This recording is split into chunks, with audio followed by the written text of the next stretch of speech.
and Limbang will complete before the end of 2023. Meanwhile, Dewan Suara Semarahan and Dewan Suara Baram are still under tender evaluation. I'm glad that my ministry is blessed that 4 of the Dewan Suara has secured Project Rakyat funding in the sum of 18.7 million. Dewan Suara Bau has completed in 2022, and the recent completion of Dewan Suara Sri Aman in May 2023 has made a tremendous impact when it is used as venue for the Sri Aman Divisional Gawai celebration and the welcoming of Deputy Prime Minister of Malaysia this year. Meanwhile, Dewan Suara Mulka is still under tender evaluation stage under JKR. The recent approval under Project Rakyat is Dewan Suara Baram that received the notice of change from EPU in September 2023 with an approved allocation of Ringgit Malaysia 2 million for upgrading work. My ministry is very serious and concerned about the condition of Dewan Suara Kuching, which used to be an icon of Kuching City once upon a time. Looking at this scenario, my ministry has started planning and initiate an action plan to ensure that this iconic building will shine again. With that, a Dewan Suara Lab has been conducted recently, participated by JKR, Land and Survey Department, Consultant, Bomba, and other relevant agencies were invited to discuss and to give feedback, not only on repairing and refurbishing the building, but also on the type of business model to ensure that it has a beneficial impact to all parties. Meanwhile, my ministry is also tackling the condition of Dewan Suara Sibu that has been badly affected in the bad storm that happened in April 2023. The storm that hit Sibu has damaged a large part of the building, involving the roof, glass windows, doors, and it's leaking now. At the same time, the building is unsafe for public use. An initiative by my ministry on conducting a site inspection meeting with the Sarawak Dewan Suara Fund Direction Management Committee members comprising of JKR, Treasury Department, State Financial Secretary's Office, Unit Pentadbiran and other relevant agencies in Cebu recently to identify areas for major refurbishment and cost estimation. The participation of Dewan Suara in the 60th anniversary for Sarawak is as the venue in Sarike, Muka and Sri Aman Division have marked that Dewan Suara is still functional and relevant for all walks of life, for them to continue enjoying the spirit of harmony and unity in celebrating historical events. This is in line with the establishment of Dewan Suara in each division. That is to provide venues for the organization to hold social, cultural, religious and sport activities involving all walks of life.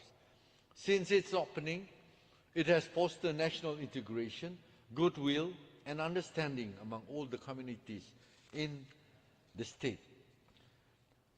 Yang Berhormat Datuk Speaker, Sarawak Civil Service Innovation and Convention Award 2023.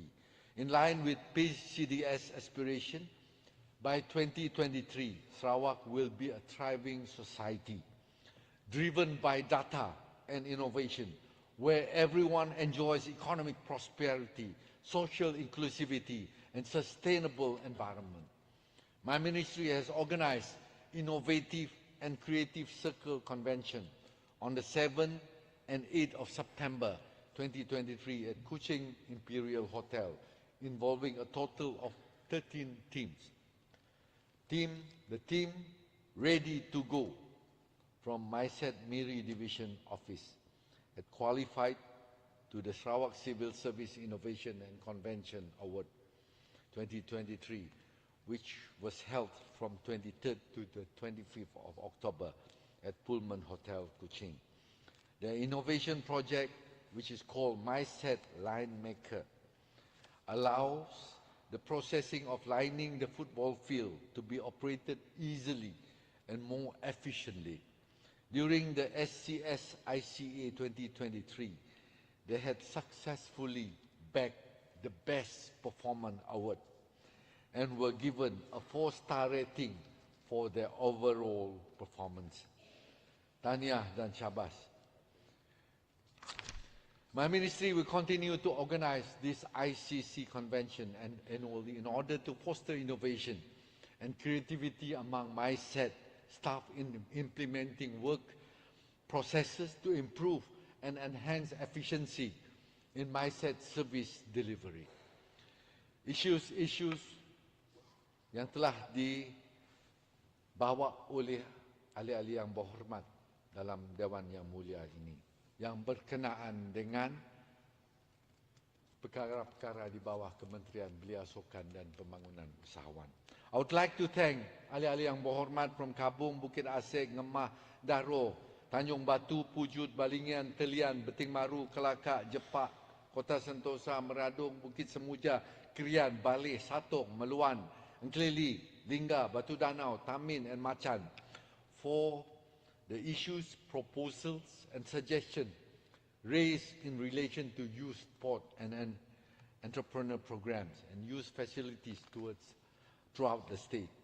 The government will continue to formulate and implement various youth sports and entrepreneurial development programs and activities in Sarawak to produce healthy, creative and skillful youth as well as high-performance athletes.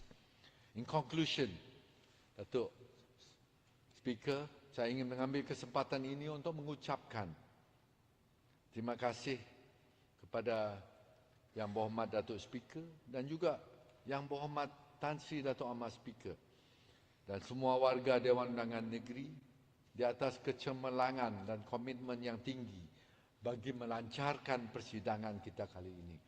Tidak lupa juga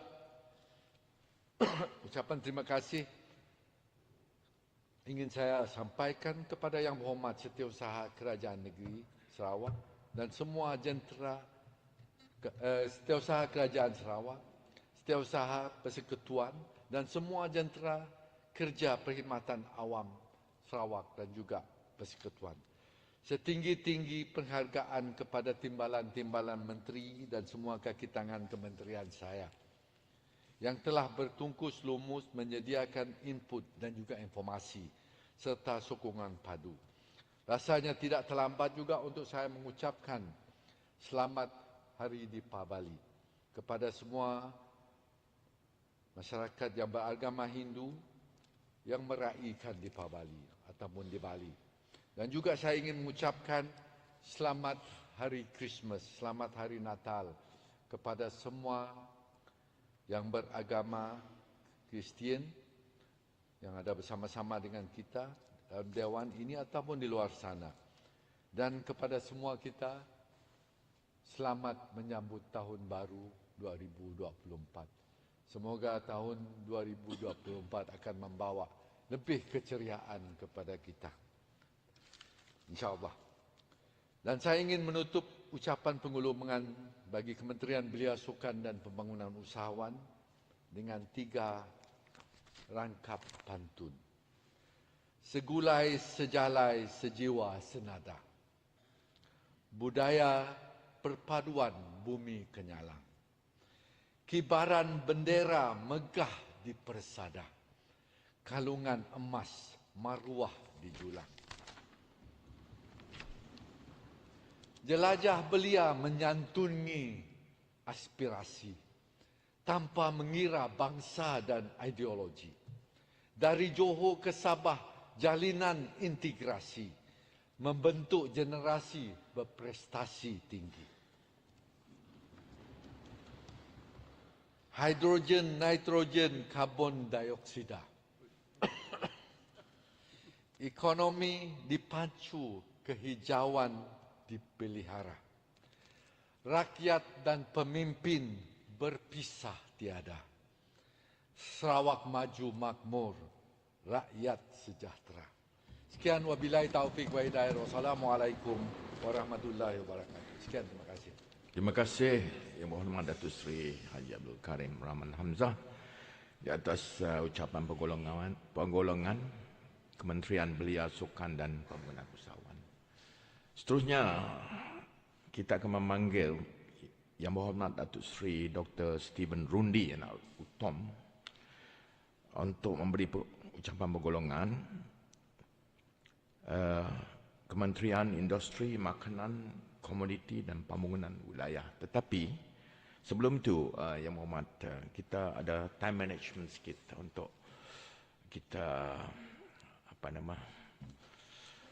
beri perhatian. Itu mungkin Yang Berhormat Menteri kita, Datuk Seri Stephen Rundi, akan mengambil masa tidak kurang daripada 2 jam hingga ke 2 jam setengah.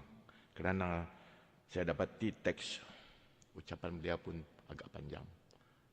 Hampir 80 muka surat.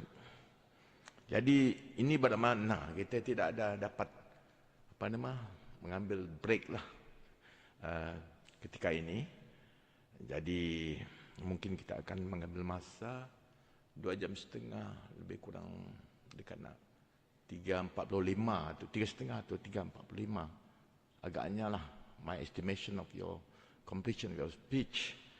So saya nasihatkan ahli-ahli yang berhormat yang ingin mengambil lunch ataupun ahli-ahli civil service, ambillah secara berhemah lah. Jangan sampai Dewan kosong. Jadi seterusnya Yang Berhormat Datuk Stephen Rundi, we don't have any break. We go marathon, insyaAllah. Silakan.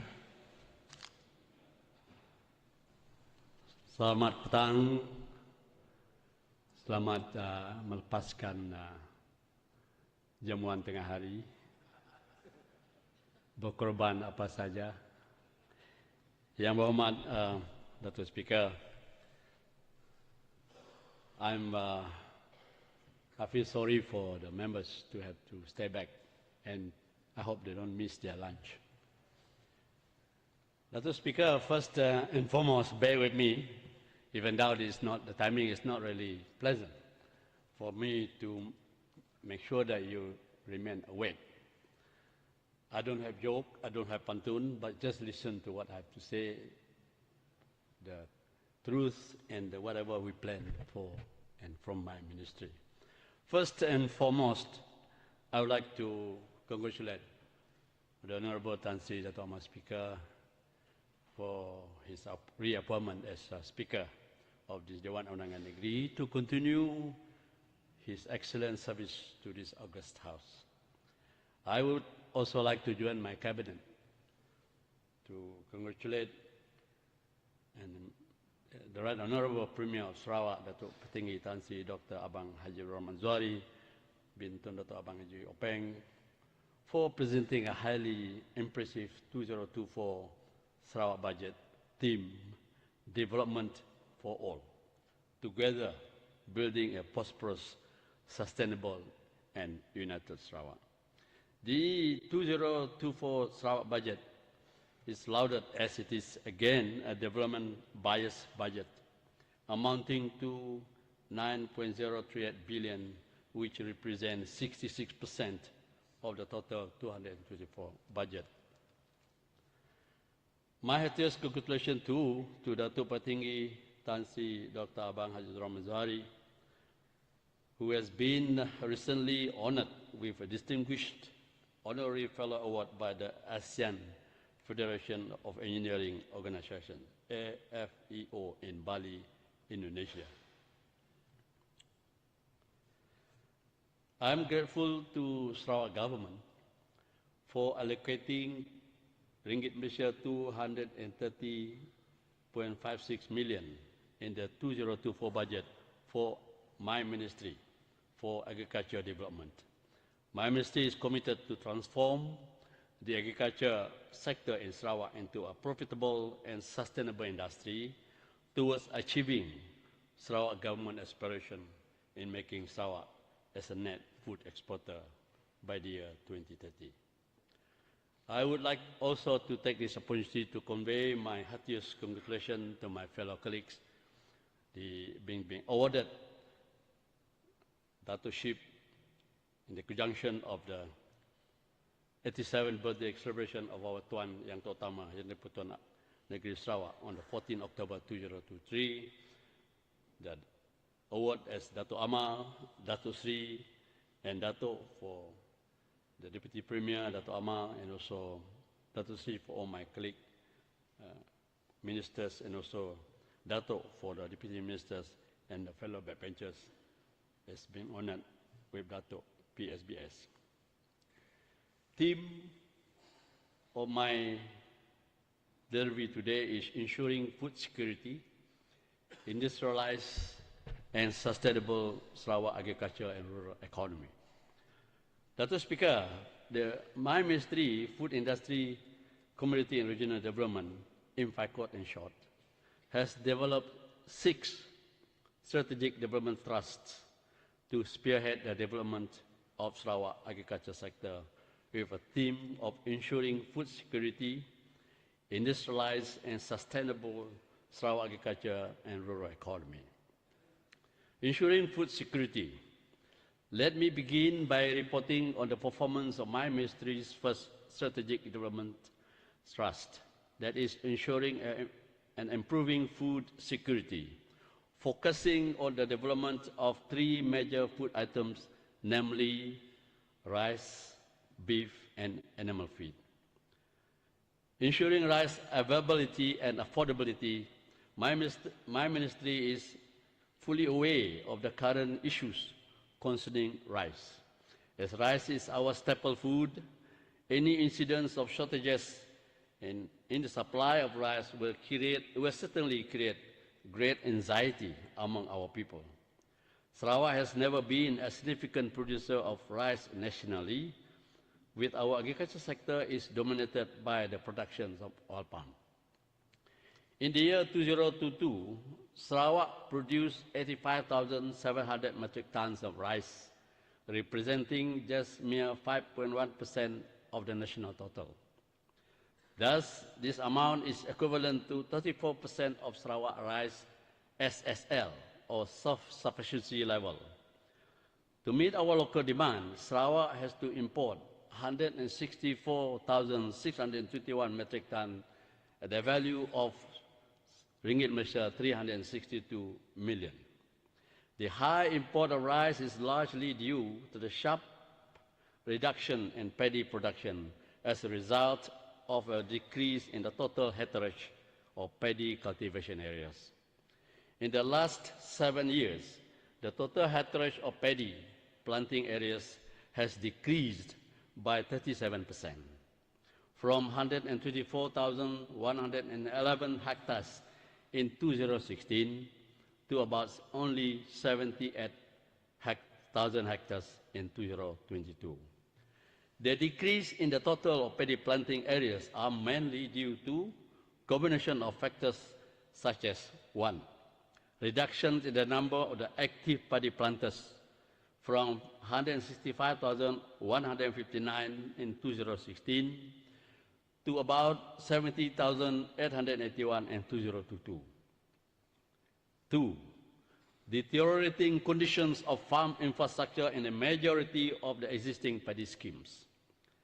3. Rising cost of production inputs that include fertilizer and the rest of the agricultural inputs. Stiff competition of land for other lucrative crops like oil palm, for example. 5th, aging farmers and the younger one or the younger generation showing lack of interest to go under the sun in the paddy planting. Considering the current state of paddy and rice sector in Sarawak, our government has taken the following intervention measures to increase local rice production towards ensuring a satisfactory level of food security. Number 1, development of paddy cultivation infrastructure. My ministry viewed paddy policy to be driven by industrial, wet lowland and high-yielding paddy cultivation for food security reasons. Nonetheless, hill paddy is still continued to be practiced by some farmers in the interior part of Sarawak, despite the low yield, low return, and longer planting cycle due to the terrain of their land, and also, I believe, some social cultural practices that they are practicing. Therefore, my ministry is giving a greater emphasis than ever to develop wet paddy farming in the low-lying land, mostly in the coastal areas. However, the low-lying land must be equipped with good farm infrastructure to ensure higher yield and to sustain these areas for productive paddy cultivation. To date, my ministry has identified more than 30 existing DID schemes throughout Sarawak that were primarily developed for paddy cultivation, with an estimated area of more than 10,000 hectares. In certain areas, these schemes were developed in the 70s and currently have been either totally or partially abandoned. Some are cultivated with other crops such as oil palm instead of paddy. Considering this situation, my ministry proposed to gazette areas solely for paddy cultivation that covers some of the existing DID scheme and newly identified areas. That is to prevent this land to be converted to other crops. To revive paddy cultivation in these schemes, my ministry has proposed for the dilapidated farm infrastructure to be rehabilitated and upgraded. Under 12 Malaysia Plan, a total sum of ringgit Malaysia 8.3 million was allocated to upgrade the farm infrastructure in Tanjung Purum Irrigation Scheme, Lundu, and to develop new infrastructure for the proposed controlled drainage scheme at Kampung Mujat Sirian. Both projects are in the final stages of planning with a combined total area of about 350 hectares. Our rehabilitation projects that are being carried out are at Lubuk Punggol scheme in Gedong, Tanjung Sebekut Control Drainage Scheme in Betong Division, with an allocation of ringgit Malaysia 30 million and 5 million respectively. Tanjung Sebekut project has been completed while Lubuk Punggol scheme project is still in design stage. Meanwhile, the proposed development of tertiary drainage and irrigation infrastructure at Selapong Panggil, Sri Aman, is in the process of conforming land boundary among the landowners. Dr. Speaker, the present approach in providing infrastructure for paddy cultivation is still using conventional approach, where the basic infrastructure is developed by DID Sarawak, while the tertiary infrastructure developed and paddy cultivation is under DOA, Department of Agriculture Sarawak, which found to be ineffective. So therefore, my ministry will adopt a new approach for paddy development, where all farm infrastructure will be fully developed by DID Sarawak, while DOA Sarawak will focus on paddy planting only. The coordination of future project development will be co-led by both parties or both departments. My ministry is also monitoring the development of farm infrastructure that are being implemented in Batang Lupa Paddy Granary area in Sri Aman. The total size of Batang Lupa Paddy Granary area is estimated around 5,100 hectares. The infrastructure development in this area is divided into 5 main packages, covering Stumbin, Tanjung Bijat, Gran, Ntulang, Seduku, Lingga, and Banting. As of now, the development of basic infrastructure and secondary pipeline for Stumbin Bijat, package phase 1, project covering Tanjung Bijat, Stumbin, Gran, and Ntulang, has been completed with a total area of 1,500 hectares, of which 196 hectares of Block C at Tanjung Bijat has been developed with tertiary infrastructure.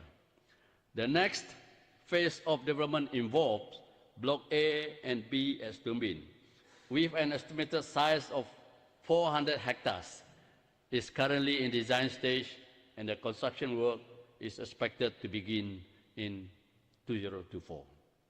The Lingga Banting scheme also in Batang Lupa Paddy Granary area, with a total area of 2,100 hectares, will be developed in phases. The development of Phase 1, involving 260 hectares of Lingga Banting package comprising Block C and D, is ongoing and is expected to be completed in 2026. The other 3 packages are planned to be developed under 13 Malaysia Plan. Dr. Speaker, once these projects are completed, the total hectareage of paddy production area that are equipped with tertiary infrastructure in Sarawak will increase to around 1,300 hectares. Areas that have been developed with tertiary farm infrastructure will enable the cultivation of paddy for at least twice a year, or double cropping. And if fully cultivated or on a double season annually, can contribute significantly to the increase of paddy production. However, to achieve our target of 60% of rice self-sufficiency level by the year 2030, my ministry requires a budget of at least 3 billion ringgit Malaysia to develop new area for paddy cultivation, as well as to upgrade the dilapidated farm infrastructure in existing DID scheme. We have an estimated total hectareage of more than 10,000 hectares. Paddy Seed Development Program. Paddy productivity and the quality of production primarily depend upon the quality of the seed. For this reason, the Department of Agriculture, Sarawak, is embarking on a project to develop a designated area for quality paddy seed production center in Stumbin, Seri Aman. The chosen site is located on 45 hectares of land that have been equipped with tertiary farm infrastructures.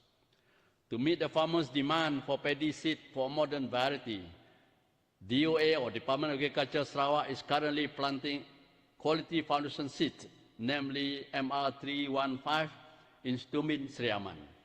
It is scheduled to be harvested in January 2024 and will be distributed to around 520 farmers who are willing to plant the modern paddy variety for the main planting season in September 2024. For the current planting season, DOA Sarawak, Department of Agriculture Sarawak, has distributed 22.5 metric tons of certified paddy seed, MR297, to around 350 paddy farmers in Tanjung Bijat, Seri Aman Division, involving a total planting area of 150 hectares. The varieties of MR297, a modern paddy variety, can yield between 4 to 6 metric tons of paddy per hectare as compared to the traditional paddy variety with an average yield of 2.7 metric tons per hectare. As the yield of the modern paddy variety is higher, such as MR297 and MR315, my ministry will continue to encourage our farmers to plant these varieties and to educate them on good agriculture and farm management practices for increased production, productivity, and, of course, their income. In addition, my ministry also welcomes the introduction of high-yielding hybrid paddy seeds into Sarawak. However, the importation of hybrid paddy seed must adhere to the state regulations of the importation of grains and grain products into Sarawak to ensure the imported seed did not bring pests and disease into Sarawak. Dr. Speaker, strengthening paddy and rice supply chain. My ministry acknowledges the significance of embracing mechanization and automation as pivotal measures to increase paddy production in Sarawak.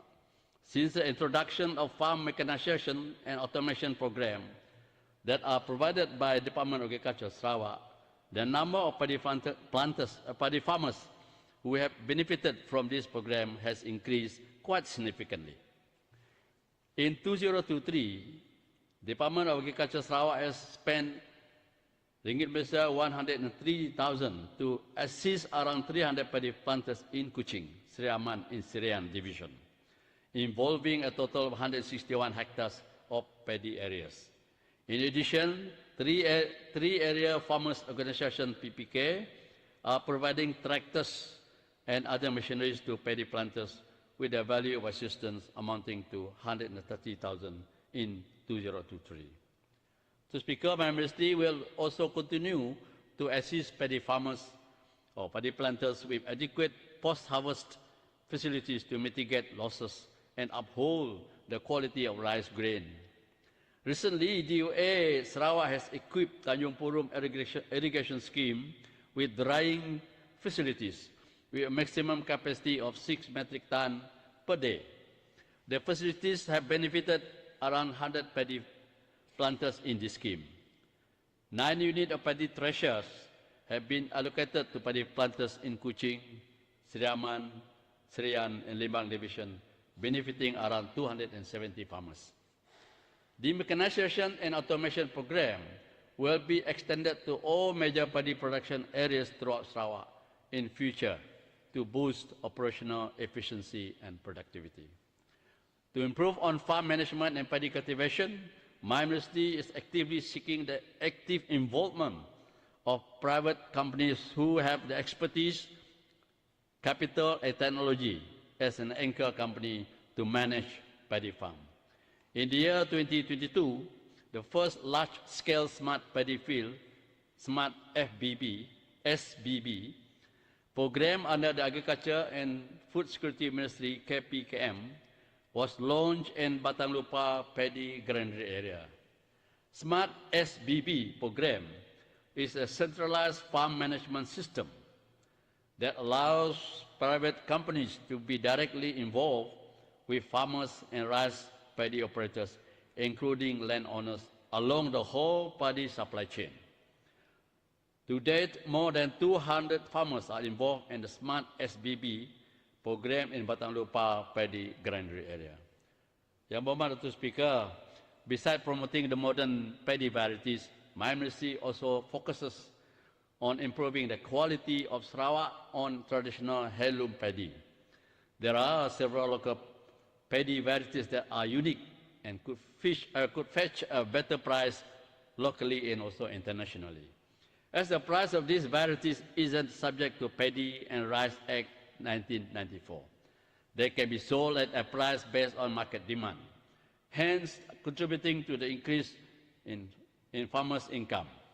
Therefore, my ministry will continue to support the growth of Sarawak's premium traditional paddy variety by continuously improving the quality of paddy seed.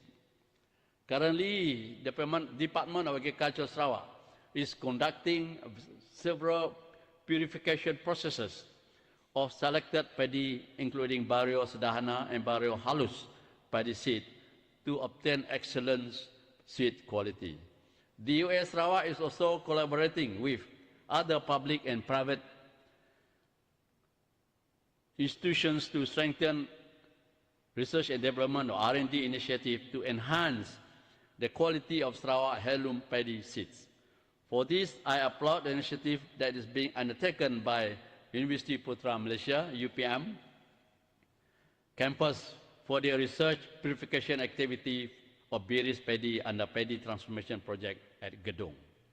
Apart from R&D, the DOS Sarawak is actively promoting farming best practices and encourages paddy farmers to apply for certification programs under MyGap and MyOrganic. This certification acknowledges farms that adopt good agricultural practices which can enhance the marketability of Sarawak heirloom rice. To date, 92 paddy farmers have been certified under MyGap certification program. In relation to the recent rice price hike, the federal government has taken several key intervention measures to cushion the burden faced by the consumers. Among others, the federal government has approved rice subsidy worth Ringgit Malaysia 950 per metric ton for the price of beras putih import, BPI. This measure has taken effect on 5th October 2023 in Sarawak. Though this measure, the latest retail price of beras putih BPI in Sarawak is set at 31 ringgit Malaysia for 10 kilo. through this measure. In the meantime, my ministry will ensure that the new guaranteed price GMP for paddy, which was announced in the federal 2024 budget, will be enforced accordingly also in Sarawak. Dato' Speaker, increasing the production of beef. Beef is another important component of food security. The current Sarawak self-sufficiency level for beef is just 30%, while the present total standing population of cattle and buffalo in Sarawak is around 20,000 heads. The government is targeting to increase the beef SSL, or self-sufficiency level, to 25% by the year 2030. To achieve this target, the total number of standing population of cattle and buffalo is set to increase to 80,000 heads, comprising 60 heads for cattle and 20,000 heads for buffalo. Towards that, my ministry has initiated various development programs and projects that include: 1. To strengthen livestock power scheme. Livestock power scheme is among the earliest initiatives that has been introduced by the government to boost livestock population in Sarawak. Power scheme is a system where the government loans livestock to individuals, including oil palm plantation companies and agencies, who are interested in becoming breeders.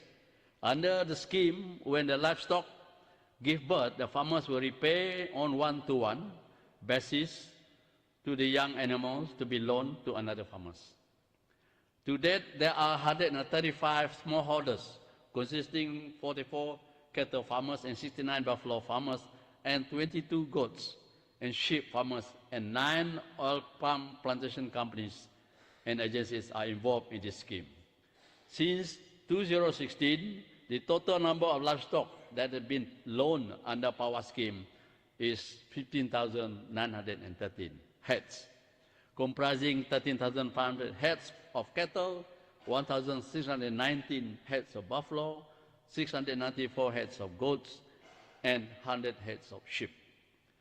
Out of the total loan animals, 6,876 heads, or 43.2%, consisting of 6,074 heads of cattle, 239 heads of buffalo, and 563 heads of goats and sheep have been repaid, inclusive of 500 heads for 2023.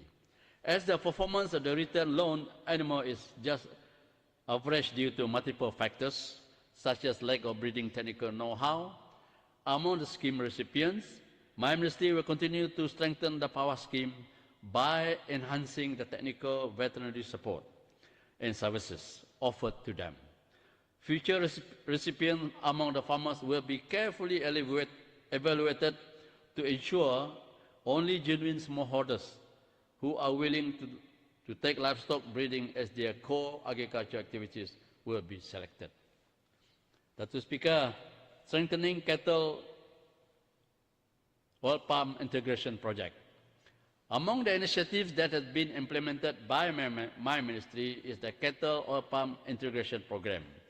This program was first introduced in Sarawak in the year 2000, with the objective of taking advantage of availability of huge areas of oil palm plantation to boost the population of cattle in Sarawak.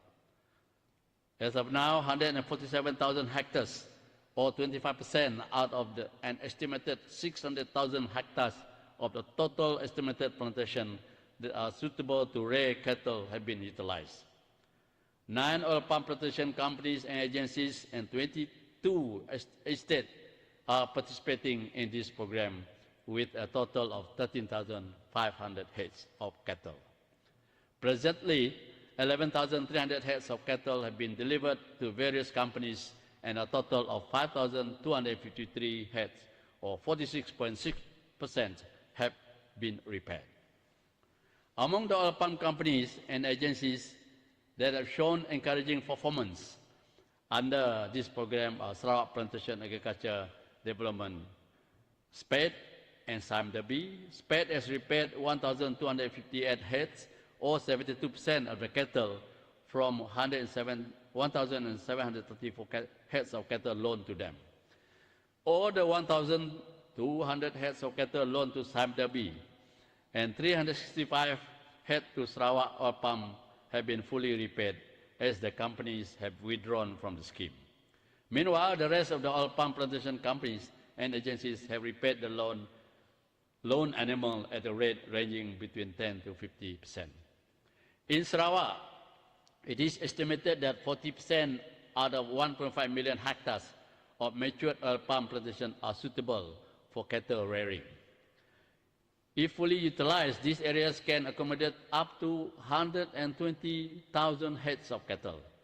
My ministry is targeting to utilize at least 300,000 hectares or 20% of total matured oil palm plantation by the year 2030 to contribute towards the achievement of targeted 60,000 head of cattle and 25% of beef SSL by the year 2030.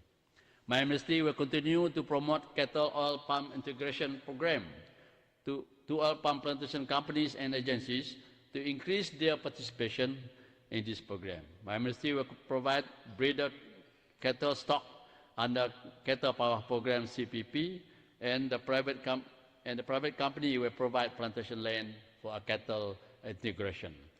At hand, the Department of Veterinary Services Sarawak will provide veterinary technical assistance to the participating companies and agencies who are unfamiliar in raising the ruminant. Number 3, structured cattle breeding program. To further enhance the effectiveness of power scheme and cattle oil palm integration program, my ministry has recently initiated a structured cattle breeding program to enlarge the livestock breeder population. The structured breeding program requires an organization to enable systematic performance recording, planning or plan mating and genetic evaluation of livestock, and to adopt integrated cattle management to boost production. Large oil palm companies and agencies that have participated in cattle oil palm integration program are encouraged to establish their own centers for cattle breeding and fattening. To kickstart this program, Sarawak Land Consolidation and Rehabilitation Authority, SACRA, has been tasked to establish 3 cattle breeding and fattening centers, one in Bau, Sirian, and Rimbas in Debak. Currently, SACRA has around 3,300 heads of cattle in 9 estates in Kuching, Sirian, Siriaman, and Betong division, covering an area of approximately 10,000 hectares. A total sum of Malaysia 12 million has been approved under alternative funding for SACRA to upgrade, expand, and build breeding infrastructure and facilities to establish this breeding and fattening center. The upgrading work of one of the centers that is in Mayang, Sirian, has been completed and operated. Mayang Cattle Breeding and Fattening Center has a holding capacity of 300 heads, and it will be upgraded to achieve a holding capacity of 500 heads. As at end of October 2023, the center has sold 381 heads of cattle worth Malaysia 2.36 million. The construction of 2 other centers will commence in Q3 of next year and are expected to start operation in Q2 of 2026. Once completed, these centers will have a total holding capacity of 1,500 heads of cattle and targeted to produce more than 1,000 calves annually. The establishment of breeding and fattening center will also enable the rapid adoption of precision breeding in livestock industry, such as the utilization of animal sex semen through artificial insemination AI and embryo transfer technology. In our effort to boost breeder stock of ruminant, my ministry is planning to establish more breeding and fattening centers that will contribute towards increasing the whole population of cattle in Sarawak. Agro-entrepreneurs or agropreneurs and industry players are welcome to participate to accelerate the growth of our livestock industry. Besides the veterinarian technical support and services that are provided by the Department of Veterinary Services Sarawak, my ministry is also offering financial facility Sarawak Agro Fund or SAF to meet the financial requirement. Number 4, increasing quality breeder stock.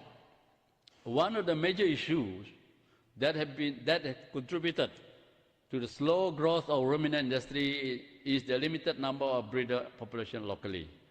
In relation to this, my ministry has since imported number of breeders to increase the number of livestock breeders as well as to inject new quality genetic for further breeding for the local farmers. Since 2016, a total of 10,297 heads of quality breeder stock comprising 6,930 heads of cattle, 1,371 heads of buffalo, and 1,996 heads of goats and sheep had been imported from Australia.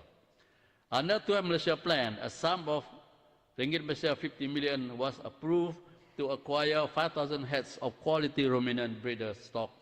And this year, a total of 740 heads of cattle and 540 heads of buffalo have been acquired.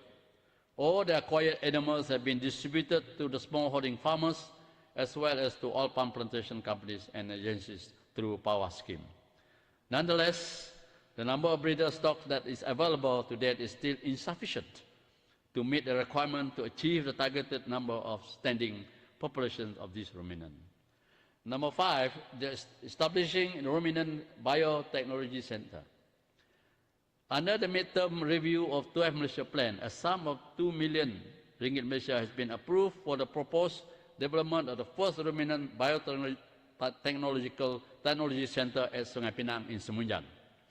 The establishment of this center is deemed necessary to carry out research aimed at enhancing the productivity and welfare of ruminant, including cattle, buffalo, goat, and sheep, and to develop models of animal development and disease control management. The Biotechnology Center will be designed to utilize and develop genomic resources and tools to improve the understanding of animal growth and development. It will also serve as a center to produce sex semen or ruminant to boost the ruminant breeding program, as well as serving as a modern training and extension center for farmers and industry players. Number 6, privatization of livestock station initiative. To date, the 3 livestock stations, namely Tumuduk Station, Karabungan Station, and Maragang Station for sheep, cattle, and buffalo breeding, respectively, that are operated by private breeders, have shown an encouraging performance. Presently, Tumuduk Station has managed to produce 500 heads of sheep per year, while Karabungan Station is producing 650 calves per year. Meanwhile, the operator at the Maragang Station that is breeding dairy buffalo to produce mozzarella cheese is progressing as planned. The Maragang Station operator has also conducted several training programs for buffalo smallholding breeders in Lawas and also in Libang district. Number 7, strengthening talent development. In view of the shortage of veterinarian workforce to support the development of livestock industry in Sarawak, my ministry has sought to collaborate with a local and international institution to develop local talent in the field of veterinary.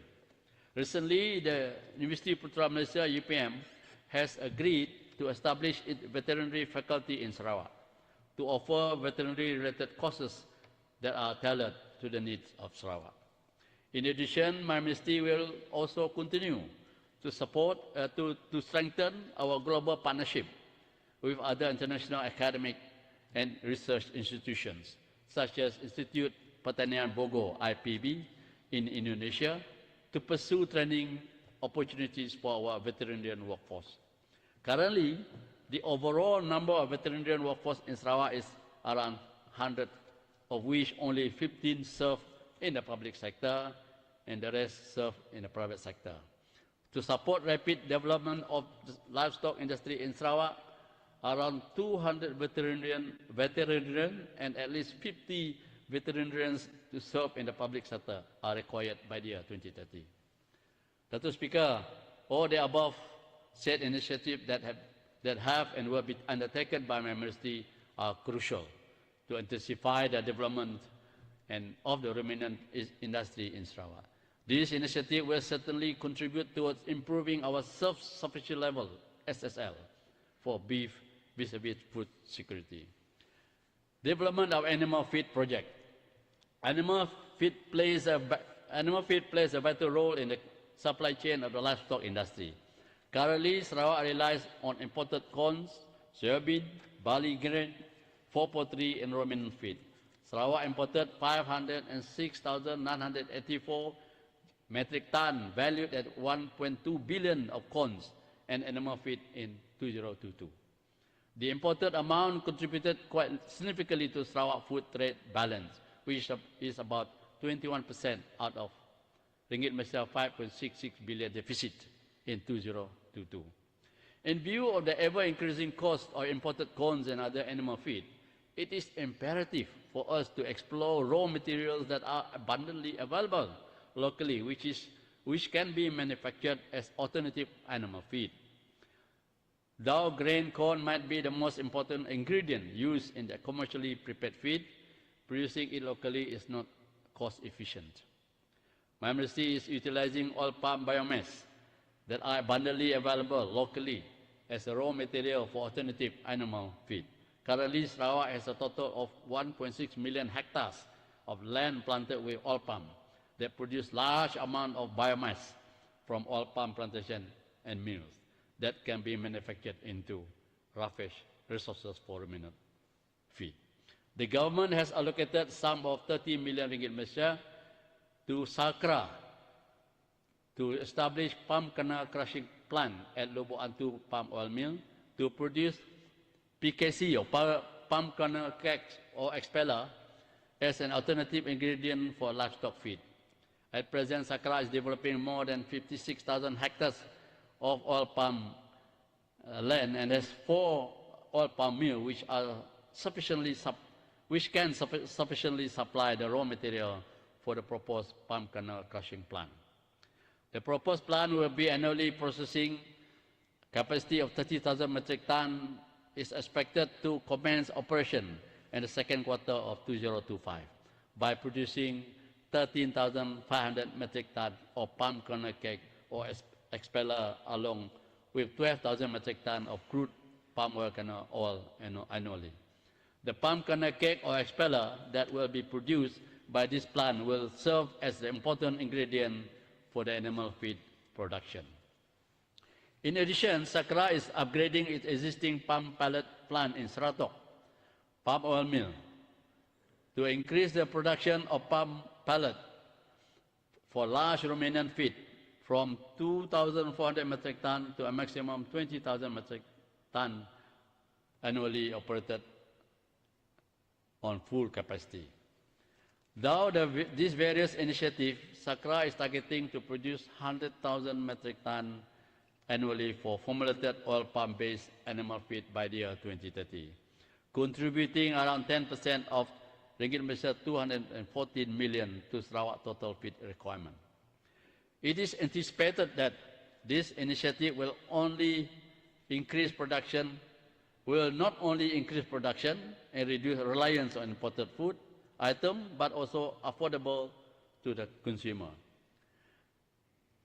Dato' Speaker, in industrializing the agro sector, the second agriculture strategic development thrust of my ministry is industrializing the agro-food sector. Currently, Sarawak food export value of ringgit Malaysia 1.23 billion remain adverse compared to the food import ringgit Malaysia 6.89 billion. The food export account for 17.8% of the total value of imports. However, there is an increase in trend in Sarawak food export in the last 4 years, reaching ringgit Malaysia 1.23 billion in 2022, up from ringgit Malaysia 855.92 million in 2019. Nonetheless, due to the higher food import, Sarawak food trade balance deficit has increased from 3.98 billion ringgit Malaysia in 2019 to 5.66 billion ringgit Malaysia in 2022. Considering the current food trade balance, Sarawak Agriculture Strategic Development Plan is emphasizing on proliferating both food self-sufficiency and food export earning. Having described the performance of the strategic initiative to improve food security earlier on, I would like to next present on the performance of government initiative to boost the production of major agro-food items. Scale up production of selected agro-food sector. Food is one of the areas that commands considerable global demand but has not yet been widely developed as a major export for Sarawak. Sarawak's export have increased over the past 4 years as Sarawak started from a relatively low base. Harnessing and ample resources that indulge to Sarawak, my ministry is focusing on both increasing in productivity and production area for more lucrative agro-food sector targeted for foreign market, while improving self-sufficiency in major food item is still in a work in progress. Farmers in Sarawak are now productive enough at growing base crops and breeding base fisheries and livestock to be turned into industries for more profitable export sector. Among the major strategic initiatives that have been taken by my ministry to upscale and industrialize the selected highly potential agro-food sector are, number one, sustaining permanent food production zone, or TKPM, Taman Kekal Pengeluaran Makanan. The permanent food production zone, or Taman Kekal Pengeluaran Makanan, is a high-impact project, which is a redevelopment strategy of agriculture sector under the third National Agriculture Policy in the 8th Malaysia Plan, aimed at increasing the production of fruits and vegetables to meet domestic market for import substitution. Currently, 94 participants in the 7 TKPMs have generated an accumulated total sale of ringgit Malaysia 19.4 million since the aftermath of COVID-19 in the year 2021. The most common food crops that are produced in the open system farming TKPM are bananas, pineapples, and sweet corn. Meanwhile, TKPM Rampangi, which is one and only TKPM that adopts a closed farming system, provided the greenhouses with equipped and IoT technology of smart farming, produces mainly chilies, tomatoes, melons, ginger, and leafy vegetables. In view of the encouraging performance of the existing TKPMs, my ministry will propose to the federal government to provide bigger funding in future for Sarawak to develop more TKPMs toward increasing the production of agro-food. Agro-parks. Number 2, agro-parks. To date, government has approved 8 sites of development of agro-park throughout Sarawak. I am pleased to inform this August House that the development of farming facilities at Sungai Baji Agro Park, which is designed with a mixed farming system comprising greenhouse facilities and open farming lots to produce high-value food crops, has been completed. It is expected to commence operation in the first quarter of 2024. Meanwhile, for the other 7 agro-parks, that is Bebuling, Lubuk Tamang and Betong, Astajaya, Gedong Semalatong and Samarahan, and also in Semanggang and Seri Aman, Dalat, Mukah, and Mulu, Miri are still in various stages of implementation. I will not forget you, my Dalat friend. Number 3, Sarawak Agro-Technology Park, SATEC. In regards to Semenggok Agro-Technology Park, the physical development is expected to commence on 3rd quarter next year. An allocation of ringgit Malaysia 82 million has been approved for the project. Meanwhile, the development of Tarat Agro-Technological Park has been approved with a total allocation of ringgit Malaysia 96 million under alternative funding. A sum of 12.5 million ringgit Malaysia will be allocated in 2024 for the project preliminary works. The park will continue to pursue its current activities such as production of quality planting materials such as mata coconut, Ampora fish fry production, and commercial crayfish rearing. Recently, my ministry has approved a joint venture project between State Farmers Organization, PPNS, with a local investor to produce shallots. Number 4, precision farming parks. The newly introduced initiative to be implemented by my ministry is to enlarge the area of agro-food production and precision farming park. The park is a high-tech greenhouse cluster that will be offered to agripreneurs as well as the private sector, acting as anchor company to grow high-value food crops such as lettuce, chili, ginger, tomato, and golden melon. This commercial-scale food production area will be equipped with precise and modern agriculture facilities. To date, 2 such parks have been approved and will be built in Sungai Sibiu, Bintulu, and Kebuluh and Miri. A total allocation amounting to 60 million ringgit under alternative funding has been approved for this project. Both projects are in the final stages of planning, and the construction will be 18 months. The parks are expected to attract greater youth and private sector involvement. Number 5, development of high-value and indigenous food crops program. To date, Department of Agriculture Sarawak has started in conducting a survey to establish a baseline data of Dabai in the Dabai bed area. A comprehensive rehabilitation program aimed at revitalizing the existing trees in these areas have also been planned to be implemented in 2024, while at the same time, a pilot project involving 22 farmers will also be implemented at Sungai Lajan in Song. Mr. Speaker, my ministry will continue to explore and study other regions in Sarawak that have favorable conditions for growing highly potential and export-oriented food crops to be established as a new food crops belt. These include coconut in Semaran Division, coffee in Bau, Pedawan and Belaga, Kelangusan, Bario and Baklalan, pineapple in Semarahan Division, as well as a food basket area covering Betong, Serike, Mukah and Mukah Division.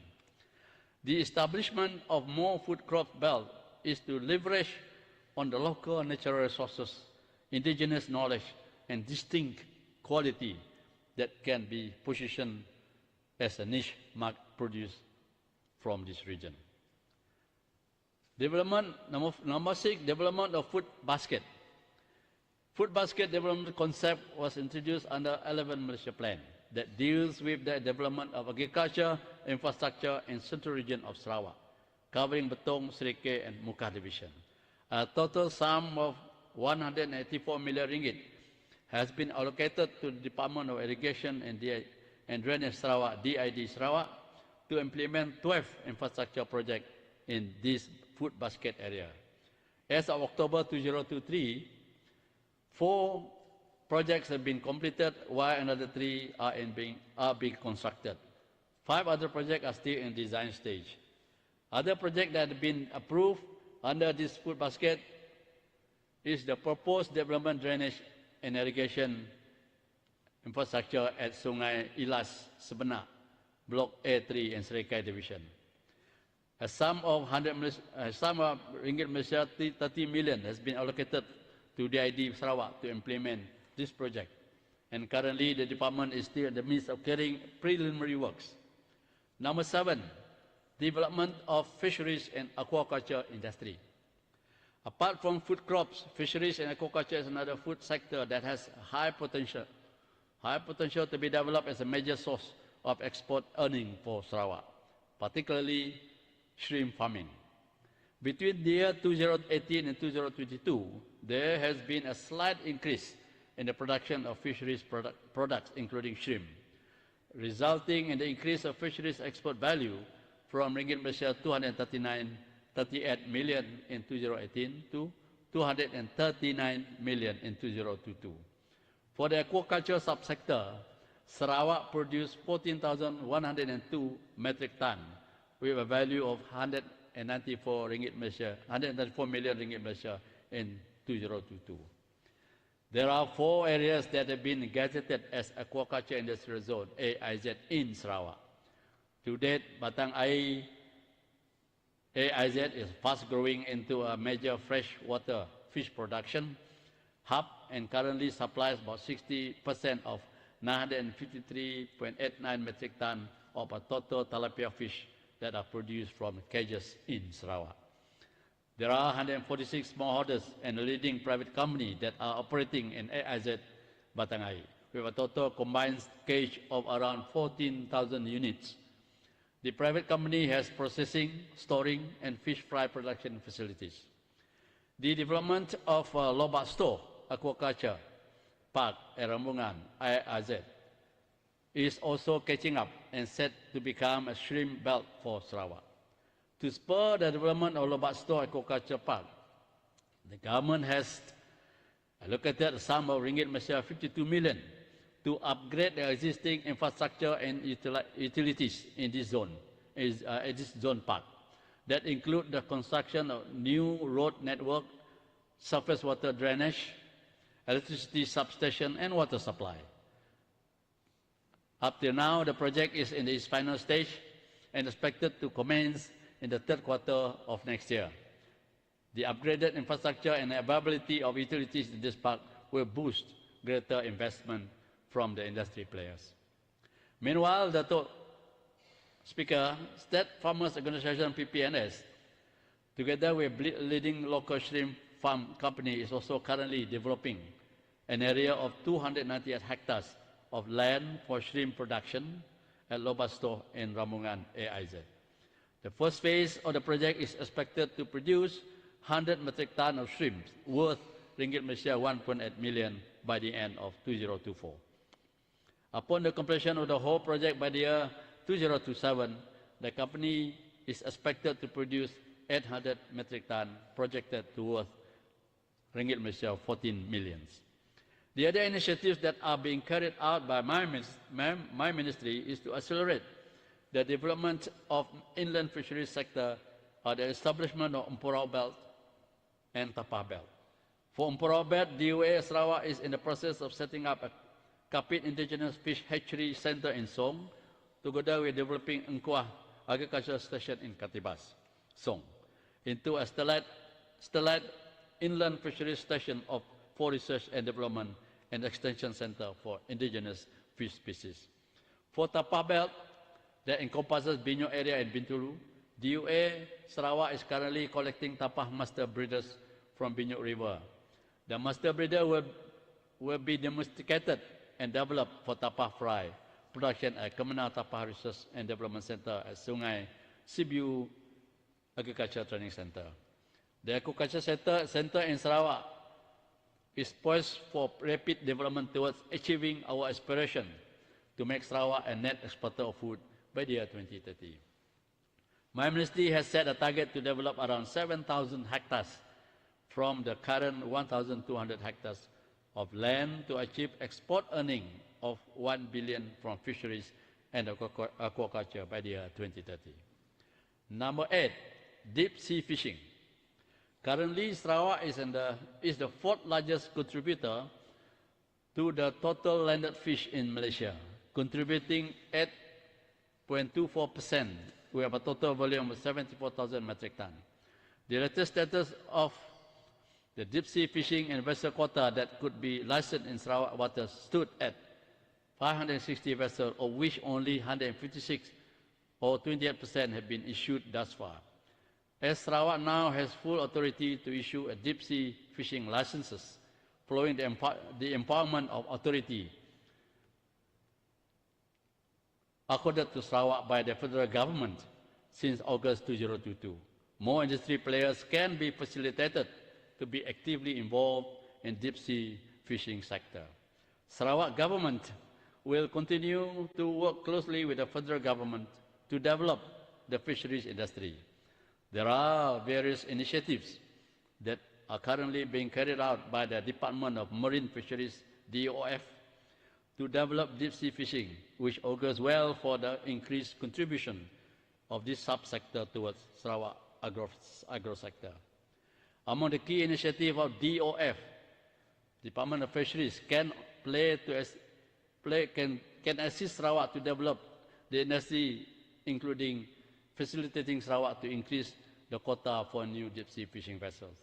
Currently, there are about 10,397 fishermen and 5,103 vessels of different classes with a total fish landing value of ringgit Malaysia 544.2 million in the year 2022.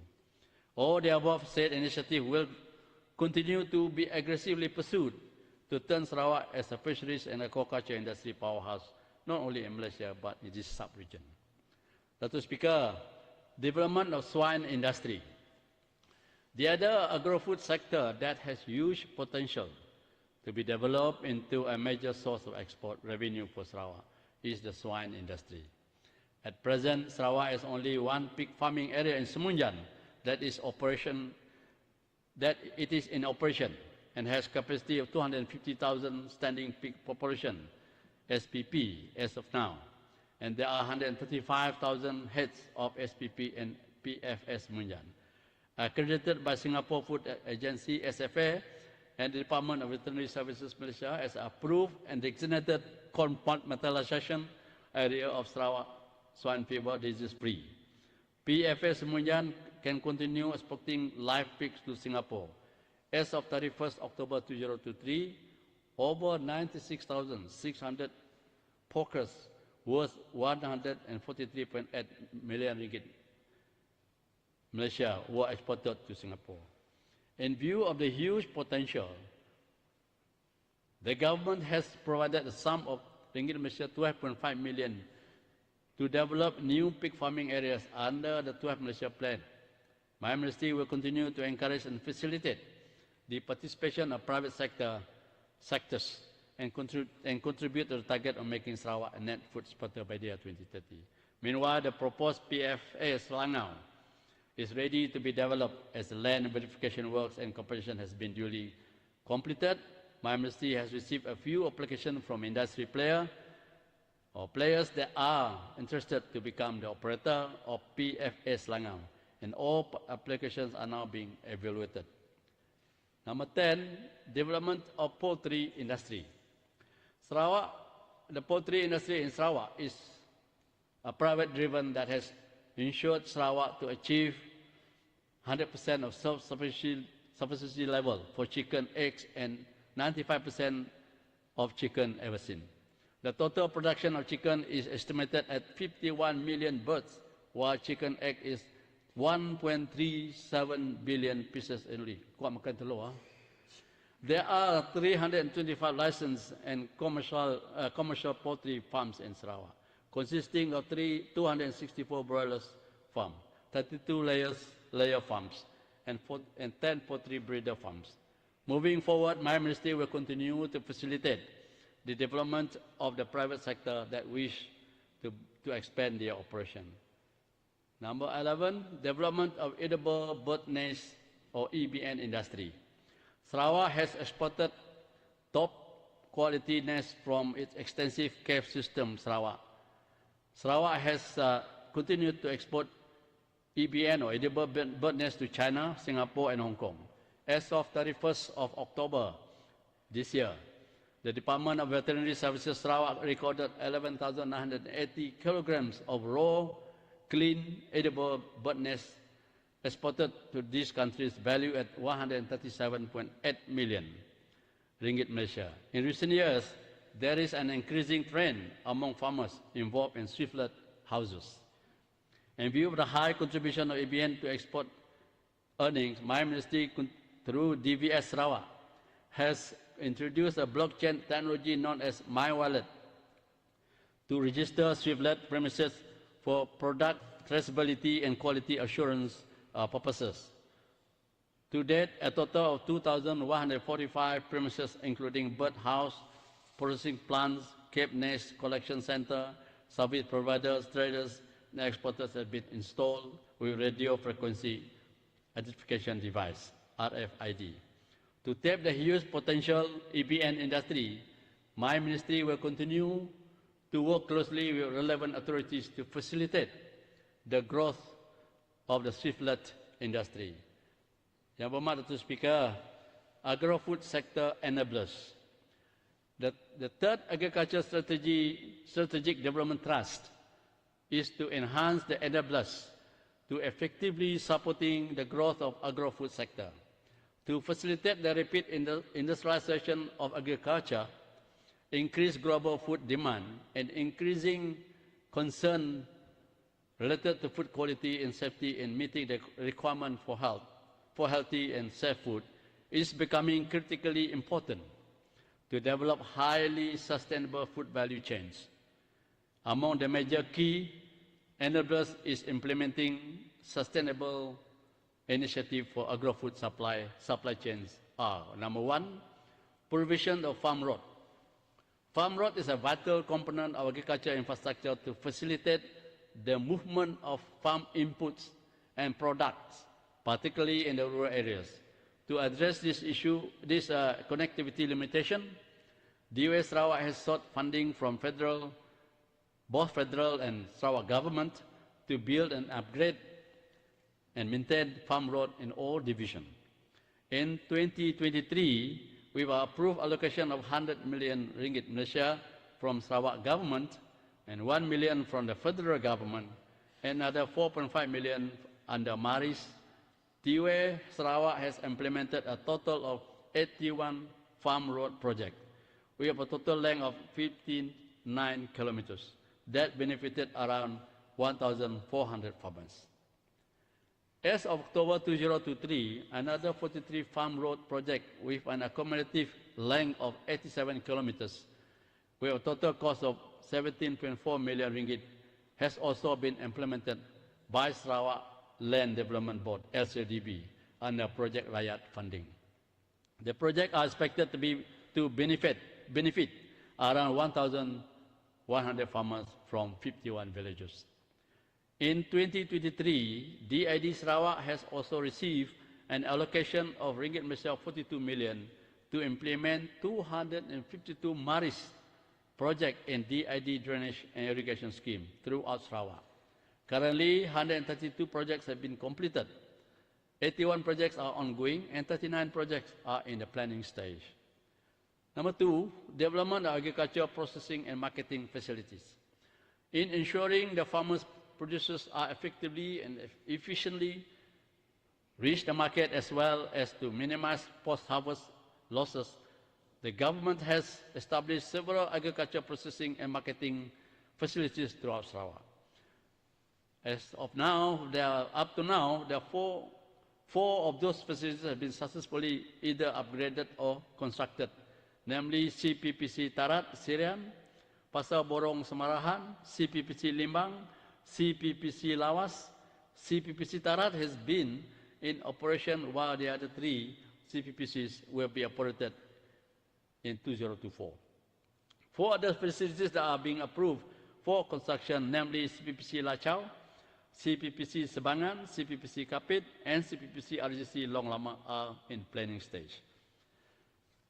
Meanwhile, the construction of the regional food agro terminal at Bebuling Spau and Sungai Baji Serike are ongoing and expected to be completed in the third quarter of 2024. These regional agro food terminals will enhance marketing efficiency by providing a centralized location for collection, processing, and wholesaling of agricultural produce. Number three, the development of online marketing system.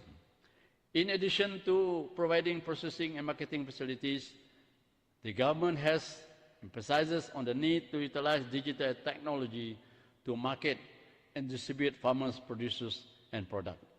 Sarawak Farmers Organisation, PPNS, has been entrusted to undertake such function, and so far they have established 10 Peladang e-shop in various locations to serve the agro community. Since 2022, Peladang e-shop has recorded a total sale of 1.38 million ringgit Malaysia. And PPNS has launched Peladang e-shop website to create a marketing platform to serve consumers online.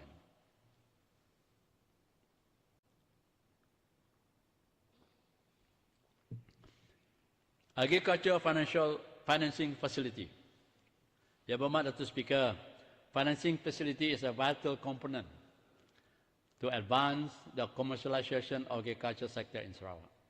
In this regard, my Ministry has been entrusted by the Sarawak government to offer Sarawak Agro Fund, SAF, to assist our local agropreneurs to meet their financing requirements, either to start their commercial agricultural venture or to expand their operation. Since the inception 2019, SAF facility, which offers soft loan and grant managed by Sarawak Land Development Board, SLDB, has received an overwhelming response from Sarawak industry players. To date, 50 agripreneurs have benefited from SAF financing value amounting to Ringgit Malaysia 105.85 million. These agripreneurs are involved in various promoted food crops subsectors such as golden melon, pineapple, and coconut, aquaculture, poultry, ruminant, food processing, swine industry. To date, 3 of the fund recipients have successfully exported their products to West Malaysia, Singapore, Brunei, Europe, Taiwan, China, and Hong Kong. The exported products include batang air red tilapia fish, Sarawak heirloom rice, and Nepah palm sugar or gula apong. Dr. Speaker, organizing conference, number 5, organizing conferences and trade promotion. In the year 2023, my ministry has organized and participated in various conferences and trade promotional activities aimed at reaching out to the agro community and to the public at large, locally and also internationally. Among others, DUA Sarawak has organized and participated in a total of 33 marketing and promoting programs involving a total of 90 Sarawak agro-food entrepreneurs. My ministry have also successfully organized Sarawak AgroFest 2023, the first Sarawak Agro-Tourism Conference in Expo Sachi, first international conference of biotechnology and smart farming and entrepreneurship for Sarawak Security Bios SAP 2023, and collaboration with other local and international organizations and institutions.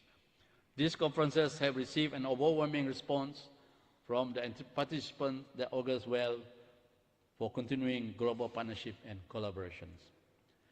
Number 6, advancing research, innovation, and development. My ministry continues to adapt, and create new technology packages that are suitable and applicable to Sarawak environment. Among others, the US Sarawak has established a protocol to grow terung asam, actually terung Dayak lah this one, terung asam Sarawak using fertigation technology under a rain shelter, develop vacuum freeze-dried chips of selected fruit, vegetables, and tubers, and optimize the post-harvest treatment using generally regarded as safe, GRAS, salt against the black rot or pineapple to increase the shelf life of the fruit. During the 48th International Convention of Quality Control Circles 2023 in Beijing, China recently, the US Sarawak received Gold Award for their innovative Dabai shell crusher machine to extract nuts from the Dabai seeds. The US Sarawak digital platform with insect microorganism collections Sarawak WIMIC has won gold award in the innovative competition organized by UNIMAS this year.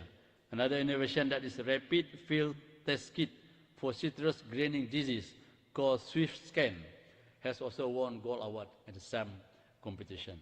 By collaborating with UNIMAS, the US Sarawak has developed a multiplex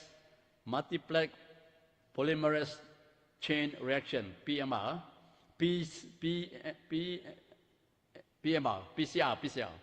method for detection of Tungro viruses in a paddy, and accorded a copyright status by Intellectual Property Corporation Malaysia, my IPO.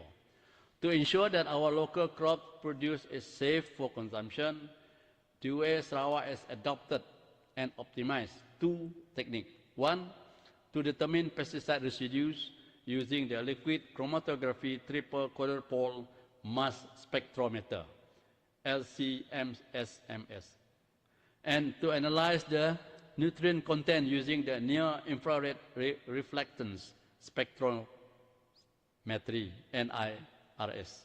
in the crop produce. Both techniques are recently accredited by the MSISO IEC 17025/2017.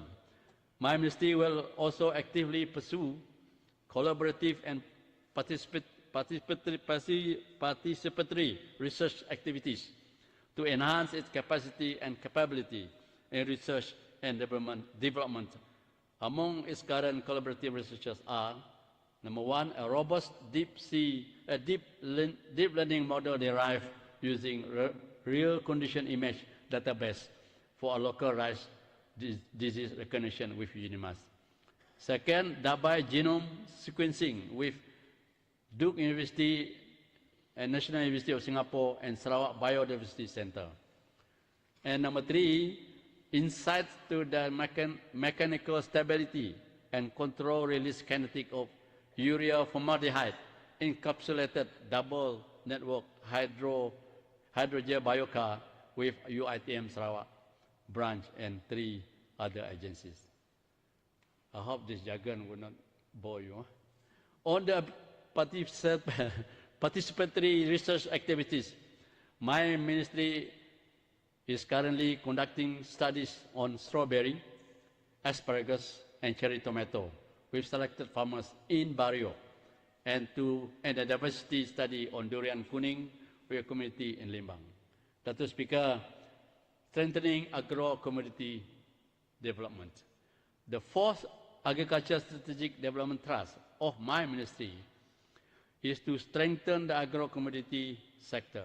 The commodity sector has been the backbone of Sarawak agriculture sector and expected to continue to contribute significantly to Sarawak gross domestic production, which is GDP. Palm oil industry. Palm oil is the second largest commodity traded after the qualified natural gas and has been the single largest economic contributor for Sarawak's agriculture sector in the last 30 years. In 2022, the total export value for oil palm is ringgit Malaysia 19.2 million, 2 billion. Ringgit Malaysia 19.2 billion, or 12.5% of total Sarawak export. Sarawak also has the largest oil palm planted in Malaysia, with a total area planted of 1.62 million hectares. As of October 2023, the total production of fresh fruit bunch, FFB, in Sarawak has increased by 4.1% from 16.97 million metric ton to 17.66 million metric ton compared to the same period last year. The crude palm oil CPO production has shown an increase by 6% to 3.47 million metric ton in the same period. Likewise, the production of crude palm kernel oil, CPKO, has shown an increase of 5.5% from 304,564 metric ton to 321 and 398 metric ton in the same year. In terms of yield, the average yield for fresh fruit bunches by state from January to October 2023 in Sarawak experienced a rise of 4.5% increase to 12.13 metric ton per year hectare from 11.61 metric ton hectare in the same period last year. The increase in the production of FFB and palm oil is due to the increase in the number of workforces in plantation after COVID-19 pandemic, in addition to the rapid adoption of mechanization in areas of mature palm. Meanwhile, the oil palm extraction rate, OER, from January to October 2023 was 19.8% as compared to 19.4% during the same year in 2022, which is on par with the national average. The OER from palm kernel oil also increased from 45.4% to 45.9% in the same period. Presently, there are 86 palm oil mills in Sarawak, 5 palm kernel crushing factory, and 7 CPO refinery plant and 1 biodiesel plant. And there's no oil palm oleochemical plant operating in Sarawak currently. Rubber industry. Rubber remains as one of the important commodities which contribute to Sarawak export earning. In 2022, the export value of rubber was ringgit Malaysia 203.6 million with a volume of 29,458 metric tons. The total areas that have been developed into rubber estate is estimated at 125,263 hectares, involving 71,307 smallholders. In recent years, rubber manufacturers in Sarawak have relied heavily on imported rubber cap lumps to sustain their processing plant operation.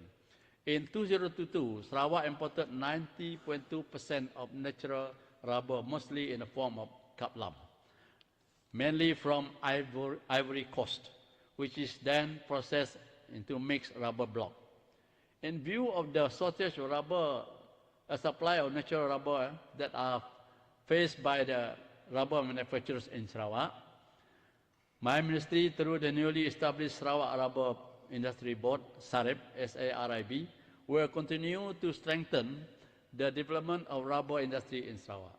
The transformative initiatives will focus on increasing rubber and latex production in Serikei, Betong, Seriaman region, as well as Serian, Kota Semarahan, Bau, Lunduk, Sematan region. Extensive rehabilitation of existing rubber farm through regenerative agriculture method, adopt new rubber tapping system, provision of rubber production incentives, IPG, and enhance rubber trading regulation. Sago and Nipah industry.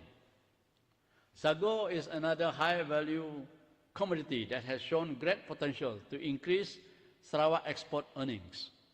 As of 2022, the total area of sago has slightly decreased to 32,747 hectares from 33,407 hectares in 2021. Despite the reduction of hectareage and production, the export value of sago product has increased from 80.34 million ringgit Malaysia in 2021 to 107.72 million ringgit Malaysia in 2022. Perhaps because this increase is due to the sago price in the 2022. Good news. In our effort to develop the sago and Nipah industry in Sarawak, the newly established Sago and Nipah Development Board will focus on the following. Number 1, registration of smallholders, sago mills and Nipah palm sugar producers. Number 2, the use of artificial intelligence to determine the total area of sago and Nipah palms. Number 3, empowering the smallholder sector. Number 4, introducing a mechanism for determining the price of sago logs. Paper industry. Yang berhormat Datuk Speaker, Sarawak is the main paper producing region, accounting to 98%. I keep saying this every sitting. 98% of the country annual production in 2022. Most of the paper in Sarawak are being cultivated by smallholders. As of September 2023, the total area of Sarawak paper plantation is about 8,008 hectares, an increase of 2.6% from 7,806 hectares as compared to the same year last year. The total number of smallholders that are registered with the Malaysian Paper Board MPB is 38,248 as of September 2023. Sarawak paper export has decreased from 13.7% from 8,097 metric ton in 2021 to 6,989 metric ton in 2022. Nonetheless, the export earnings for paper have increased by 11.6% from 151 million ringgit Malaysia to 168 million ringgit Malaysia in the same period. To sustain the paper industry in Sarawak, MPB or Malaysia Paper Board is currently focusing on production of high quality and premium paper to fetch premium price and actively explore new markets that are willing to buy higher quality paper, such as Sweden and Finland. In addition, MPB strives to create smart paper smallholders through Paper Smart Farming project utilizing hyperspectral technology and Internet of Things (IoT), aims at increasing the effectiveness of paper farm management in dealing with paper diseases and nutrients problems that threaten the health of the paper vine. Cocoa industry. The production of cocoa bean in Sarawak is insufficient to meet the requirement of the local industry. Sarawak imported ringgit Malaysia 106 million worth of cocoa bean, chocolate and other food preparation containing cocoa, and exported 2 million in 2022. To overcome this shortage of local supply, Malaysia Cocoa Board, LKM, Lembaga Cocoa Malaysia, under 12 Malaysia Plan, has implemented 3 major programs in Sarawak, namely Program Ransangan Pengeluaran Hasil Koko, Projek Pembangunan Bahan Tanaman Koko, Fine Flavor, and Koko Organic, and Program Pemodenan Pertanian. For the year 2022 and 2023, a sum of ringgit Malaysia 4.2 million was allocated to implement this program involving 329 farmers with a total area of 311.38 hectares. Lembaga Hukum Malaysia has established Koperasi Cluster Cocoa Sarawak Berhad in 2019 to assist cocoa smallholders and marketing their produce at a better price. To strengthen the cocoa industry in Sarawak, my ministry will collaborate with Lembaga Cocoa Malaysia to propose the establishment of cocoa belt and concentrated area stretching from Asajaya, Suboyau, and all the way to Semunjang. Due to the proximity of the cocoa processing factory at LKM, Lembaga Hukum Malaysia Kota Samarahan. This is necessary to ensure consistent and ample supply of dry cocoa beans for chocolate production at the factory, which has the capacity to process 50 metric tons of dry cocoa beans annually. Dato' Speaker, uplifting the livelihood of farmers and sustaining rural community development. The 5th Agriculture Strategic Development Trust is to uplift the livelihood of farmers and sustaining rural community. The smallholder group is the mainstay of Sarawak agriculture sector. There are around 177,000 farmers registered with Area Farmers Organisation (PPK) involved in various agriculture activities. Sarawak government is committed to continue to uplift the livelihood of the farming community in Sarawak. The sustenance of the farming community livelihood will be emphasized by providing opportunities, training, and output incentive. Among the various programs and projects that have been implemented by the departments and agencies under my purview of my ministry are: 1. Agricultural Smallholding and Scheme Participant Development Program. Mr. Speaker, there are more than 16,000 smallholder farmers that have been assisted by DOA Sarawak since 2021 for crops development program with a total of allocation of 60.06 million under the previous sources of funds from Sarawak and federal government. In 2021, a total sum of 4.35 million ringgit has been allocated for the development of durian, banana, pineapple, involving a total area of around 400 hectares and benefiting 403 farmers. These food crops, which have high demand in both local and international markets, can create new wealth for smallholding farmers. The coconut smallholding farmers have also been supported through coconut rehabilitation and new planting programs. In the year 2023, a total of 479 farmers involving 538 hectares of new planting, rehabilitation, and maintaining existing coconut farms involving a total cost of ringgit Malaysia 3.35 million from Sarawak and federal funding.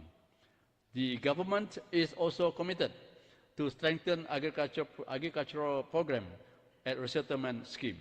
A sum of 1 million ringgit Malaysia under 12 Malaysia plan has been allocated to implement program pembangunan pertanian at resettlement scheme. As of October 2023, a total sum of $500,000 has been spent on this program, benefiting 196 local farmers who are residing in Bengoh, Batangai, and also Murum. The Penan community that resided within the Long Latte Rural Service Center in Baram area is also being supported by the government under program khas Bumiputra Sarawak, program Sumber Kekayaan Baru, with an allocation of ringgit Malaysia 2.5 million under 12 Malaysia plan. Up to now, 82 farmers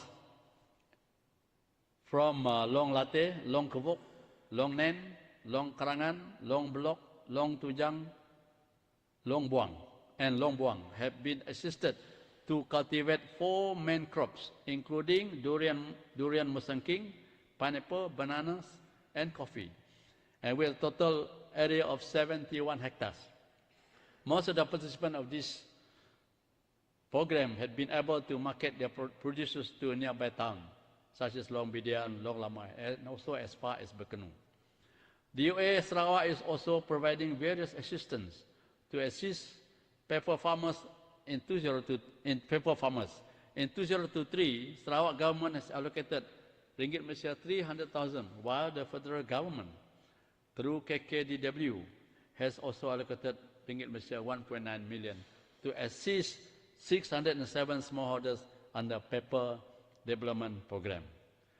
In 2023, 169 Sego smallholders have been assisted by both Sarawak and federal government with a combined allocation of 0.82 million for a new planting program involving a total area of 73 hectares, maintenance of 187.6 hectares of existing sago,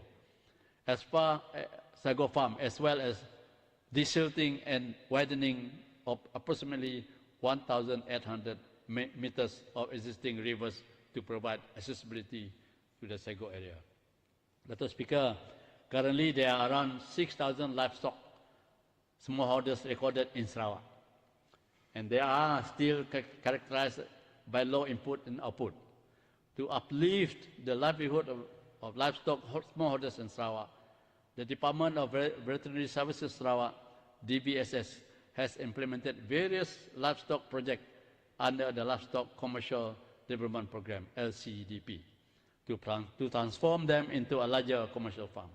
Under the 12 Malaysia plan, the government is targeting to empower some 962 smallholders livestock farmers in Sarawak with an approved total allocation of 9.62 million ringgit Malaysia to implement the Livestock Commercial Development Program, LCDP. This program is aimed to assist individual smallholders that are mainly in the rural areas to upgrade their livestock farm infrastructure and to facilitate toward increasing their livestock production, thus increasing their income and uplifting their livelihood.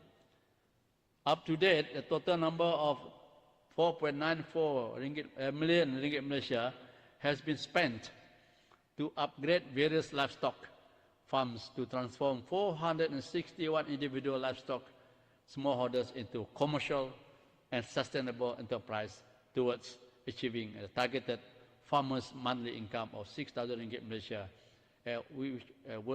as was aspired under the post-COVID-19 Development Strategy 2030, PCDS 2030. Apart from the Livestock Commercial Development Program, LCDP, DVSS has also implemented various livestock projects for smallholding livestock farmers under the Agriculture Facilitation Fund, AFF. A total of ringgit Malaysia 19.42 million has been allocated in 2019 and 2020 for the implementation of various livestock projects throughout Sarawak. benefiting 1,444 farmers who resided mainly in the rural areas and are involved in rearing cattle, buffalo, sheep, goat, poultry, ducks, and swiftlet ranching. Dato' Speaker, presently there are 5,983 aquaculturists that are licensed by the US Sarawak. The Sarawak government is committed to enhance the development of a smallholding fishing community with the objective of raising their income and to reduce pockets of poverty incidents. Under Aquaculture Development Program, 170 smallholders were assisted with an allocation of ringgit Malaysia 1.5 million since 2021. The assistance provides fish farmers to improve their basic infrastructure, equipment, fish feeds, and fish trials, aiming to raising their income. The US Sarawak has also assisted 37 farmers between 2021 and 2023 under Aquaculture Development Program in Batangai and Awat-Awat Aquaculture Industrial Zone with total allocation of ringgit Malaysia 8 million. The agro-food micro-entrepreneurs have also been supported under the Agri-Food Product Development Program since 2022, a sum of ringgit Malaysia 0.6 million has been allocated and have benefited 80 participants with a total sale of ringgit Malaysia 1.5 million. Dato' Speaker, in addition, SACRA has continued to focus on bringing socio-economic development among the landowners that have participated in this land development program to support the government rural development agenda in eradicating poverty in the rural areas. SACRA has developed more than 56,000 hectares of native land for oil palm cultivation within Kuching, Serian, Seriaman, and Betong division. For the past 10 years, SACRA has distributed almost $500 million as a net proceed to 21,402 scheme participants and created more than 2,800 employments. In the effort to promote local entrepreneurship while reducing dependency on pekerja migrant Indonesia, PMI, SACRA has introduced a Rural Agropreneurs Program, RAP. To date, SACRA has attracted 26 local entrepreneurs to take up contract works in the estate, which has contributed to 19% of its crop production. SACRA development program is also bring infrastructure to the rural areas community, such as road and bridges, place of worship, community halls, educational aids to family members of participants to pursue their higher education, supplementary income activities, and assistance through corporate social responsibility, CSR, such as assistance to the fire victim, natural disasters, and pandemic. SACRA is currently expanding its commercial activities throughout the supply chain, such as fertilizer manufacturing, seed production, nursery land development services, oil palm estates, cattle integration and feedlot, logistic, works and supplies, palm oil milling, refinery, either on its own or through its subsidiary companies, Koperasi Pemodalan SACRA Sarawak Berhad.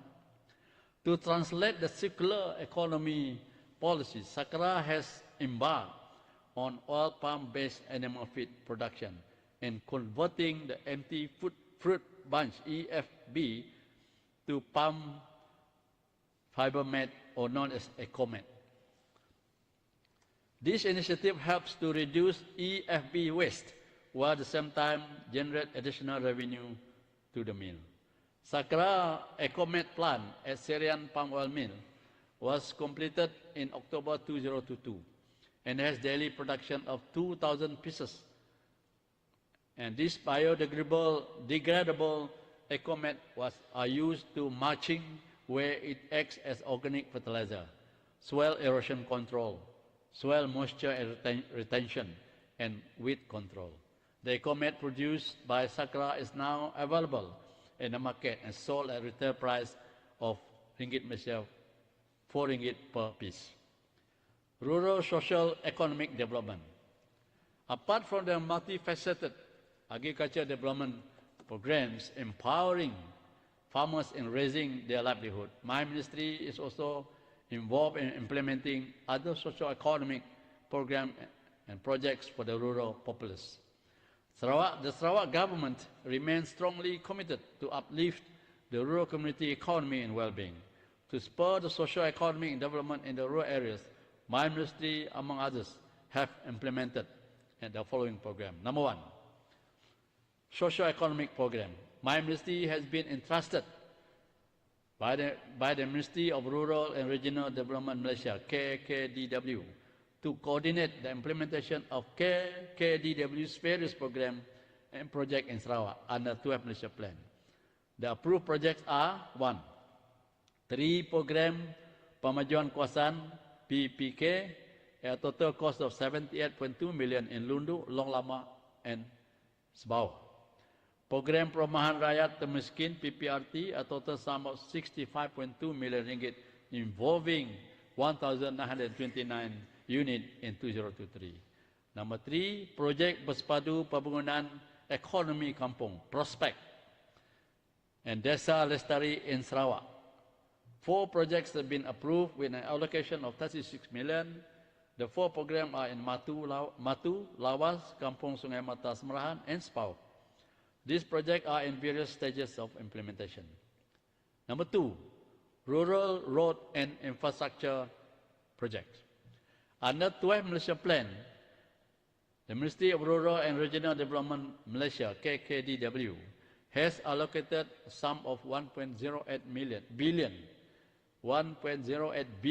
to DID Sarawak to implement 15 projects, 15, under program Jalan Luar Bandar.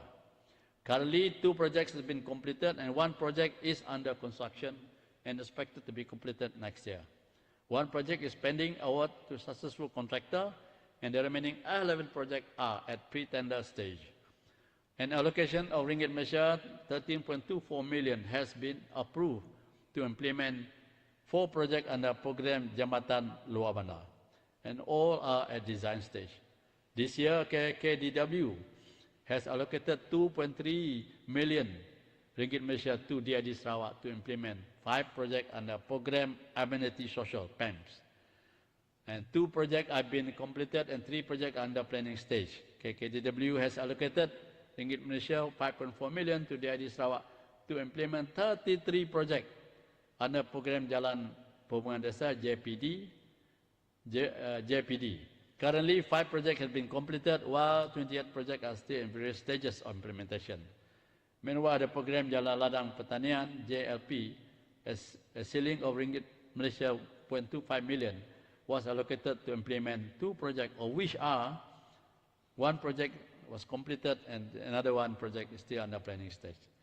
A sum of ringgit Malaysia 45 million under Project Rakyat was allocated to implement projek Jalan Kampung Penasuk ke Nangan Semah, Daro, Mukah, Sarawak.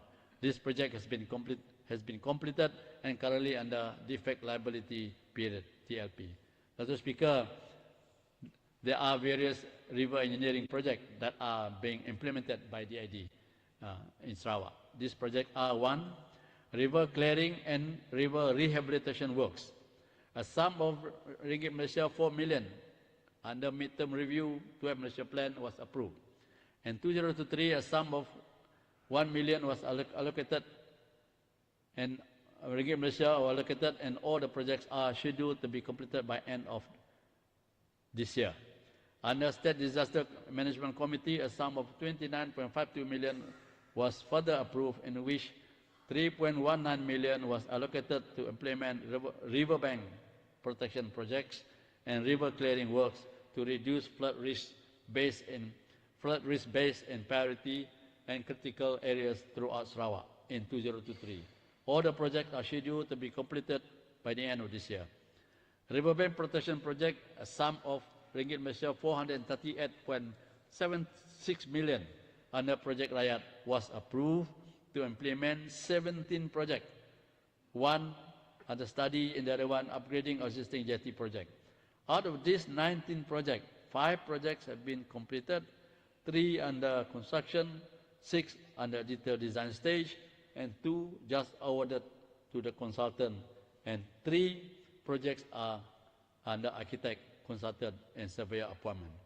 To date, these projects are in detailed design stage and scheduled to be tendered out in the second quarter of next year. Number 3, Coastal Protection Project. Under 12 Malaysia Plan, 2 projects with total allocation of 168.17 million has been approved, and 1 project will be tendered in the first quarter of 2024, and the other one is in planning stage. DID Sarawak is implementing various infrastructure projects under regional agencies. Number 1, under Integrated Regional Samarahan Development Agency, IRSDA, IRSDA, a total of ringgit Malaysia 6.5 million was approved for the implementation of 4 riverbank protection projects. Up to date, 3 projects have been completed and 1 is under construction. Number 2, under Sri Aman Development Agency, SADA, a total of 96 million ringgit Malaysia was approved for the implementation of 3 riverbank protection projects. Out of the 3 projects, 1 project is under detailed design stage and 2 projects are under consultant appointment stage. The project under detailed design stage is scheduled to be tendered out by the second quarter of next year. Under Betong Division Development Agency, BDDA, a total of ringgit Malaysia 134.28 million was approved to implement 4 riverbank protection projects. All the projects are under consultant appointment stage. Number 4, under Rajang Delta Development Agency, RADA, RADDA, a total of ringgit Malaysia 36 million was approved for the implementation of 4 riverbank protection projects. All the 4 projects are under consultant appointment stage. In addition, there are 3 coastal protection projects that have been approved with allocation of 38 million. All these projects are still under planning stage. In addition, DID Sarawak has been allocated with federal funding to carry out river engineering project include number 1, a sum of ringgit Malaysia 12.2 million for river cleaning and rehabilitation works in 2023 to reduce flood risk in priority and critical areas throughout Sarawak. All the projects are scheduled to be completed latest by the end of this year. A total of sum of ringgit Malaysia 76.05 million for coastal erosion protection and river mouth rehabilitation project. Currently, coastal erosion protection project, 4 coastal erosion protection project, and 1 project has been completed. 2 projects are currently under construction, and 1 project is expected to be completed this year, and 1 project in 2024. And 1 project is expected to be tendered in 2024, February 2024. Number 3, a sum of 316.3 million ringgit Malaysia program, Project Tebatan Banjir, to mitigate coastal flooding and erosion in 17 areas in Sarawak. The project is under procurement stage. Number 4, a sum of 26 million for the river mouth dredging project. 3 projects for river mouth improvement at Sungai Buntau, Sungai Limbang, and Sungai Seboyau to mitigate flooding and facilitate river navigation. 1 project is currently under construction, and the other 2 projects are in design stage. Rural ICT and Human Capital Training Program. My ministry has continued to enhance the development and growth of rural community by educating and equipping them with user-friendly ICT knowledge. The program is to empower them to access market and product information to enhance their business and to enable them to participate effectively in the new economy. Towards this, my ministry has conducted 26 series of ICT-based training programs involving 845 participants throughout Sarawak, with an allocation of 0.98 million ringgit Malaysia. To continue this program, a sum of 1.03 million will be allocated for the year 2024. Development of Rural Growth Center. Establishment of Rural Growth Center in Sarawak is aimed to develop the rural areas of Sarawak in a more systematic coordinated and integrated manner. There are 11 RGCs that have been approved and 10 RGCs have been developed, while 4 remain development component, namely infrastructure, with 4 main development component, namely infrastructure, economic development, service center, and human resource development, while the development of 1 RGC has not started due to inavailability of funds. With the establishment of 9 regional agencies, there is a need to review RGC development implementation approach. My ministry has received application from some regional agencies to take over the management of developing some RGCs, in particular from Greater Kuching Coordinated Development Agencies GKCDA to develop Padawan RGC. Meanwhile, RGC OPA has been approved for the development of first Malaysia Metropolitan Food Cluster, MFC OPA. MFC OPA will adopt the concept of Wageningen Metropolitan Food Cluster from the Netherlands. Dato' Speaker, optimizing the NCR land economic potential for agriculture development. The 6th Agriculture Strategic Development Trust is to optimize NCR land economic potential for agriculture development.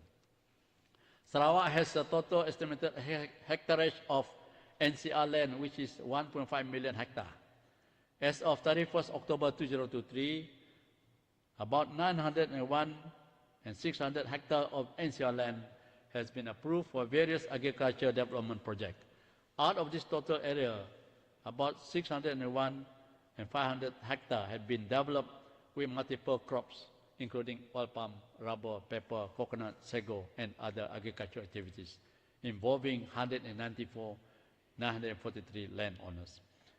To date, the most common approaches that are being practiced are organized in independent smallholders. Among the implementing agencies involved are Department of Agriculture, DOA, Sarawak Land Consolidation and Rehabilitation Authority, SACRA, Sarawak Land Development Board, SLDB, Federal Land Consolidation and Rehabilitation Authority, FACRA, Malaysia Paper Board, MPB, Lembaga Cocoa Malaysia, LKM, Lembaga Getah Malaysia, LGM, Rubber Industry Smallholders Development Authority, RISDA, Malaysian Palm Oil Board, MPOB. NCR Land Development Management. In the year 2023, my ministry has received an allocation amounting to Malaysia 229,990 from the federal government to carry out program pembangunan tanah hak adat Bumiputra, NCR Land Development, under program khas Bumiputra PKB. This initiative is dedicated to promoting awareness on NCR land development programs among the NCR landowners and investors. The awareness program include engagement with NCR landowners, applicants, and the land development agencies. Up to now, out of 138 applications submitted through the respective Area Development Committee, ADC, involving 462,500 hectares, 61 have been approved, covering a total area of 121,680 hectares. NCR Land Development Program performance.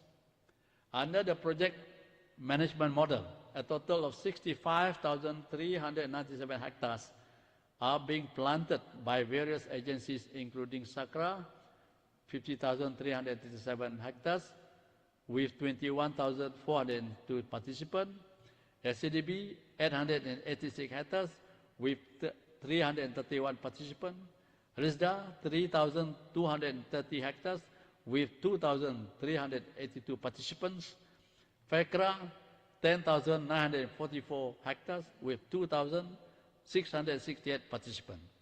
Under the joint venture model, there are 57 projects with a gross area of 385,120 hectares have been approved under this development concept, involving 17,861 landowners. Out of the total surrendered area, 93,202 hectares have been developed.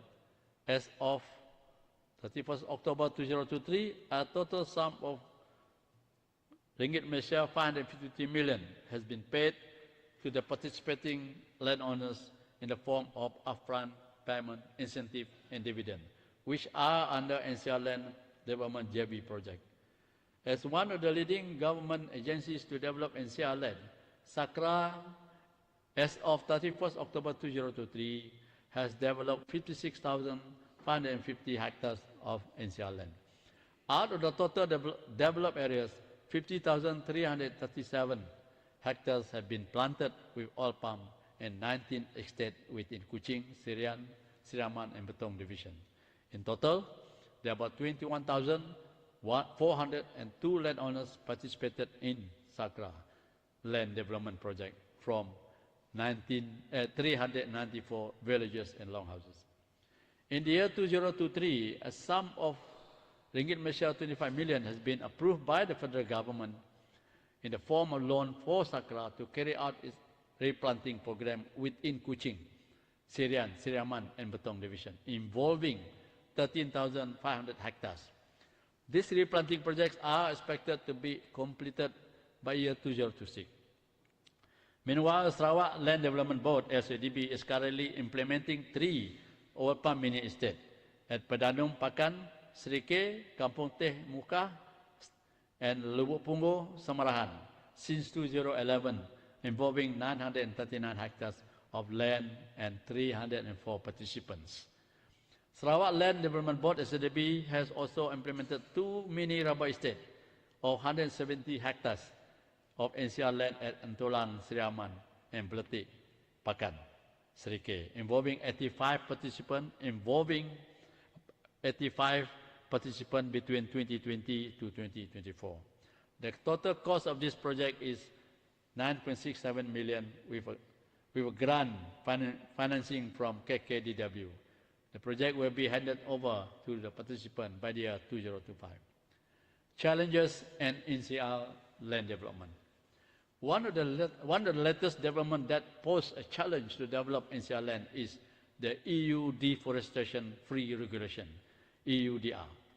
This newly enforced regulation is detrimental to the government's effort to eradicate poverty and uplifting the socio-economic well-being of the indigenous communities in Sarawak. The EUDR will not only affect oil palm but also other major commodity crops and livestock such as rubber, cocoa, coffee, soya, cattle and wood, as well as products derived from these commodities. As this regulation is not only restricting development of NCR land but also contradicting to the UN Sustainable Development Goal, United Nations Sustainable Development Goal, UN SDG agenda. Therefore, my ministry will continue to work closely with the Ministry of Plantation and Commodities Malaysia, MPIC, and Malaysian Palm Oil Certification Council, MPOCC, to appeal to EU to grant special exemption to NCR land so as not to deprive the indigenous community the opportunities to uplift their livelihood and well-being. Biosecurity management control. My ministry views biosecurity control measures as of paramount importance. The Sarawak Agriculture Strategic Development Plan explicitly links biosecurity to market access and international competitiveness, which is underpinned by our favorable pest and disease-free status. Biosecurity is also central to on-farm productivity, profitability, and sustainability, minimizing the damage impact of invasive species and associated cost of management. Advanced agriculture countries have all strict biosecurity systems to prevent disease-causing agent entering or living any place where they can pose risk to farm animals, other animals, humans, or the safety of and the quality of a food product. The importation of grain and grains product into Sarawak is subjected to the Plant Quarantine Act 1976 and Plant Quarantine Regulation 1981. Besides, other accompanied regulation to be complied include international standard of phytosanitary measures, custom order, provision of export and import, and Convention of International Trade of Endangered Species of Wild Fauna and Flora. For new planting material from countries that have never been previously considered, a pest risk analysis (PRA) is carried out through a verification of compliance (VOC) process, which requires an on-site visit to the material place of origin. The standard operating procedure is aimed to regulate the entry of plant and plant product in preventing the entry and the spread of pest and disease through brought together by the material imported. In order to avoid misperception, adherence to this regulation serves to prevent any untoward incidents in relation to the spread of foreign pests and noxious plants into Sarawak, particularly pests of quarantine importance, which can pose a threat to the Sarawak agriculture security. By law, it is the duty of the Department of Agriculture, Sarawak, to ensure that the Plant Quarantine Act 1976 and Plant Quarantine Regulation 1981 must be complied with to safeguard Sarawak agricultural sector in pest and disease free. Several reports involving detained and in some cases destroyed imported consignment highlighted the stringent measures implemented by DOA Sarawak. DOA Sarawak has demonstrated their expertise in managing paddy hybrid seeds imported from India, infested with nematodes, specifically Aplenchoides baceae. I hope I pronounced it right. Can you write one? The devastating impact of the rice white-tip nematodes responsible for up to 20% yield loss in southern and eastern states of India necessitate vigilant biosecurity measures. Susceptible varieties reported reduction ranging from 17 to 54%, while even resistant varieties reported loss up to 24%. In response to this significant threat, Plant Biosecurity and Quarantine Division (PBQ) under DOA Sarawak promptly implemented and reinforced stringent import procedures to strengthen defenses against the incursion of such pests. Central to this enhanced measure is the improvement of seed treatment protocols prior to their entry into Sarawak. Further supporting the importance of vigorous biosecurity measures in Sarawak, a consignment of 45 interpalm ornamental plants valued at 404,000 ringgit Malaysia was intercepted at Bintulu Port. This interception was prompted by the discovery of pests within the shipment. This incident emphasized the critical role of such procedure in safeguarding not only the agriculture industry but also the broader ecosystem. To facilitate importation of grains and grain products, including hybrid paddy seed to Sarawak, my ministry through the Department of Agriculture will be at service to provide necessary assistance and advice that are required by interested parties on the importation regulation and procedure. We will be there, we will be ready to facilitate. Fish biosecurity is also the vital key undermined aquaculture industry in Sarawak due to its geographical region. Without proper biosecurity measures, fish disease outbreak may occur and lead to adverse economic impact, which are well correlated with food safety and health towards consumers. In 2018, Sarawak experienced an outbreak of tilapia lake virus, TILV, which has led to the drastic decline in Sarawak aquaculture industry and adversely impacted major stakeholders and investors. To strengthen the fisheries biosecurity measure in Sarawak, it is imperative to establish fish quarantine and laboratory center. This center and other biosecurity initiatives shall strengthen the supply chain, increase confidence towards Sarawak products, widen market potential, and further strengthen State Fisheries Ordinance 2003. Mr. Speaker, in livestock industry, the biosecurity issues that are related to the various livestock species require stringent control to ensure the livestock industry is free from disease. The experiences learned from the outbreak of African swine fever affecting our swine industry recently are important to strictly protect the livestock from any invasive or outbreak of diseases.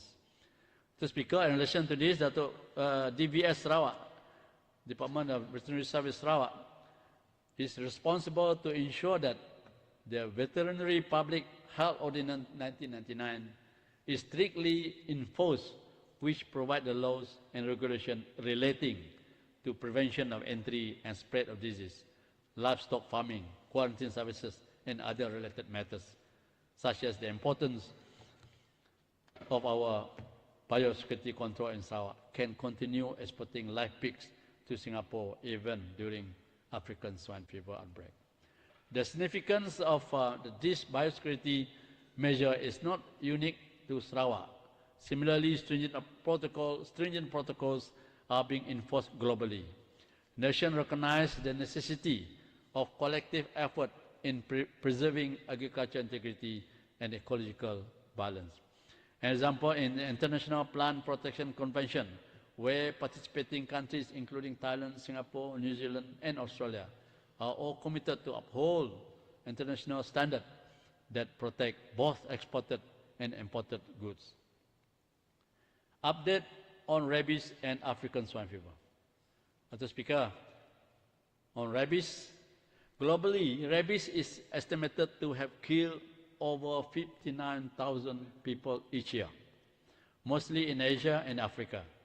Based on the State Health Department statistics, Sarawak recorded 15 deaths from 17 rabies in 2023. Since 2017, 72 human rabies cases and 65 deaths, and 90% mortality were reported. There are over 100 animal rabies cases detected yearly. To fight rabies, dogs must be vaccinated. To fight rabies, I repeat, dogs must be vaccinated. To date, the total figure of dogs that has been vaccinated by TVS Sarawak and Immune Belt Enforcement Team, IBET, across Sarawak is 36,900 dogs, and 92% against the targeted 40,000 heads of year-end dog. Mainly this figure is from the IBET team, because they have done quite commendable work. Since the rabies outbreak first appeared in Sarawak in 2017, Sarawak has been actively taking measures to combat the disease. Several measures to control and prevent rabies, such as mass vaccinations of dogs, public education, awareness campaign, surveillance, and monitoring of disease are being carried out. The Immune Belt Enforcement Team continues to monitor and curb movement of rabid dogs, carrying out surveillance and vaccination of dogs together with the Department of Veterinary Services Sarawak. Rabies, although fatal, but it is 100% preventable. So therefore, public must be reminded to take care or take extra precaution and immediately seek medical treatment if bitten by any animal. Dog owners must be responsible to ensure that their pets is vaccinated and anti-rabies vaccine. Dog vaccination is made mandatory under Section 40 Veterinary Public Health Ordinance 1999. Dog owners are reminded to keep their dogs under effective control. Owners who let their dog roam freely on the street shall be liable to a fine not exceeding 2,500 ringgit Malaysia under Section 37 Veterinary Public Health Ordinance 1999. In addition, these measures, the Sarawak government is also working with other countries in the region to control and prevent rabies. The VSS has collaborated with other organizations to organize second edition of Rabies in Borneo, RAB, on the 31st October to 1st November this year in Kuching. RIB, Rabies in Borneo, was organized to exchange knowledge and solution with professionals, experts, input from other countries and other regions. I call on the stakeholders, including local municipal council, to work together to control and eliminate rabies in Sarawak to achieve our vision, rabies-free Sarawak by the year 2025. African swine fever. Mr. Speaker, the Department of Veterinary Services Sarawak has successfully controlled the outbreak of African swine fever, ASF, as there is no new case reported. I therefore would like to congratulate the Department of Veterinary Services Sarawak for the commendable effort that they have made and all parties involved in eliminating ASF in Sarawak. Now, Mr. Speaker, I would like to respond to some of the matters that are raised by the Layari and Broman. Mr. Speaker, I would like to respond to the various issues, requests, views, comments, suggestions made by the Honourable Member of this House, subject relating to my ministry. And before that, I express my appreciation to all the Honourable Members for your concern and advice and recommendation that you have put forward. The Honourable Members have actively participated in the debate and also that which be recorded by my ministry. Empowerment of farmers' organization. For the information of the Honourable Members for Daro and Katibas, my ministry has empowered farmers' organization to strengthen the agriculture supply chain, as I have mentioned earlier. Program Perumahan Rakyat Miskin, PPRT. For the information of the Honourable Member for Baklalan, Talian, my ministry duly noted on the issue regarding PPRT raised by both Honourable Members. My ministry will actively engage and discuss further with KKDW regarding this matter. Agriculture Facilitation Fund. For the information of Honourable Members for Tupong, Daro, Serembu, Tebeduk, Krian, Meluan, Murum, Lingga, Opa, Betul Maru. This is popular now. The Sarawak government is continuing this AFF program, which has been renamed as AFF Jayatani program. Okay, we have renamed it so that you know the new name. Agriculture assistance. For the information of Honourable Members for Inkilili, Krian, Kabung, Meluan, Pelagus, Katibas, Murum, Serembu, Baleh, Meradong, Pending, Bukit Bangunan, and Opa. My ministry duly noted all requests, comments, and recommendations related to various agriculture assistance and development in your constituencies. Shortage of manpower and agriculture station. For the information of Honourable Members for Daro, Tamin, Murum, my ministry is actively engaging with Human Resource Development and Management Unit to strengthen manpower capacity of the department and agencies under my purview to provide better service to the farming community. Progress on agriculture station and offices in Tubau, Sungai Asap, Tugulang, and Matalun. Where's my friend? Okay.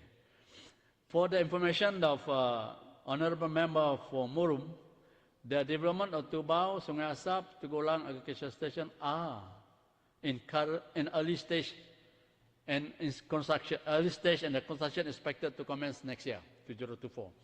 For Matalun agriculture station, a new site has been approved at Long Manapa and currently in design and pre-tender stage. I was given to understand that site is not suitable because of the stiff subject to erosion. Proposed new agriculture station and training center. For the information, Honourable Member for Semunjan and Pelagus, the proposal of new Semunjan agriculture station and Nanga Mujung Integrated Agriculture Training Center were not approved under midterm review 12 Malaysia Plan. My ministry will resubmit the proposal under 13 Malaysia Plan. For the information, Honourable Member for Gemah, the farming communities with these 3 resettlement schemes at the former Rajang Security Command Area, which is RASCOM, will be served by the newly completed Nangan Ngemah Agriculture Station.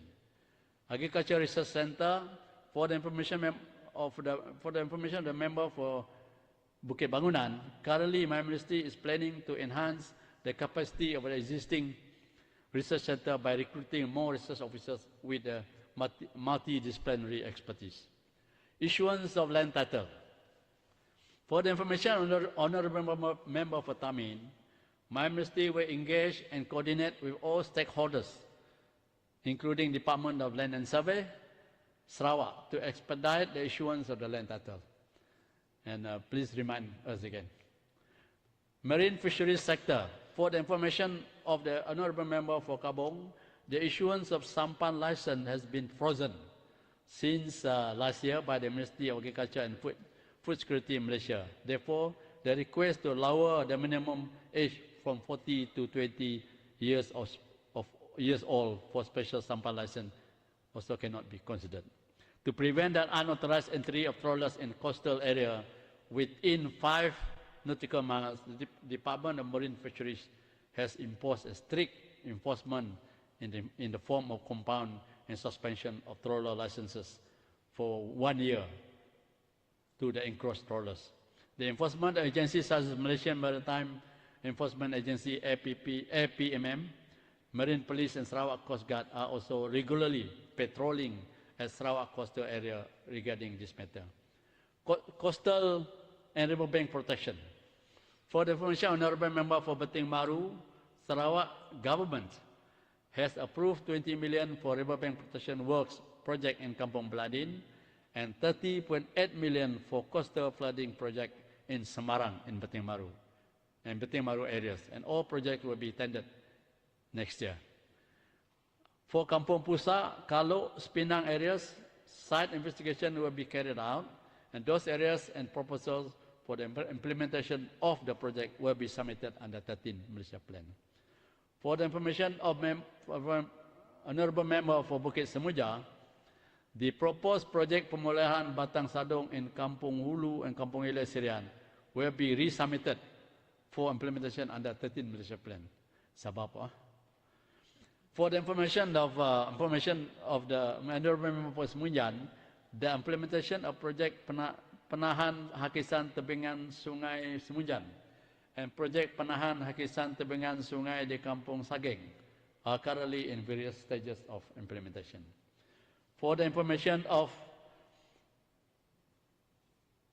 the honorable member for for Semunjan, dan for the information of honorable member for Telian, the proposed Mukah waterfront project has been submitted under Project Rakyat.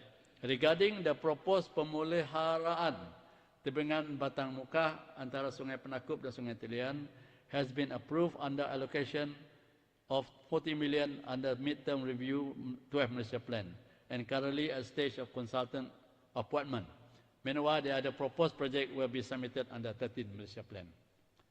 Menalun Sungai Poi Kenawit Road Project.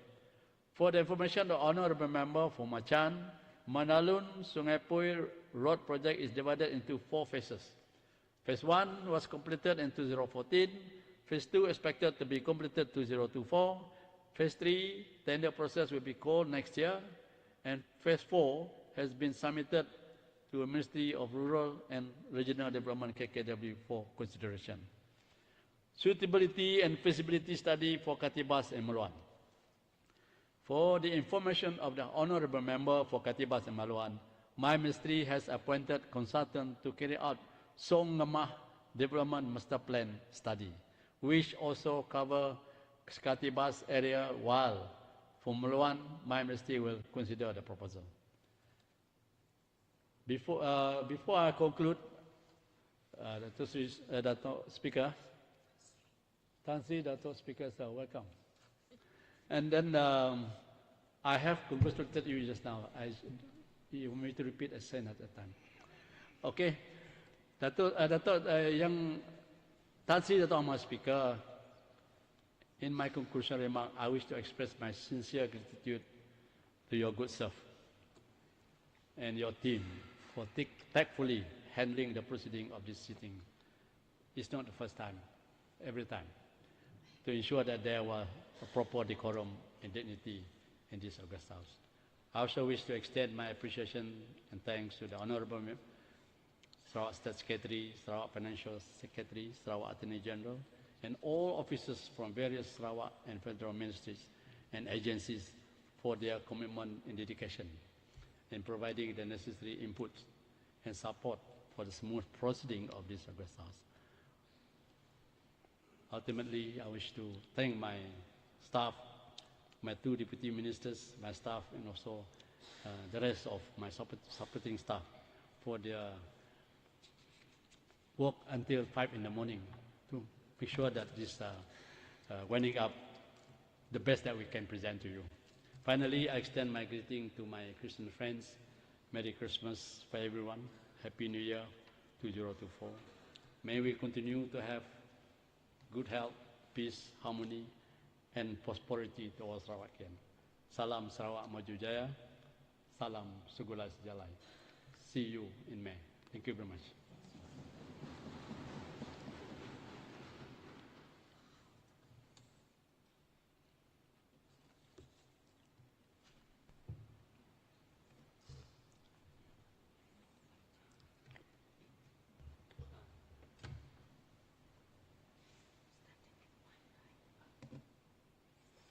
Dengan hormatnya, saya menjemput Yang Berhormat Datuk Seri Hajah Fatimah Abdullah, Menteri Pembangunan Wanita, Kanak-kanak dan Kesejahteraan Komuniti, untuk menyampaikan ucapan penggulungan. Bismillahirrahmanirrahim. Assalamualaikum warahmatullahi wabarakatuh dan salam sejahtera. Tan Sri Speaker, lafaz bismillah pembuka bicara. Bicara untuk kebaikan bersama. Tua muda dilupa tiada. Perkasa semua sejahtera selamanya. Tan Sri Speaker, izinkan saya memulakan ucapan penggulungan ini dengan ucapan tahniah di atas pelantikan semula Tuan Speaker untuk 2 tahun lagi. The longest serving speaker not only in Malaysia but also in the entire British Commonwealth. Tan Sri Dato' Amar Speaker once mentioned, nothing brilliant because no one else wants the job. This is far from the truth. Everyone in the August House knows that Tan Sri Speaker is very experienced, capable, knowledgeable, intellectually eloquent, handles each sitting very efficiently and professionally. I would also like to take this opportunity to congratulate the Right Honourable Premier of Sarawak for being awarded 2023 World Innovation in Technology and Services Alliance Eminent Person Award during the World Congress on Innovation and Technology International Digital Economy Conference Sarawak, or IDEX, October 2023 in Kuching. To ASEAN Oceanian Computing Industry Organization Digital Government Award during ASOCIO Digital Summit November 2023 in Seoul. And 3, ASEAN Federation of Engineering Organizations Honorary Fellow during the 41st Conference of the ASEAN Federation of Engineering Organizations November 2023 in Bali. I would also like to congratulate the Right Honourable Premier of Sarawak for tabling another surplus budget that is pro-development, rural-focused, community-centred and rakyat-centric. The 2024 surplus is indeed an impressive record. Our Yang Amat Berhormat Premier's maverick innovative and visionary approaches to re-engineering revenue growth have created history when Sarawak is projected to collect a record-breaking and highest ever revenue at 12.718 billion in 2023, an increase of 7% or 808 million compared to 2022. The World Bank recently recognized Sarawak as a high-income state when we reached a gross national income per capita of USD 18,360 in 2022.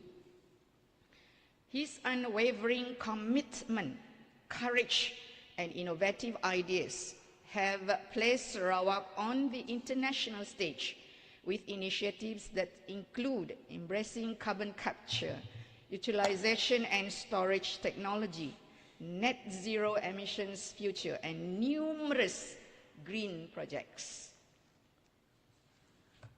Tan Sri Speaker, yang korek itu kendi, yang merah itu saga, yang elok itu budi, yang indah itu bahasa. I would like to thank Yang Amat Berhormat Premier for an allocation of 238.7 million ringgit for operations and development related to our ministry in the 2024 budget. This is a manifestation of the GPS government's unwavering commitment to strengthening social welfare and safety net, combating poverty, and enhancing the rakyat's well-being. Pohon kenari di pohon cemara, hinggap sekawan di pohon jati. Di Dewan ini saya berbicara, harap perhatian setulus hati. Tan Sri Speaker, Kementerian Pembangunan Wanita, Kanak-kanak dan Kesejahteraan Komuniti, pencapaian bidang keberhasilan utama Kementerian. Sukacita dimaklumkan bahawa ucapan penggulungan ini akan dibahagi kepada 3 bahagian utama, iaitu nombor 1, pembentukan modal insan berkualiti bermula seawal usia, 2, permekarsaan wanita dan keluarga, dan 3, pensejahteraan komuniti. Nombor 1, pembentukan modal insan berkualiti bermula seawal usia. Pendidikan dan modal insan yang berkualiti telah dikenal pasti sebagai antara penggerak dalam menyumbang kepada 6 sektor ekonomi di bawah Post-COVID-19 Development Strategy PCDS 2030. Proses pendidikan dan pembentukan modal insan yang berkualiti bermula dari peringkat awal kanak-kanak, melentur buluh dari rebung. Justru Kerajaan Sarawak melalui KPWK sentiasa memastikan akses, equity dan kualiti pendidikan bagi setiap anak Sarawak terus dipertingkatkan melalui kerjasama strategik dengan pelbagai agensi tempatan dan antarabangsa. Akses kepada pendidikan awal kanak-kanak. Pada tahun ini, terdapat 3,023 institusi pendidikan awal kanak-kanak atau IPAKK yang berdaftar di Sarawak. Melalui kerjasama strategik di bawah Majlis Pembangunan Awal Kanak-kanak Sarawak atau MPAX, Sarawak telah mencapai 98.71%. Saya ulang, 98.71% kanak-kanak tahun 1 bagi sesi 2023-2024 yang telah menyertai pendidikan prasekolah atau tadika berbanding 88.81% di peringkat kebangsaan. Alhamdulillah. Untuk memberi akses kepada pendidikan awal kanak-kanak di kawasan pedalaman, selain daripada 5 buah tadika sedidik penan di kawasan Apoh Tutuh, Kerajaan Sarawak melalui sedidik membina 2 buah tadika lagi pada tahun ini, iaitu tadika Rumah Seliau Selangau dan tadika Long Tebanyi Baram yang akan mula beroperasi pada tahun 2024. Seterusnya, keterangkuman dalam pendidikan awal kanak-kanak. Sarawak merupakan negeri pertama di Malaysia yang mewajibkan pelaksanaan keterangkuman pendidikan awal kanak-kanak melalui dasar open door policy di semua taska dan tadika sedidik. Semasa membentangkan kertas kerjanya bertajuk Inclusive Early Childhood Education, Sarawak Leading the Way di Konvensyen Antarabangsa Prasekolah Sarawak pada 18 November 2023.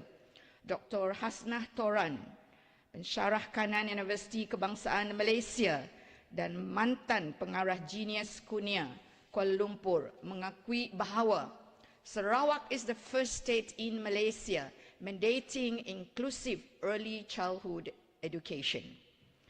Sehingga 31 Oktober 2023, terdapat 129 orang kanak-kanak berkeperluan khas belajar di sedidik. Selain daripada itu, terdapat 305 kanak-kanak berkeperluan khas belajar di IPAKK yang dikendalikan oleh agensi-agensi lain.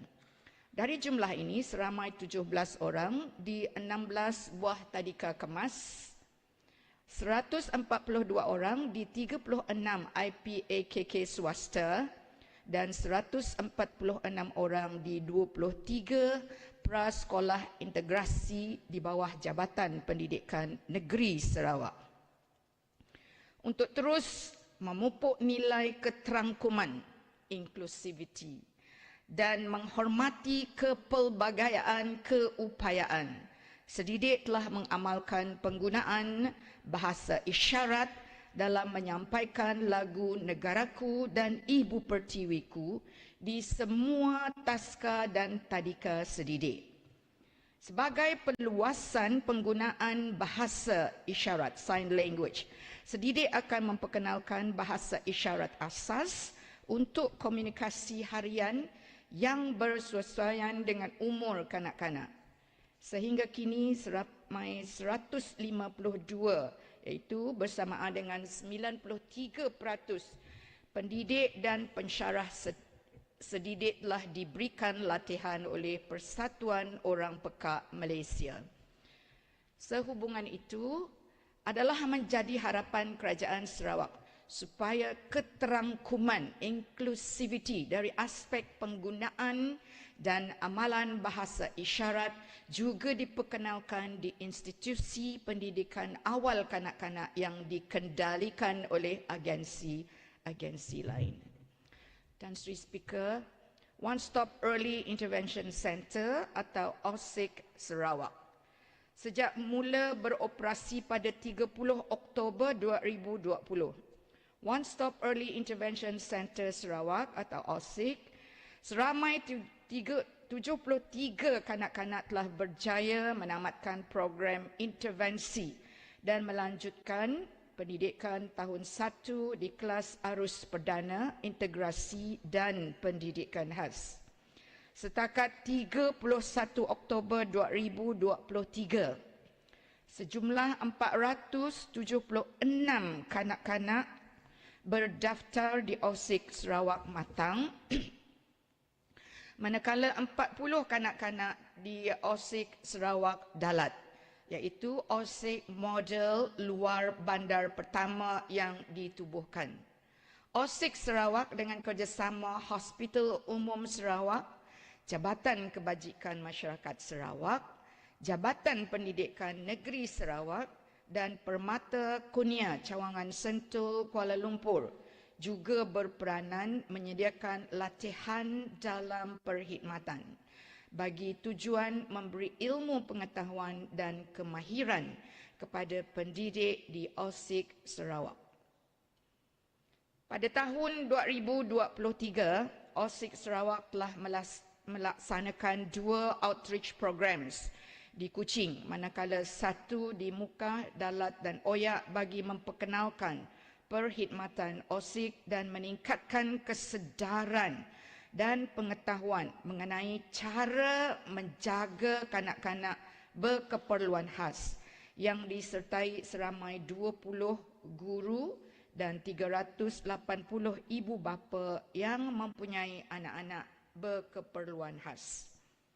Pada tahun ini, OSIK Sarawak telah menerima lawatan penanda aras benchmarking daripada pelbagai pertubuhan dan agensi di dalam dan luar negeri seperti United Nations Children Fund, UNICEF Malaysia, Yayasan Warisan Anak Selangor, YAWAS, Jabatan Anak Istimewa Selangor, ANIS, Pertubuhan Pemulihan dalam Komuniti, PPDK Sunflower Miri, Advocacy Association of Early Childhood Education, AECE Bintulu, dan Tadika Pelita Harapan Penampang Sabah. Ini membuktikan program OSIK telah memberi impak bukan sahaja kepada masyarakat setempat tetapi juga kepada pertubuhan dan agensi luar Sarawak. Kementerian mengucapkan terima kasih kepada Yang Berhormat Premier kerana telah meluluskan peruntukan sebanyak 3 juta bagi pengoperasian OSIK Sarawak pada tahun 2024. Ini membuktikan Kerajaan Sarawak, Kerajaan GPS committed dalam memastikan anak-anak berkeperluan khas mendapat intervensi yang sewajarnya. Kursus dan latihan peningkatan profesionalisme pendidik dan pengasuh. Bagi meningkatkan pengetahuan dan kemahiran pendidik, pengasuh dan pengusaha IPAKK mengenai amalan keterangkuman inclusivity dalam pendidikan awal kanak-kanak, Kementerian telah menganjurkan Sarawak Preschool International Convention 2023 dengan tema Supporting Inclusive Practices in Early Childhood Setting pada 18 hingga 19 November 2023 yang dihadiri oleh 271 peserta secara fizikal dan 907 orang secara dalam talian dari Malaysia, Singapura, Brunei, Kemboja, Australia, Kanada, Indonesia, Jepun, Brazil dan Amerika Syarikat. 5 kertas kerja telah dibentangkan oleh pakar-pakar tempatan dan luar negara dalam bidang pendidikan awal kanak-kanak. Selain konvensyen, Kementerian juga telah melaksanakan 24 kursus dan latihan peningkatan profesionalisme berterusan, continuous professional development, yang melibatkan 1,257 pendidik, pengasuh dan ibu bapa. Tan Sri Speaker menabung untuk masa depan. Program Save for Golden Future yang mula dilaksanakan oleh Sedidik pada 1 Mei 2023 telah meningkatkan kesedaran ibu bapa dan kanak-kanak tentang pentingnya menabung. Simpanan kanak-kanak telah menunjukkan peningkatan daripada RM62,644 pada 26 Jun 2023 yang melibatkan 2,487 kanak-kanak di 91 buah IPAKK kepada RM226,015 pada 31 Oktober 2023 melibatkan 2,587 kanak-kanak di 100 buah IPAKK.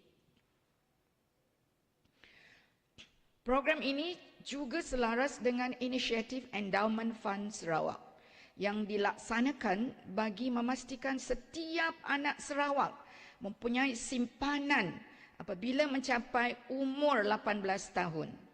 Sejak pelaksanaannya pada 1 Januari 2019 sehingga 31 Oktober 2023, seramai 104,804 anak Sarawak telah mempunyai akaun Endowment Fund Sarawak yang melibatkan perbelanjaan sebanyak 104.8 juta ringgit. Kementerian telah diperuntukkan sebanyak 16 juta bagi pelaksanaan Endowment Fund Sarawak untuk tahun 2024. Seterusnya, sokongan dan bantuan keuangan kepada ibu bapa. Kerajaan Sarawak telah memperkenalkan subsidi yuran pengasuhan dan pendidikan awal kanak-kanak mulai tahun 2023. Seramai 1,848 kanak-kanak telah mendapat manfaat daripada subsidi yuran ini yang melibatkan perbelanjaan berjumlah 1.75 juta ringgit. Inisiatif ini akan diteruskan pada tahun 2024 dengan peruntukan sebanyak 2.5 juta ringgit yang dianggarkan memberi manfaat kepada 2,500 kanak-kanak. Selain daripada meringankan bebanan kewangan ibu bapa, inisiatif ini juga adalah untuk menggalakkan ibu bapa menghantar anak-anak ke IPAKK berdaftar demi kebajikan dan keselamatan anak-anak. Grant tahunan khas atau GTK Institusi Pendidikan Awal Kanak-kanak. Grant tahunan khas atau GTK merupakan inisiatif bagi membantu pengusaha IPAKK berdaftar meningkatkan kualiti perkhidmatan asuhan, bimbingan dan didikan awal kanak-kanak.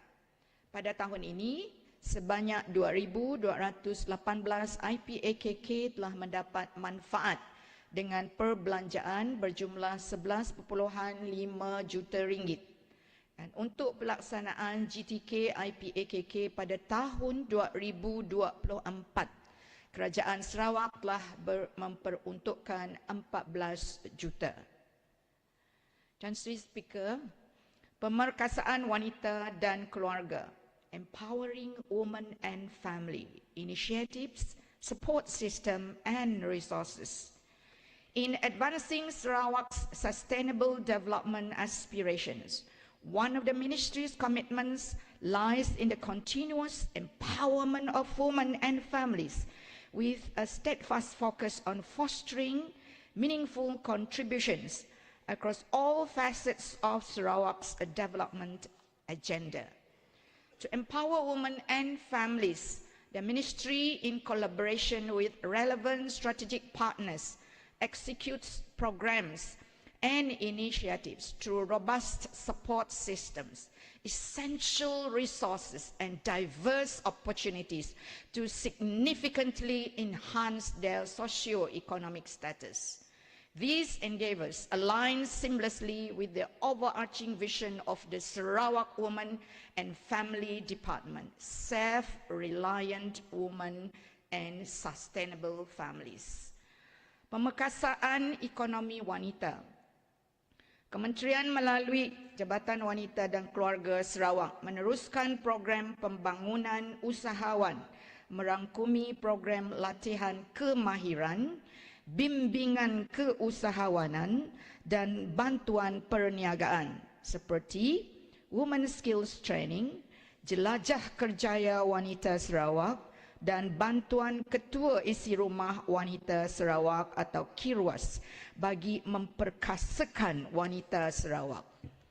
Pelaksanaan program-program ini akan mempersiapkan wanita Sarawak dengan ilmu dan kemahiran untuk terlibat dalam bidang keusahawanan sekaligus meningkatkan penyertaan wanita dalam sektor ekonomi.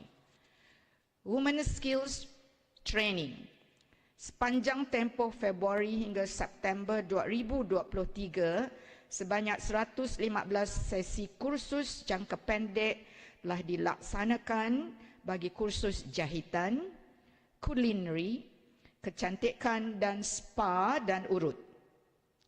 Selain mengupayakan wanita Sarawak dengan pengetahuan dan kemahiran baharu, JWKS turut memantau kemajuan pendapatan peserta dan mendapati daripada 2,670 peserta yang dilatih, 1,214 peserta atau bersamaan 45.47% telah berjaya menggunakan kemahiran baru tersebut untuk menjana pendapatan.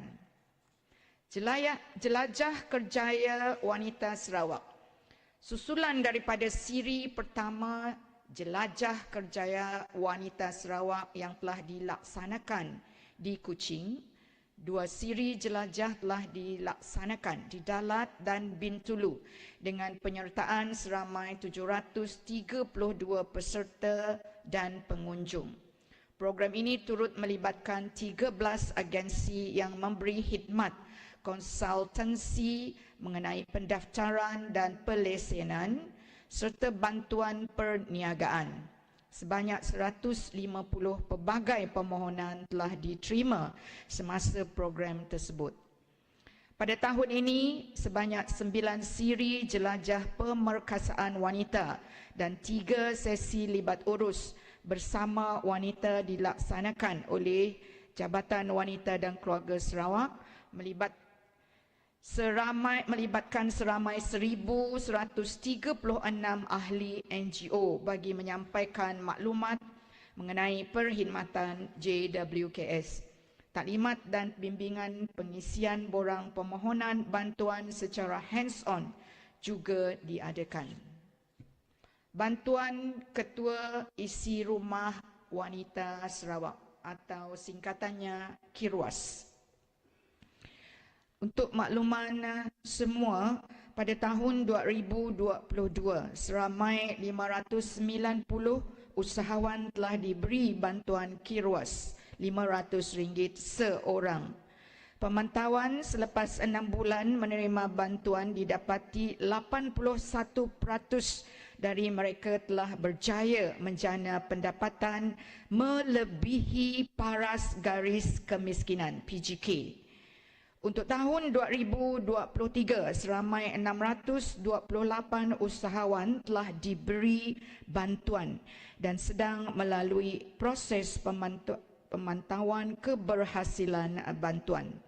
Dan untuk tahun 2024, dengan peruntukan sebanyak RM300,000, seramai 600 usahawan akan dapat bantuan KIRWAS. Para usahawan yang menerima bantuan akan dibimbing melalui program pembangunan usahawan bagi mencapai hasil utama sektor khidmat sosial PCDS 2030, iaitu mengeluarkan isi rumah berpendapatan rendah daripada kemiskinan dengan menjana purata pendapatan sebulan pada RM2,150 hingga RM3,750 menjelang 2030. Penglibatan wanita dalam kepimpinan. Kementerian melalui JWKS terus melaksanakan program kepimpinan wanita di seluruh Sarawak dengan kolaborasi agensi awam dan NGO. Program kepimpinan ini bukan sahaja bertujuan untuk meningkatkan kemahiran insaniah pemimpin di peringkat akar umbi, tetapi juga mengembangkan potensi kepimpinan pelajar perempuan di sekolah menengah dan institusi pengajian tinggi bagi membolehkan mereka menjadi ejen perubahan positif dalam masyarakat. Sehubungan ini, 2 siri Women Leadership Program telah dilaksanakan di Sarike dan Sri Aman, melibatkan seramai 60 peserta di kalangan pemimpin NGO, manakala Leadership Bootcamp for Youth telah dilaksanakan sebanyak 3 siri di Bintulu, Miri dan Kuching yang melibatkan seramai 90 pelajar perempuan sekolah menengah dan institusi pengajian tinggi. JWKS turut berkolaborasi dan menyokong inisiatif pihak NGO dalam melaksanakan program-program pengupayaan kapasiti wanita dan pemantapan institusi keluarga. Untuk itu, JWKS telah menyalurkan RM95,140 kepada 10 NGO di Sarawak untuk pelaksanaan program-program tersebut. Tan Sri Speaker, pemantapan institusi keluarga bagi menyumbang kepada peningkatan skor indeks 8.0 ke atas untuk Sarawak Social Wellbeing Index SSWI menjelang 2030. Kementerian melalui JWKS meneruskan pelbagai program pemantapan institusi keluarga. Setakat Oktober 2023,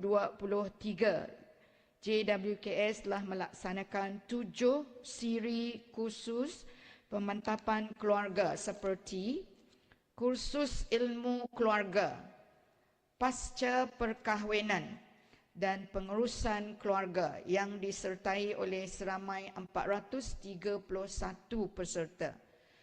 Soal selidik keberkesanan kursus telah dijalankan 1 bulan selepas setiap kursus diadakan.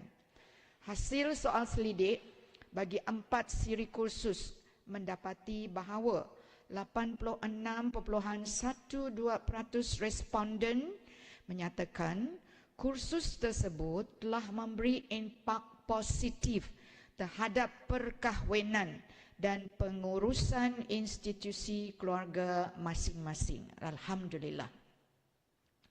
Selain itu, dalam menyumbang kepada matlamat Sustainable Development Goal 3, SDG 3, Good Health and Wellbeing for All, Kementerian melalui JWKS telah bekerjasama dengan Jabatan Kesihatan Negeri Sarawak, Lembaga Penduduk dan Pembangunan Keluarga Negara dan NGO mengadakan kursus Sustainable Wellness for Young Women.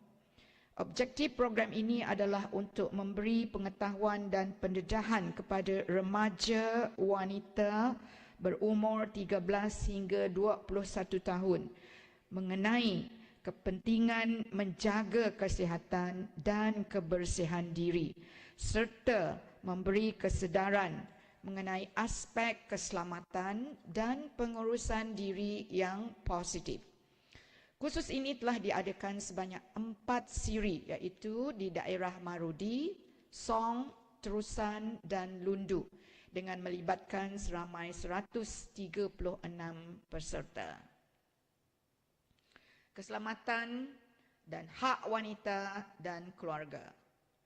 Dalam melahirkan masyarakat yang berpengetahuan dan peka tentang hak perundangan dan keselamatan wanita dan keluarga, Kementerian melalui JWKS meneruskan kolaborasi bersama rakan strategik dalam pelaksanaan pelbagai program kesedaran, keselamatan dan hak wanita dan keluarga. 3 kursus yang telah diteruskan pada tahun ini adalah Know Your Rights, Family and Women Safety, dan Basic Psychological Helping Skills. Know Your Rights. Pada tahun 2023, kursus Know Your Rights telah diadakan di Miri dan Padawan yang melibatkan 246 peserta. Family and Women Safety. Manakala 2 siri kursus Family and Women Safety telah diadakan di Kota Samarahan dan Bau melibatkan seramai 200 peserta. Seramai 60 peserta telah menyertai Basic Psychological Helping Skills yang diadakan di Miri. Kursus baru yang telah diperkenalkan pada tahun ini adalah Pocket Talks, Anti-Scam Literacy dan Digital Literacy for Elderly Women. Pocket Talks dalam menyebarluaskan kesedaran mengenai keselamatan dan hak wanita dan keluarga. Sebanyak 4 siri Pocket Talks telah diadakan secara atas talian dengan 350 peserta.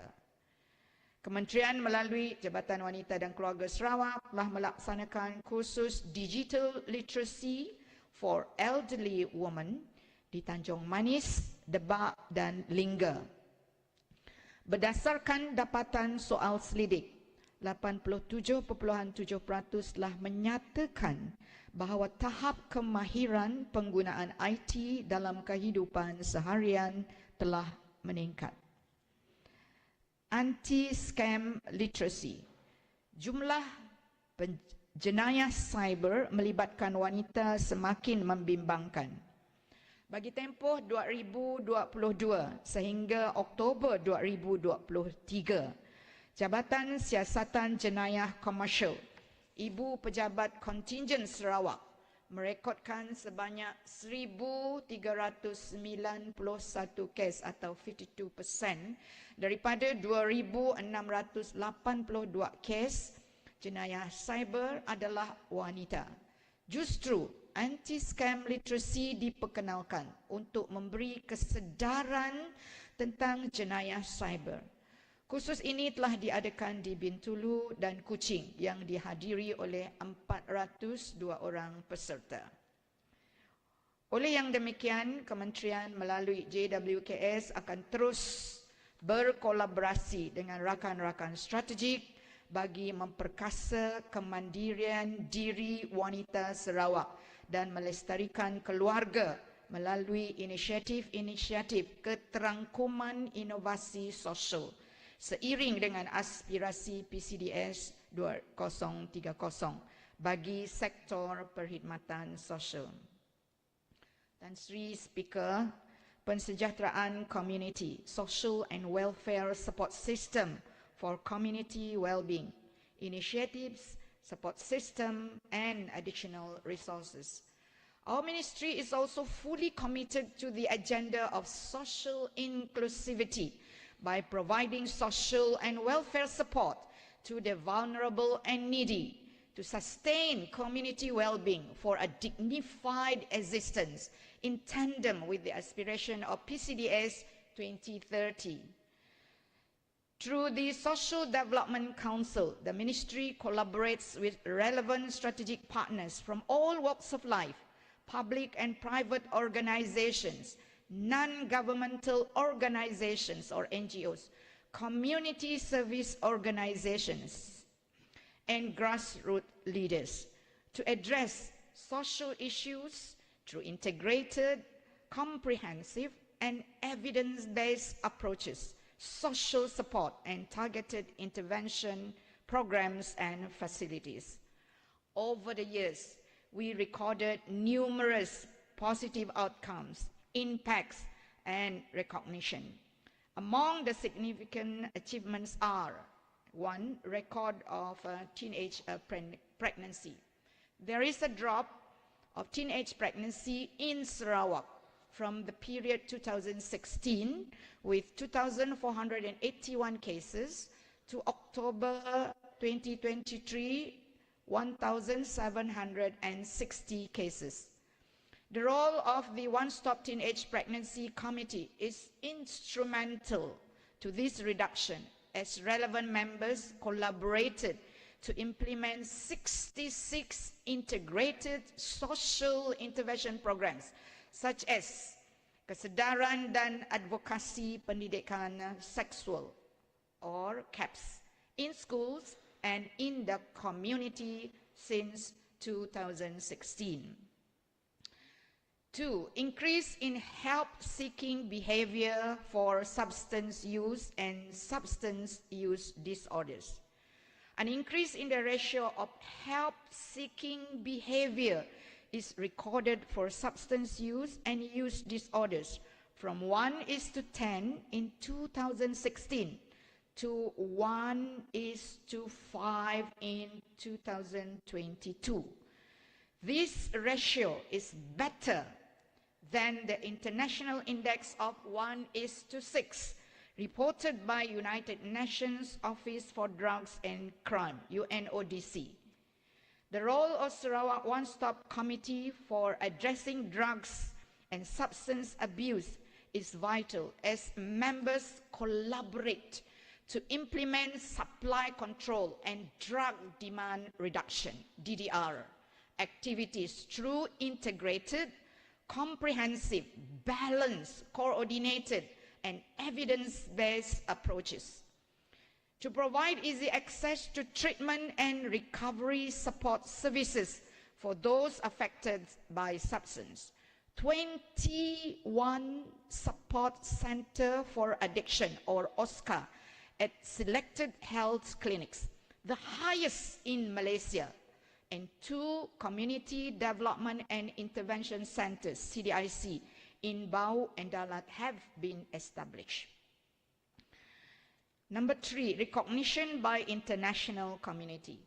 These integrated efforts by the Sarawak government through our ministry have earned the DDR Stewardship Award from the International Society of Substance Use Professionals, ISUP, Global at the International Recovery Symposium, IRS 2023. Recently, the ministry was entrusted to lead the ASEAN Recovery Network, a platform for professionals, associations, and organizations to network and collaborate on addiction treatment, recovery, and rehabilitation support services. Number 4, increase in help seeking for mental health issues. An increase of 39% in help seeking for mental health issues is recorded in Sarawak from 2019, with 41,920 cases, to 2022, whereby 58,207 cases is recorded. This is partly contributed by robust mental health screening and prevention activities during outreach programs such as the Randau Pembangunan Sosial in the rural, Randau Solidarity Community in the suburban, community mental health literacy and mental health awareness course in all administrative divisions in Sarawak. Since 2016, a total of 94 programs have been conducted. As of October 2023, there are 822 primary and secondary school counselors, 62 organizational psychology officers in the state and federal agencies, 13 counselors and psychology officers at the Social Welfare Department Sarawak, JKMS, and 45 psychiatrists, clinical psychologists, and psychology officers at government hospitals and clinics to support mental health screening, intervention, referrals, and services. Improvement in well-being index. Our achievements so far indicate that we are moving in the right direction towards high family well-being. Sarawak achieved a 10% increase on the Index Kesejahteraan Keluarga Malaysia between 2016 and 2019. 2016 with a score of 7.09 out of 10, and 2019 with a score of 7.78. In fact, we achieved a high index on the family relationship domain with a score of 8.44 in 2019 compared to 7.65 in 2016. Alhamdulillah. A KPI set in PCDS 2030 is to attain a high level of social well-being index with a score of 8 and above out of a scale of 10 on the Sarawak Social Well-Being Index, SSWI, by 2030. The parameters of the index are based on the state social transformation framework that consists of 10 pillars shown in the slide, 25 social domains and 79 subdomains. Our ministry is in the midst of conducting SSWI 2023, covering all the 45 districts in collaboration with a consortium of 3 local universities led by Swinburne University of Technology, Sarawak campus, and will be completed in March 2024. Compassion and support for welfare recipients during festive season. Bagi menambah keceriaan penerima bantuan yang menyambut 5 perayaan utama, signature program Jabatan Kebajikan Masyarakat Sarawak, Majlis Sejambak Kasih diteruskan pada tahun ini. Pada tahun 2022, JKMS telah membelanja 5.5 juta untuk tujuan tersebut. Manakala dari Januari sehingga November tahun 2023, sejumlah 5.11 juta telah dibelanjakan. Selain daripada kerajaan, sumbangan CSR daripada badan korporat seperti Hotel Dynasty Miri dan Petronas turut menambah nilai kepada program ini. Social support and intervention in the community. Kesejahteraan komuniti gelandangan. Melalui kolaborasi dalam kalangan ahli-ahli jawatankuasa pengurusan gelandangan Sarawak, the homeless in Sarawak, Kementerian menyediakan fasiliti tempat transit gelandangan, TTG. 97 gelandangan telah diselamat, dipulih dan dikembalikan kepada keluarga melalui TTG Sibu yang beroperasi sejak Februari 2023. Usaha ini telah menampakkan kesan positif dari segi jumlah gelandangan yang berkurangan. There's a reduction of number of homeless di Bandar Sibu, kecuali gelandangan yang mengalami acute mental health problems.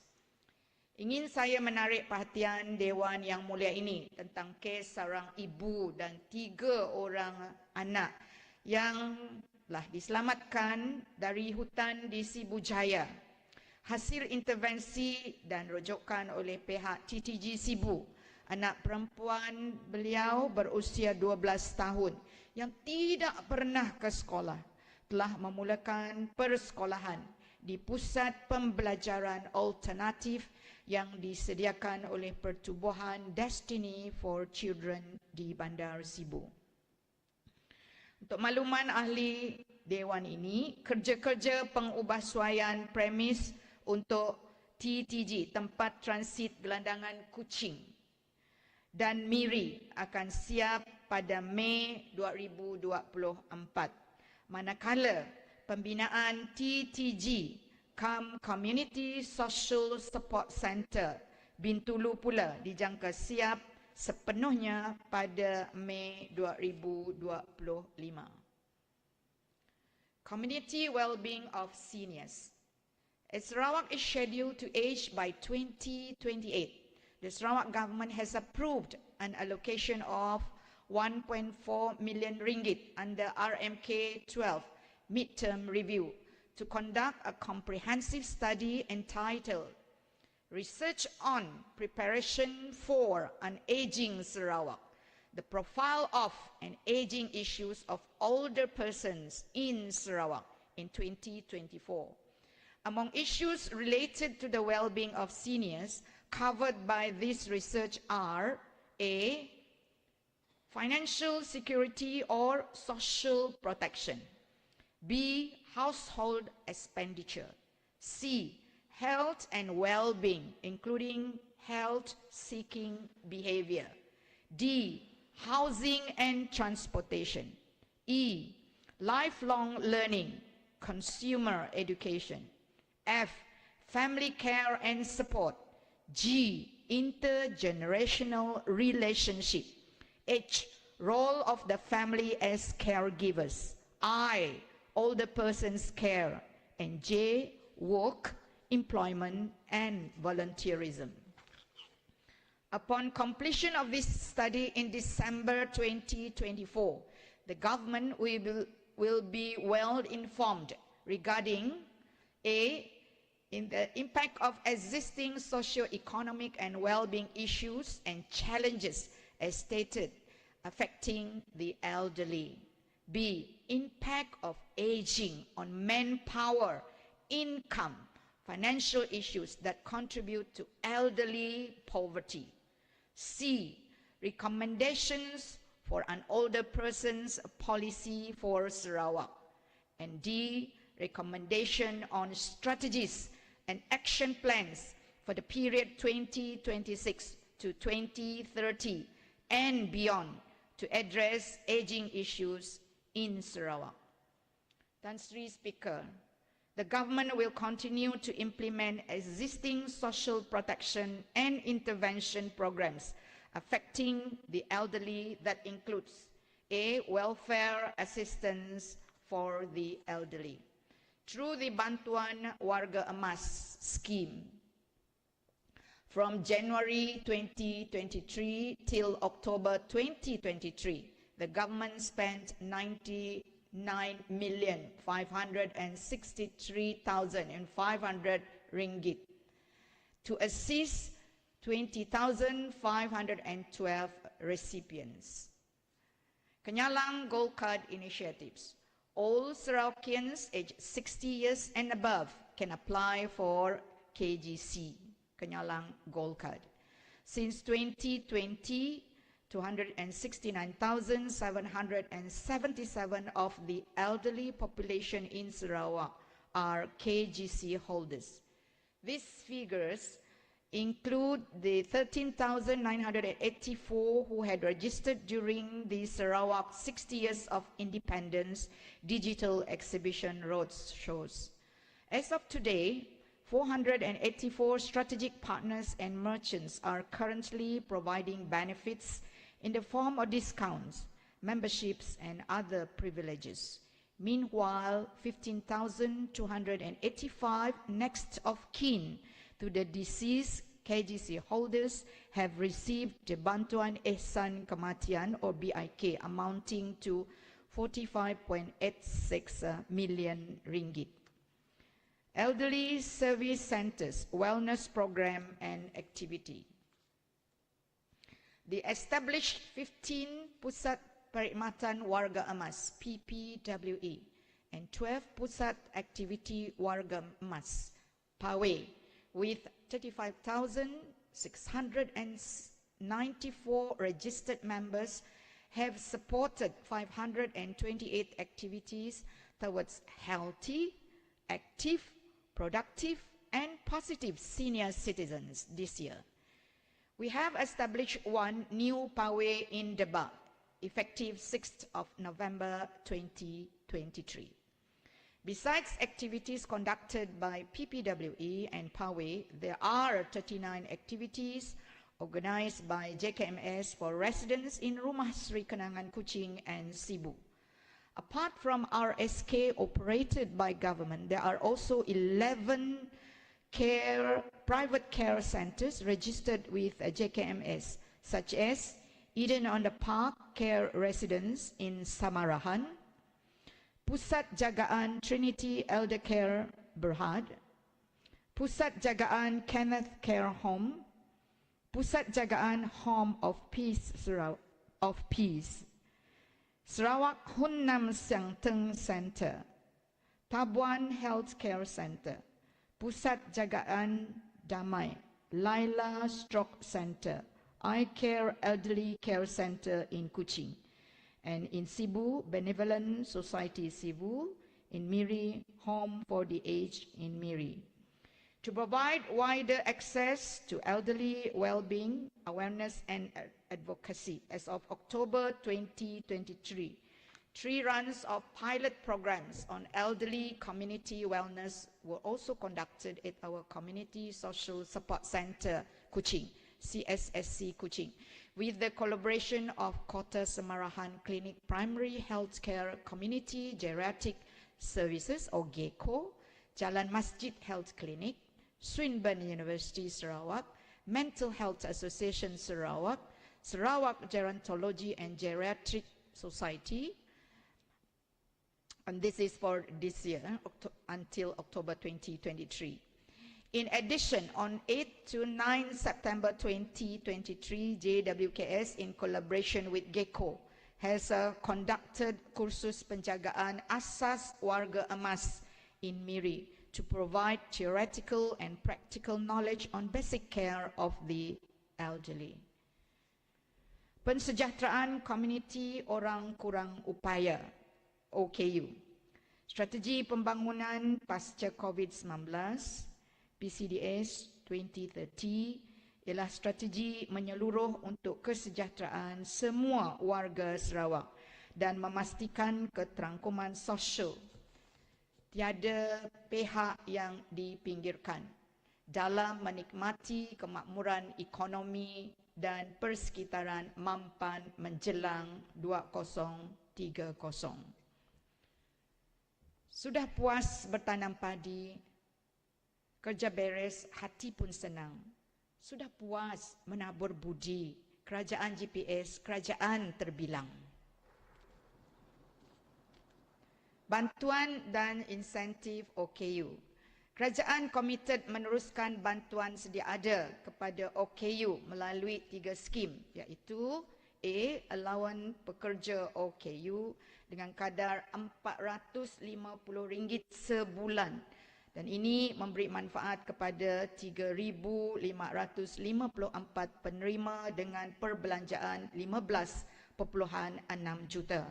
B. Bantuan penjagaan OKU yang terlantar, bedridden.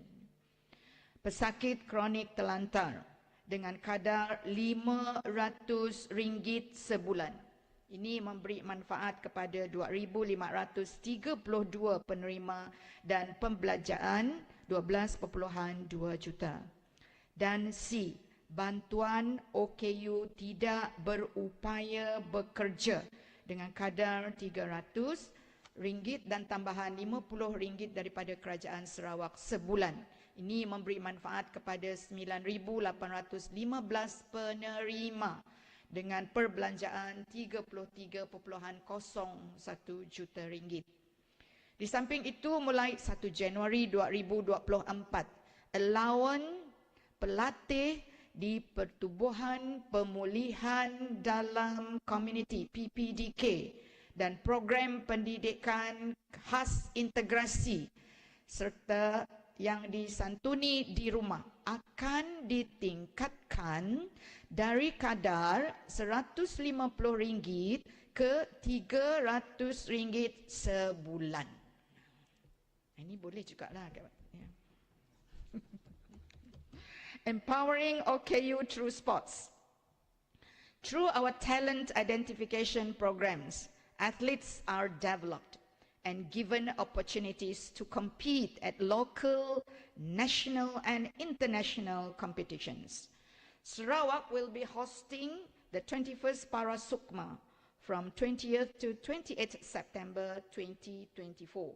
And we are determined to reclaim the championship title and be the champion for the 14th times. Kejohanan pada kali ini akan menawarkan sebanyak 10 jenis sokan para dengan 358 acara untuk dipertandingkan. Dianggarkan seramai 1,400 atlet para serta diiringi oleh 600 pegawai dari seluruh Malaysia akan hadir. Tan Sri Speaker, dalam bengkel penetapan sokan dan acara-acara yang telah diadakan pada 8 hingga 10 November 2023 yang lalu, Sarawak telah berjaya meyakinkan jawatan kuasa tertinggi Para Sukma untuk mengekalkan had umur penyertaan pertandingan, iaitu 14 hingga 45 tahun. Dan acara akan terus dipertandingkan walaupun penyertaan hanya daripada 2 negeri dengan 4 peserta. Pengekalan syarat penyertaan ini penting untuk memberi peluang seluas-luasnya kepada atlet OKU bagi memperkasakan diri mereka melalui sokan. For OKU, Sports is not just about winning, but it is about providing opportunities for OKU or people with disabilities to achieve their maximum potential. Community well-being of the needy. Bantuan kesihatan bersasar kepada rakyat. Kerajaan Sarawak telah menyediakan bantuan perubatan, bantuan pesakit buah pinggang dan bantuan alat tiruan ataupun sokongan untuk membantu meringankan bebanan kewangan pesakit serta keluarga. Sejak diperkenalkan sehingga Oktober 2023, sebanyak 8.9 juta ringgit telah dibelanjakan untuk membantu 1,117 pesakit. Bagi tahun 2021 hingga 2023, Kerajaan Sarawak telah memperuntukkan sebanyak 1.26 juta bagi pembelian 30 buah mesin hemodialisis untuk ditempatkan di 19 buah hospital dan klinik kesihatan kerajaan. Penambahan mesin hemodialisis ini dijangka akan dapat memberi manfaat kepada 180 pesakit buah pinggang. Untuk makluman ahli yang berhormat bagi talian, sebanyak 3 buah mesin hemodialisis akan ditempatkan di Hospital Mukah, dan sebuah di Hospital Dalat. Bantuan kewangan kebajikan sejajar dengan Sustainable Development Goals SDG di bawah SDG 1 No Poverty dan SDG 2 Zero Hunger. Kerajaan menyediakan bantuan kewangan kebajikan kepada kumpulan sasar untuk kelangsungan hidup. Melalui Januari hingga Oktober 2023, jumlah penerima bantuan keuangan di Sarawak adalah seramai 55,188 penerima dengan perbelanjaan berjumlah 212.05 juta ringgit. Program Pembangunan Latihan Kemahiran dan Kerjaya PLKK dalam usaha untuk meningkatkan sosioekonomi dan mengurangkan kebergantungan kepada bantuan kerajaan, Kementerian melalui JKMS melaksanakan program Pembangunan Latihan Kemahiran dan Kerjaya PLKK bagi memberi peluang kepada ahli isi rumah menerima bantuan kebajikan bulanan untuk menjalani latihan kemahiran, skills training, serta ditawarkan pekerjaan. Pada tahun 2023, khusus Basic Scaffolding Level 1 telah dilaksanakan di Institut Latihan Perindustrian ILP Samarahan dan Institut Kemahiran MARA IKM Bintulu. Seramai 56 pelatih telah menyertai dan mendapat sijil kompetensi daripada Department of Occupational Safety and Health, Oil and Gas Safety, Passport dan CIDB Green Card. Syarikat PWD Engineering Sendirian Berhad Kuching juga telah menawarkan pekerjaan kepada semua pelatih dengan gaji pokok sebanyak 1,800 sebulan. Pengukuhan perpaduan melalui Hari Kesejahteraan Bersama bagi memantapkan kesepaduan intergenerasi di kalangan komuniti di Sarawak. Buat julung kalinya, sambutan Hari Kesejahteraan Bersama 2023 peringkat Sarawak yang merangkum Hari Warga Emas, Hari Kanak-kanak, Hari Orang Kurang Upaya dan Hari Keluarga telah diadakan pada 15 hingga 16 November 2023 di Waterfront Hotel Kuching. Kementerian menggabungkan sambutan hari-hari istimewa tersebut dengan menghimpunkan kanak-kanak, keluarga, warga emas dan OKU dalam satu karnival kebersamaan dengan tema Inclusivity and intergenerational solidarity for community well-being. Keterangkuman dan kesepaduan intergenerasi bagi kesejahteraan community. Among the common objectives of this inclusive cohesion and solidarity celebration are to exhibit elderly service centers, wellness program and activities, promote the rights and well-being of children, people with disabilities, older persons and families, foster a greater sense of connection by allowing different generations and groups to come together, learn from one another, form new friendships, and improves communities by combating negative stereotypes and ageism. Increase feeling of purpose through awareness and advocacy on different social roles that different groups could play in society to enhance confidence, self-worth, and overall well-being, and to provide more learning and participative opportunities through meaningful and challenging activities for better understanding between groups and across generations, and acknowledge and reward talents, contributions, and achievements of individuals and groups within our inclusive, intergenerational solidarity and community well-being agenda towards Society 5. I would like again to thank Tan Sri Speaker for gracing our opening ceremony the other day. Thank you very much. Program perpaduan dan solidariti dalam community bagi memantapkan solidariti dan perpaduan dalam kepelbagaian di kalangan komuniti berbagai etnik di Sarawak. Kementerian terus melaksanakan program Randau Solidarity Community di semua bahagian setiap tahun. Sejak tahun 2020, sebanyak 66 randau telah dianjurkan. Unity and solidarity are vital ingredients for balanced and socially harmonious development in Sarawak. Bersatu kita teguh, bercerai kita roboh. Seterusnya, pengurusan bencana. Kementerian melalui JKMS telah bersiap sedia untuk menghadapi musim monsun Timur Laut. Sebanyak 653 pusat pemindahan sementara PPS telah diluluskan oleh Jawatankuasa Pengurusan Bencana Negeri SDMC yang boleh menempatkan seramai 162,091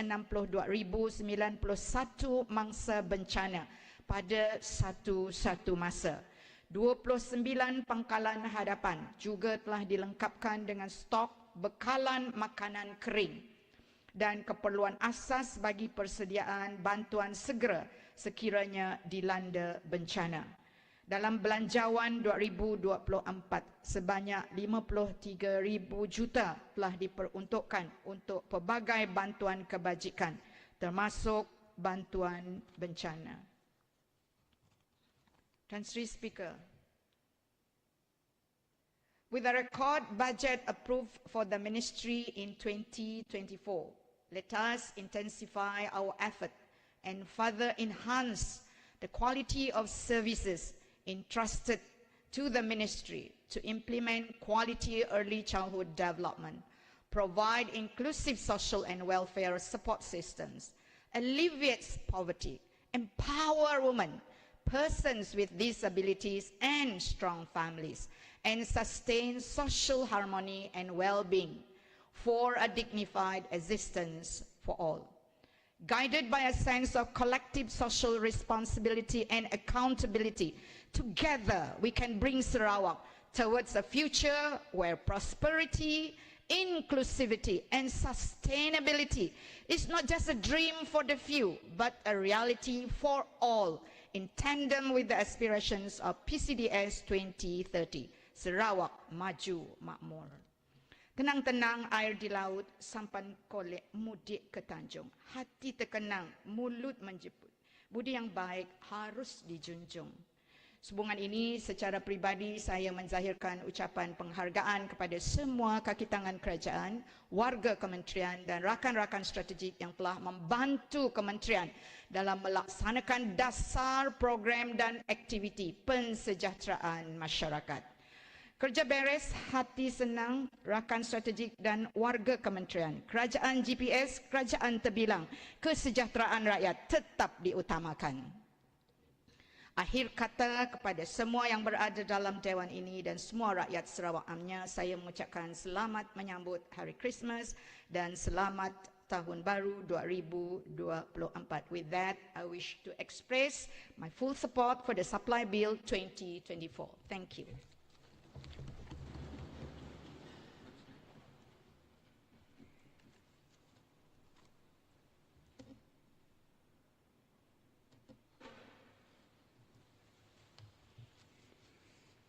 Ahli-ahli yang berhormat, dengan hormatnya saya menjemput Yang Berhormat Datuk Amar Dr. Sim Koo Hian, Timbalan Premier dan Menteri Kesihatan Awam, Perumahan dan Kerjaan Tempatan untuk menyampaikan ucapan penggulungan. Thank you very much, Tan Sri Speaker. First and foremost, I would like to congratulate you on your reappointment as a Speaker for this August House for yet another term of 2 years, the longest serving Speakers in Malaysia and the second longest in Commonwealth. Tan Sri, we're looking forward for you to break the record of longest Commonwealth. I also wish to congratulate Yang Amat Berhormat Premier of Sarawak for tabling the state budget with the theme of Development for All, together building a prosperous, sustainable and united Sarawak. This 2024 state budget is crafted to ensure the planned developments touch every corner of our state and bridge the gap between the urban and the rural areas in our pursuit to achieve a developed and prosperous state with a high income economy by 2030, underpinned by the accelerating economic growth, stimulating regional and rural developments, promoting investments, entrepreneurships and SMEs, competitive and resilient economies, strengthening human capitals and talent developments, intensifying digital transformation, promoting environment sustainability, strengthening social welfare and safety net, promoting sports and youth empowerment, developing an innovation-based and knowledge-oriented economies, combating poverty, and enhance people's well-being and enhancing government capacity and service delivery. I would like to thank Yang Amat Berhormat Premier of Sarawak for also allocating funds to all agencies under my ministry for various infrastructures and community services projects, and to the Housing Development Corporation for the constructions of affordable housing. I would also like to congratulate Yang Amat Berhormat Datuk Patinggi Tan Sri Abang Haji Abdul Rahman Johari bin Tun Abang Haji Openg, Premier of Sarawak, for leading the GPS and the newly elected ahli Dewan Undangan Negeri for N67 JPAC, Yang Berhormat Encik Iskandar bin Turki, to an astounding victory in the recent Pilihan Raya Ketujuh on the 4th of November 2023. I would also like to record my greatest appreciation and congratulations to all ahli-ahli Yang Berhormat that were conferred and bestowed with the Darjah Kebesaran Bintang and Penggal Negeri Sarawak in conjunction with the 87th birthday of Tuan Yang Terutama Yang di-Pertuan Negeri Sarawak on 14th October 2023. I would also like to express my appreciation and congratulate all ahli Yang Berhormat for supporting and improving on the Sarawak Ombudsman Bill 2023, Environment Reduction of Greenhouse Gases Emission Bill 2023, Distributions of Gas Amendment Bill 2023, Electricity Amendment Bill 2023, and who during the course of the debates have either commented or raised matters related to my ministry as well as agencies and departments under my purview or watching brief. I will now proceed with my one-day speech, and I will attempt to respond to issues raised by ahli-ahli Yang Berhormat. Ministry of Public Health, Housing and Local Government. Tan Sri Speaker, there are 29 agencies under my charge, namely Department of Irrigation and Drainage, Sarawak, DID Sarawak, Sewerage Services Department, SSD Sarawak, the Housing Development Corporation, HDC, the Borneo Development Corporation, Sarawak Sendirian Bahad, and 25 local authorities, including the new Gedong District Council. In addition to these state departments and agencies, 2 federal departments are under my watching brief. They are the Sarawak State Health Department and the Fire and Rescue Department, Malaysia Sarawak. We pledge to do our very best and are committed to continuously enhance our service delivery in order to improve the quality of life of the rakyat. Development projects and programs under local authorities. Thanks, Speaker, for the information of Ali Yang Berhormat, from 2021 until 2023, my ministry under RMK 12 was allocated with a ceiling of 490.95 million for the implementation of various projects by 24 local authorities, including 36 new projects amounting to 35.9 million that were approved under midterm review.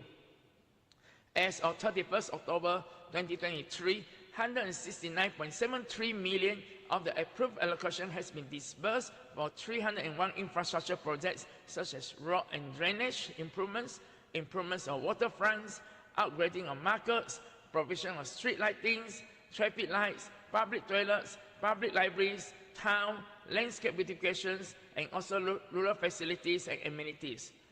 All of these projects are at various stages of implementation by the various local authorities. The Sarawak Government's Rural Transformation Project, RTP, is crucial in revitalizing rural areas through the construction and upgrading of infrastructures and public facilities for the people. Under this initiative, the local authorities under my ministry were allocated with 121 million in 2023, comprising of 816 projects. All of these projects are at various stages of implementation by the local authorities. From 2018 to 2023, the Sarawak government has approved 358 projects under Project Rakyat, with a total allocations of 2.16 billion for my ministries. These projects are implemented by DID, JKR, HDC, LCDAs, and local authorities. To date, 216 projects have been completed, while the remaining 142 are at various stages of implementation.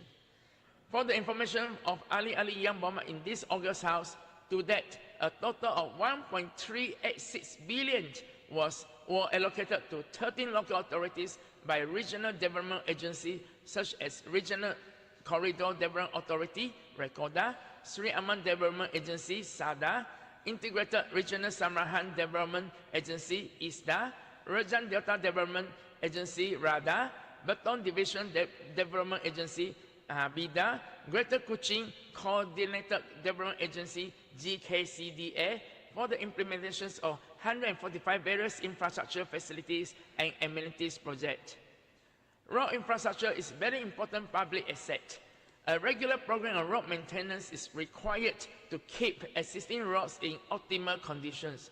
This year, a total of 288.2 million has been approved under Malaysia Road Registration Information System, MARIS, for my ministry to maintain the council's road, including road furnitures, road shoulders, roadside drains, and etc.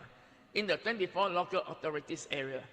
As at 31st October 2023, 228.4 million has been disbursed to the local authorities.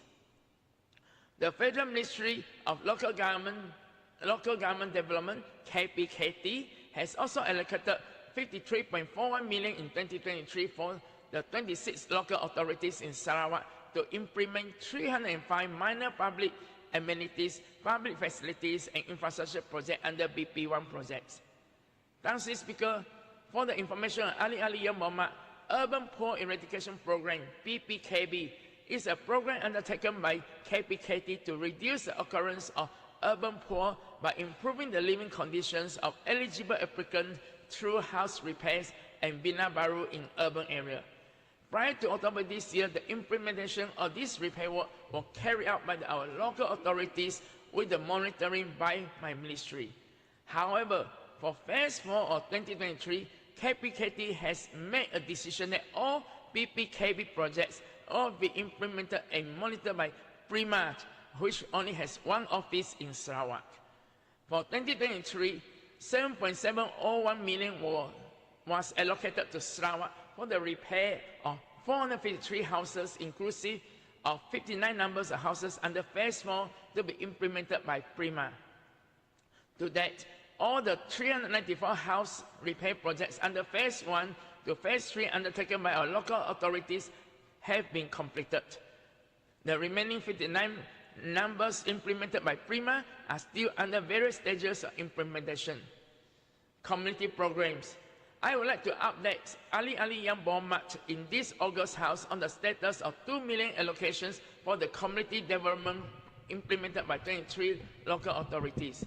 To date, my ministry has approved 148 programs and 1.427 million or 71.3% has been disbursed to the local authorities. All the approved programs are at various stages of implementation. Strata Management Ordinance 2019. Thanks, Speaker. I would like to update this August House on the status of Strata Management Ordinance 2019, SMO 2019. As of 31st October 2023, there are 556 strata developments in Sarawak consisting of 60,401 parcels. Of these, 236 developments consisting of 14,652 parcels under the various categories of land use and have been completed and issued with strata titles.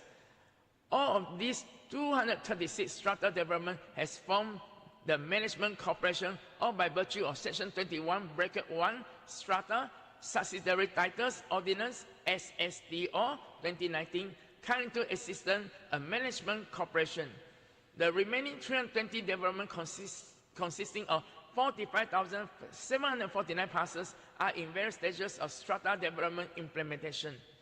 A total of 119 developments consisting of 19,183 parcels under the various categories out of 320 have successfully conducted their first annual general meeting, AGM, for the establishment of a joint management body, JMB, and has been registered with the Commission of Building, COB, under Section 18(2) SMO 2019. The remaining 201 strata development consisting of 26,566 parcels are still in the process of submitting the Strata Subdivision Plan, SSP, as required under Section 5 or Section 7 of SMO 2019 before the developer can sell the strata units or before the developer can call for the first AGM for the JMB. I would like to reiterate and remind the developers and property owners of the completed strata development scheme to urgently convene the first AGM for the formation of JMB or Management Corporation before 31st December this year. Strict enforcement action will be effected by the Commissioner of Building, COB, and her deputies thereafter. Issue raised by Ali Yang Berhormat. Roles and responsibility of Joint Management Committee, JMC. For the information of Ali Yang Berhormat for Tupong, since the enforcement date of SMO 2019 on 1st of March 2022 to date, my ministry through the Office of Commissioner of Building, COB, has carried out 14 major awareness and briefing sessions in collaborations with Sarawak Housing Real Estate Developer Association, SHIDA, Royal Institutions of Surveyors Malaysia Sarawak Branch, RISM, Malaysia Institute of Property and Facilities Manager, MIPFM, Pertubuhan Arkitek Malaysia Sarawak Chapter, PANSC, Land and Survey Department, Dewan Bandaraya Kuching Utara, Majlis Bandaraya Kuching Selatan, Majlis Bandaraya Miri, and Bintulu Development Authority, aside from a series and numerous engagements with residents, groups, owners, developers, solicitors, and management committee of stratified development schemes in Sarawak. The Commissioner of Building, COB, will continue to disseminate and provide educational briefings for the developers, management committee, and residents of stratified development schemes in years to come. Funding for Cebu Municipal Council SMC and Sibu Rural District Council SRDC. For the information on Ali Yang Berhormat for Dudong, the total amount of additional funds received by SMC and SRDC for Dudong area are 2.77 million and 5.469 million respectively from the Maris and BP1. The additional funds are utilized for the upgrading and repairs of roads and footpaths and provision for street lighting. The Council and my ministry have routinely put out requests for additional funds to State Financial Secretary and KPKT Malaysia as per normal governance procedures. However, additional funding for Council infrastructure improvements can be topped up from Yang Berhormat Adung's own RTP fund for the kawasan YAB Premier's Project Rakyat and Project Khas at the request of local YB Adung for his kawasan, or even the federal ministries such as Kementerian Kemajuan Desa dan Wilayah. For 2017 to 2020, 3.65 million and 5.04 million ringgit were allocated to SMC and SRDC respectively by the previous Ali Yang Berhormat for Dudong under his RTP. However, since 2021, Ali Yang Berhormat for Dudong has not allocated any RTP funding for SMC and SRDC to carry out the necessary upgrading infrastructure projects within his own Dudong constituency. I would suggest for Ali Yang Berhormat for Dudong to allocate some of his annual 5 million RTP funding to SMC and SRDC, as well as to ask for Project Rakyat from YAB Premier for his Dudong constituency. Strata Management Tribunal. For the information on Ali Yang Berhormat for Pending, in relation to Strata Management Tribunal, 11 tribunal members have been appointed on 1st October 2022, that's last year. In addition to Strata Tribunal regulation, is a comprehensive set of regulations where strata management dispute can be solved quickly, cheaply, and efficiently. The final draft of Strata Tribunal regulations was recently received by my ministry from SAG Chamber. With this final draft approved by SAG Chamber, the 11 tribunal members appointed since October last year will be able to enforce the Strata Management Tribunal regulation by 1st January 2024. So according to Yang Berhormat from Pending on Strata Residentials, open bracket, in Kuching alone, we have 33,364 units, whereas in Samarhan, there are 3,943 units, cross bracket. From the information that she gathered, she doesn't simply talk. Tang Sri Speaker, from the Land and Survey Sarawak, there are only 28,040 strata residential units in Kuching, but 4,544 units in Samarhan. I urge Ali Yang Berhormat from Pending not just tembak saja without verifying the facts, as false information is not justifiable, neither fair comments, nor qualified privilege, as Ali Yang Berhormat in this August House. Property management company from West Malaysia operating without proper license. For the information on Ali Yang Berhormat for Pending, the abuse of social pass is under the domain of the Immigration Department of Malaysia, Sarawak. Any illegal practice by West Malaysian professionals should not have happened. However, unlike the legal profession, there is no restriction for West Malaysian registered property managers, architect, engineer, etc. to practice in Sarawak. As for the property manager, they are regulated by the Valuers, Appraisers and Estate Agents Act 1981, which sets out the legal framework for the profession and set out the duties and responsibilities of registered property managers.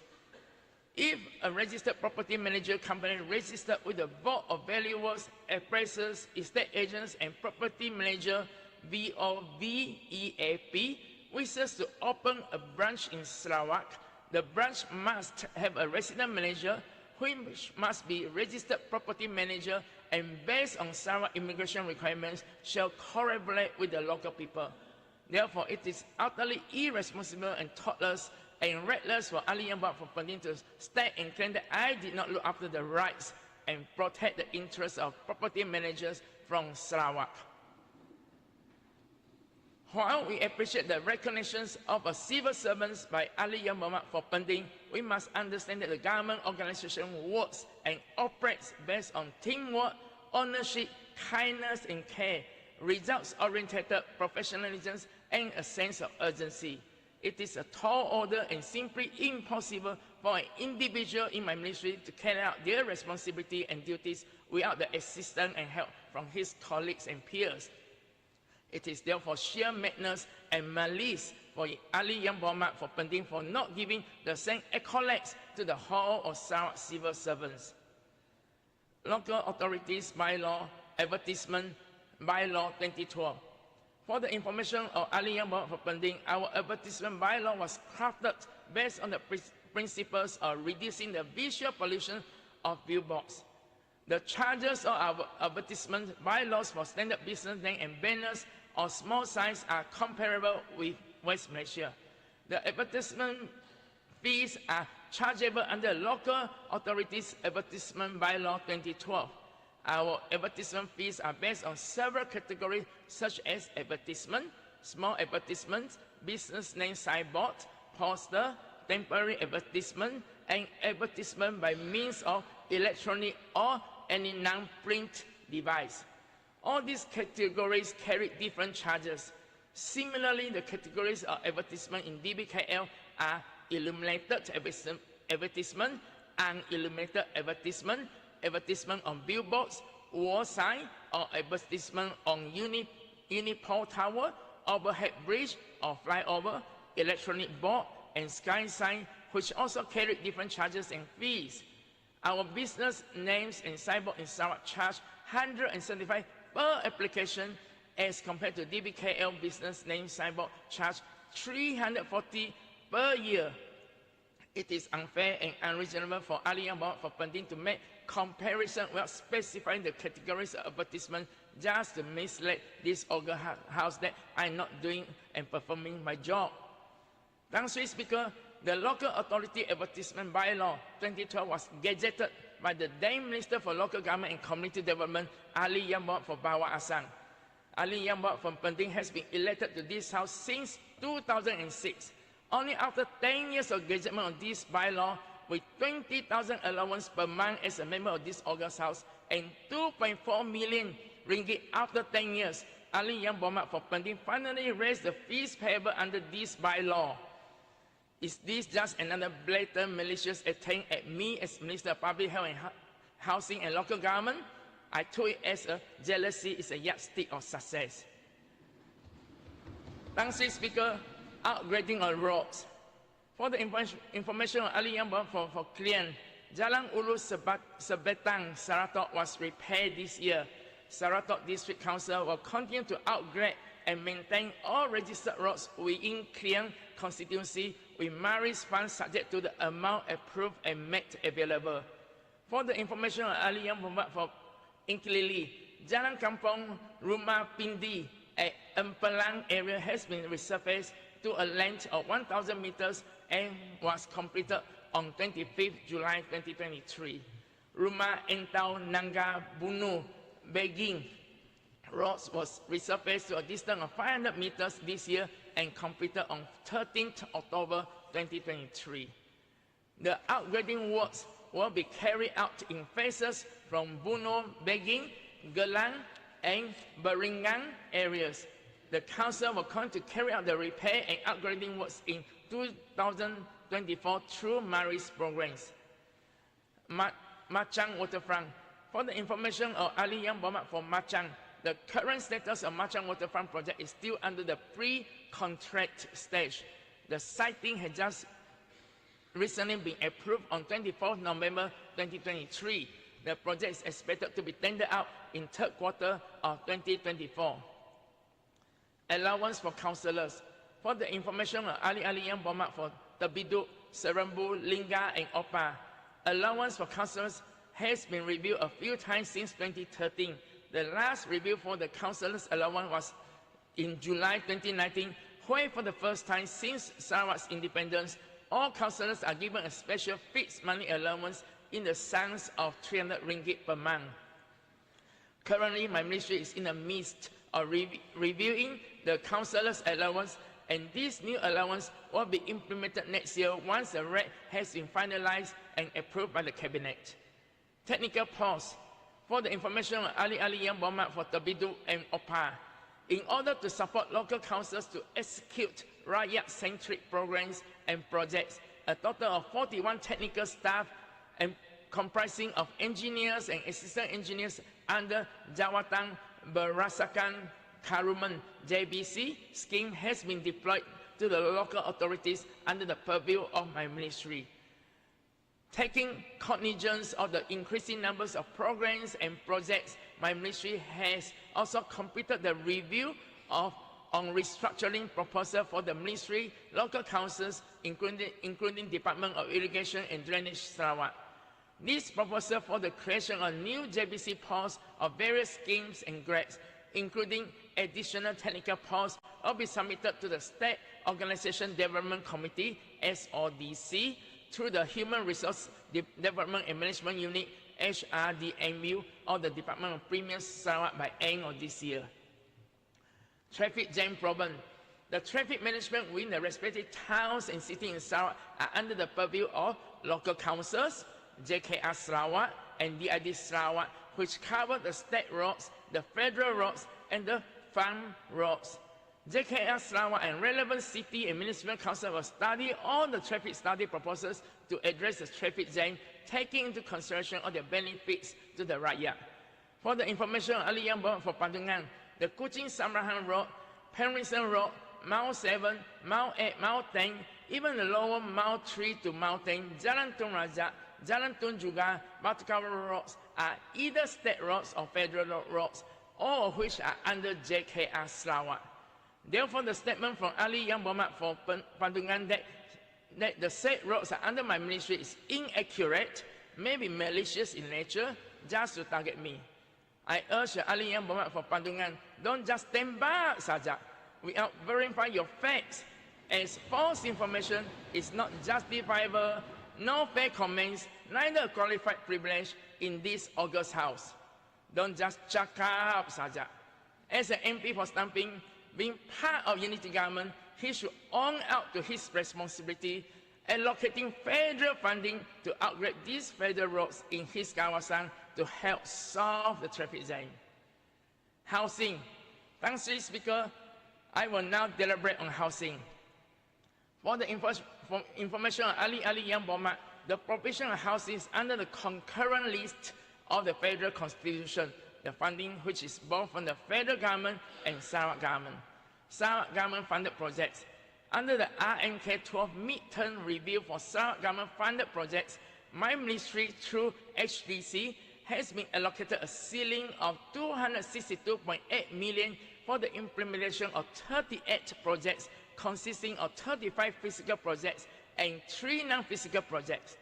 The 35 physical projects cover the implementation of Rumah Mampu Milik, RMN, and Rumah Spektra Permata, RSP, which are in Kuching, Sirian, Sri Aman, Betong, Sri K, Sibu, Kapit, Muka, Miri, and Limbang, including the implementations of roads in Bandar Baru, Sibu Jaya, upgrading of infrastructures and amenities at 3 traditional kampong in Kuching, and project feasibility study to RSP Tekuk, Sibu, and program Perumahan Rakyat, Kidulong Bintulu. The 3 non-physical projects are financial grants to Mutiara Mortgage and Credit Sendirian Berhad, Mutiara, including grants for issuance of strata title for HDC flats and housing needs and demand study. A total of 242.04 million has been allocated for the implementation of 8 Project Rakyat, consisting of 2 upgrading infrastructure work at SPK Igan, SPK Tian, and 6 projects under program RSP with 4 SPK in Kuching, Samarahan, Sirian, Betong, and 2 SPS in Limbang and Lawas. Thanks, Mr. Speaker. Sarawak Rental Assistance Scheme, SRAS. Sarawak Rental Assistance Scheme was introduced in 2021 to assist low-income group and reduce the cost of living in major towns such as Kuching, Sibu, Bintulu, and Miri. Under this scheme, eligible male applicants with monthly household income of 3,500 or below, or single working applications with monthly income of 2,500 and below will receive a monthly rental assistance of 200 ringgit per month for a maximum of 36 months. An allocation of 48 million has been approved under this initiative.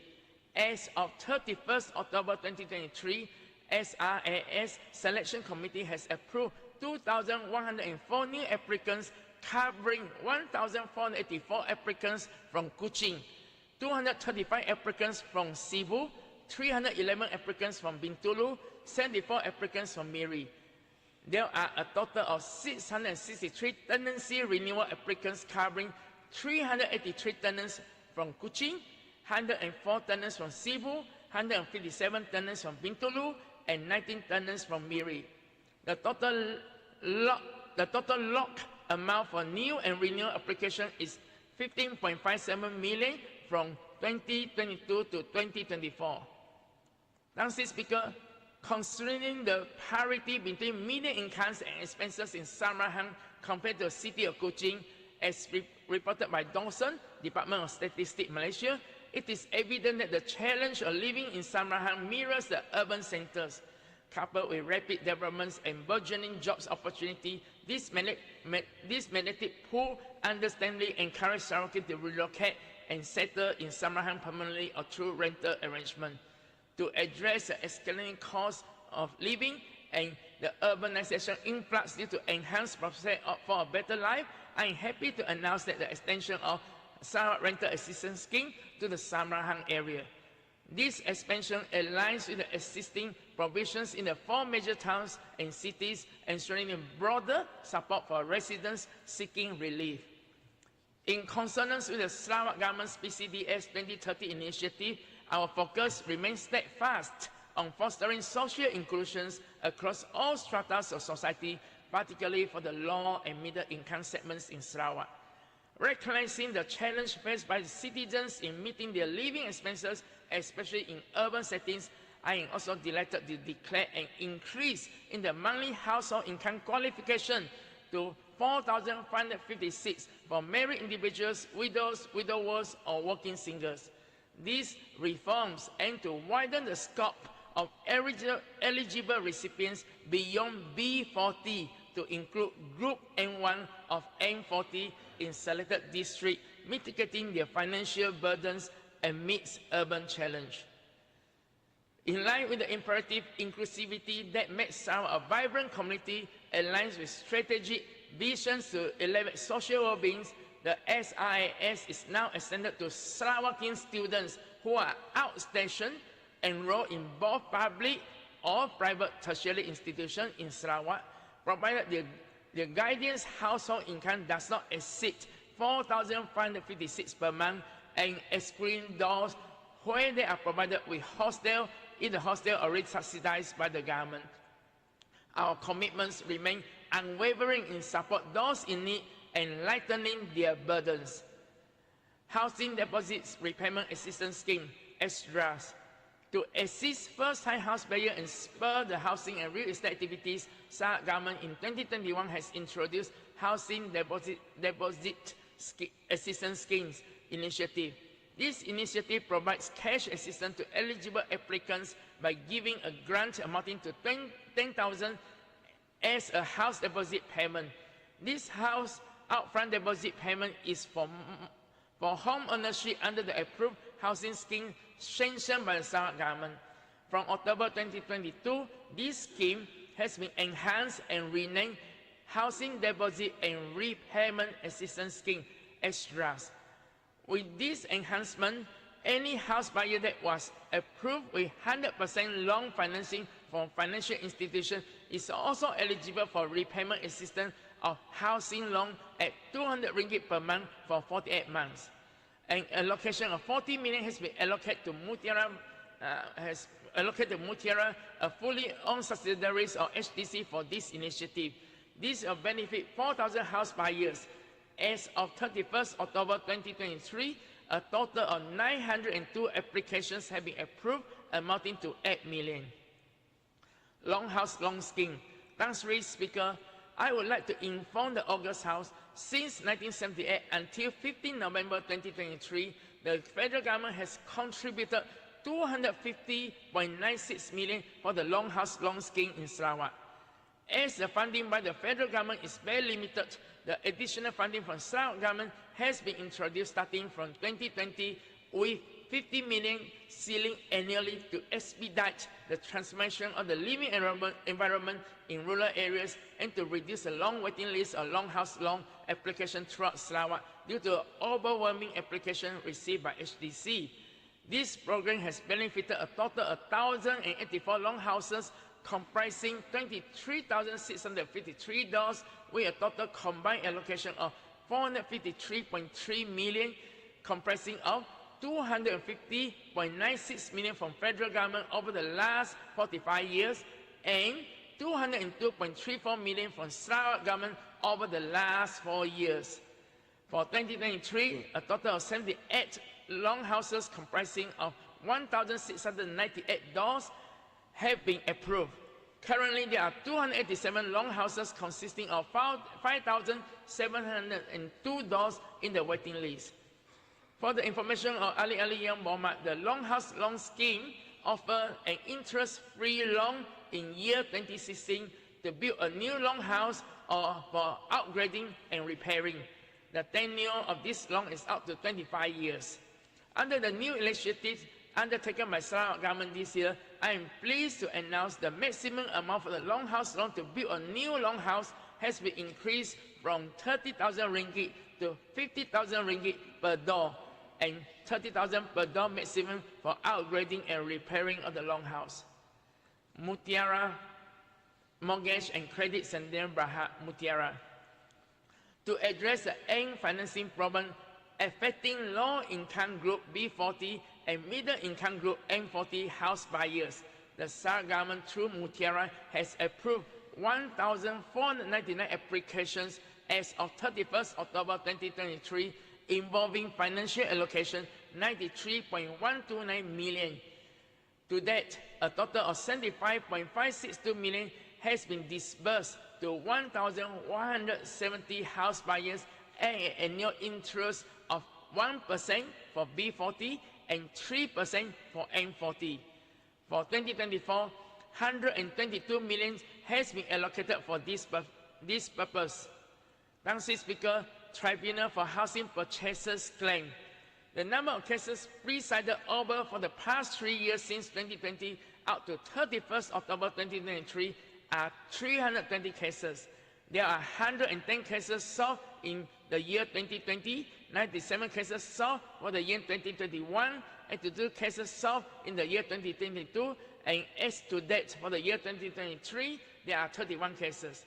All cases solved are in various districts such as Kuching, Sibu, Miri, and Bintulu. The tribunal takes seriously the complaints of house purchasers who had reported on the default of developers in non-complying with the award issued to them. The non-compliance with the award is criminal offence under Section 53(1) of the Housing Development (Control and Licensing) Ordinance 2013 Chapter 69. After the recent successful prosecution case tried in Limbang against a developer in 2022, the tribunal continues to conduct vigorous enforcement efforts to investigate housing developers who have defaulted on the award issued by other tribunals.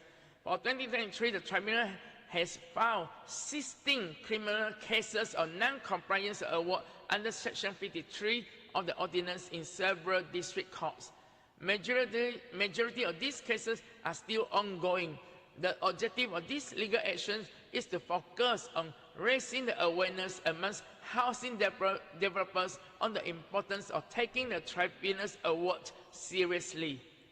Issue raised by Ali Yang Berhormat. Ali Yang Berhormat for Daro, Tupong, Kalakat, Meradong, Klian, Meluan, Taming, Batimaro, Taliang, Bukit Semujat, Kabong, and Murung, during the course of debate, have highlighted various issues related to housing, such as the provisions of affordable housing and housing loan facilities. My ministry, through HDC, will address those issues accordingly and will keep the Ali Yang Berhormat in the loop. I hope Ali Yang Berhormat can work closely with the relevant agencies and facilitate in addressing those issues. Department of Irrigation and Drainage, Sarawak, DID. Tang Sri Speaker, DID is a Sarawak state agency. However, development projects are funded by both federal and Sarawak government under the concurrent list of the federal constitutions. State-funded projects, urban drainage and flood mitigations. For the information of Ali Yang Berhormat in this August House, under the 12th Malaysia Plan, Sarawak government has allocated 85.15 million for the implementation of 22 projects, inclusive of 13 projects approved under the mid-term review. All of these projects are under the various stages of implementations. Rural Transformation Projects, RTP.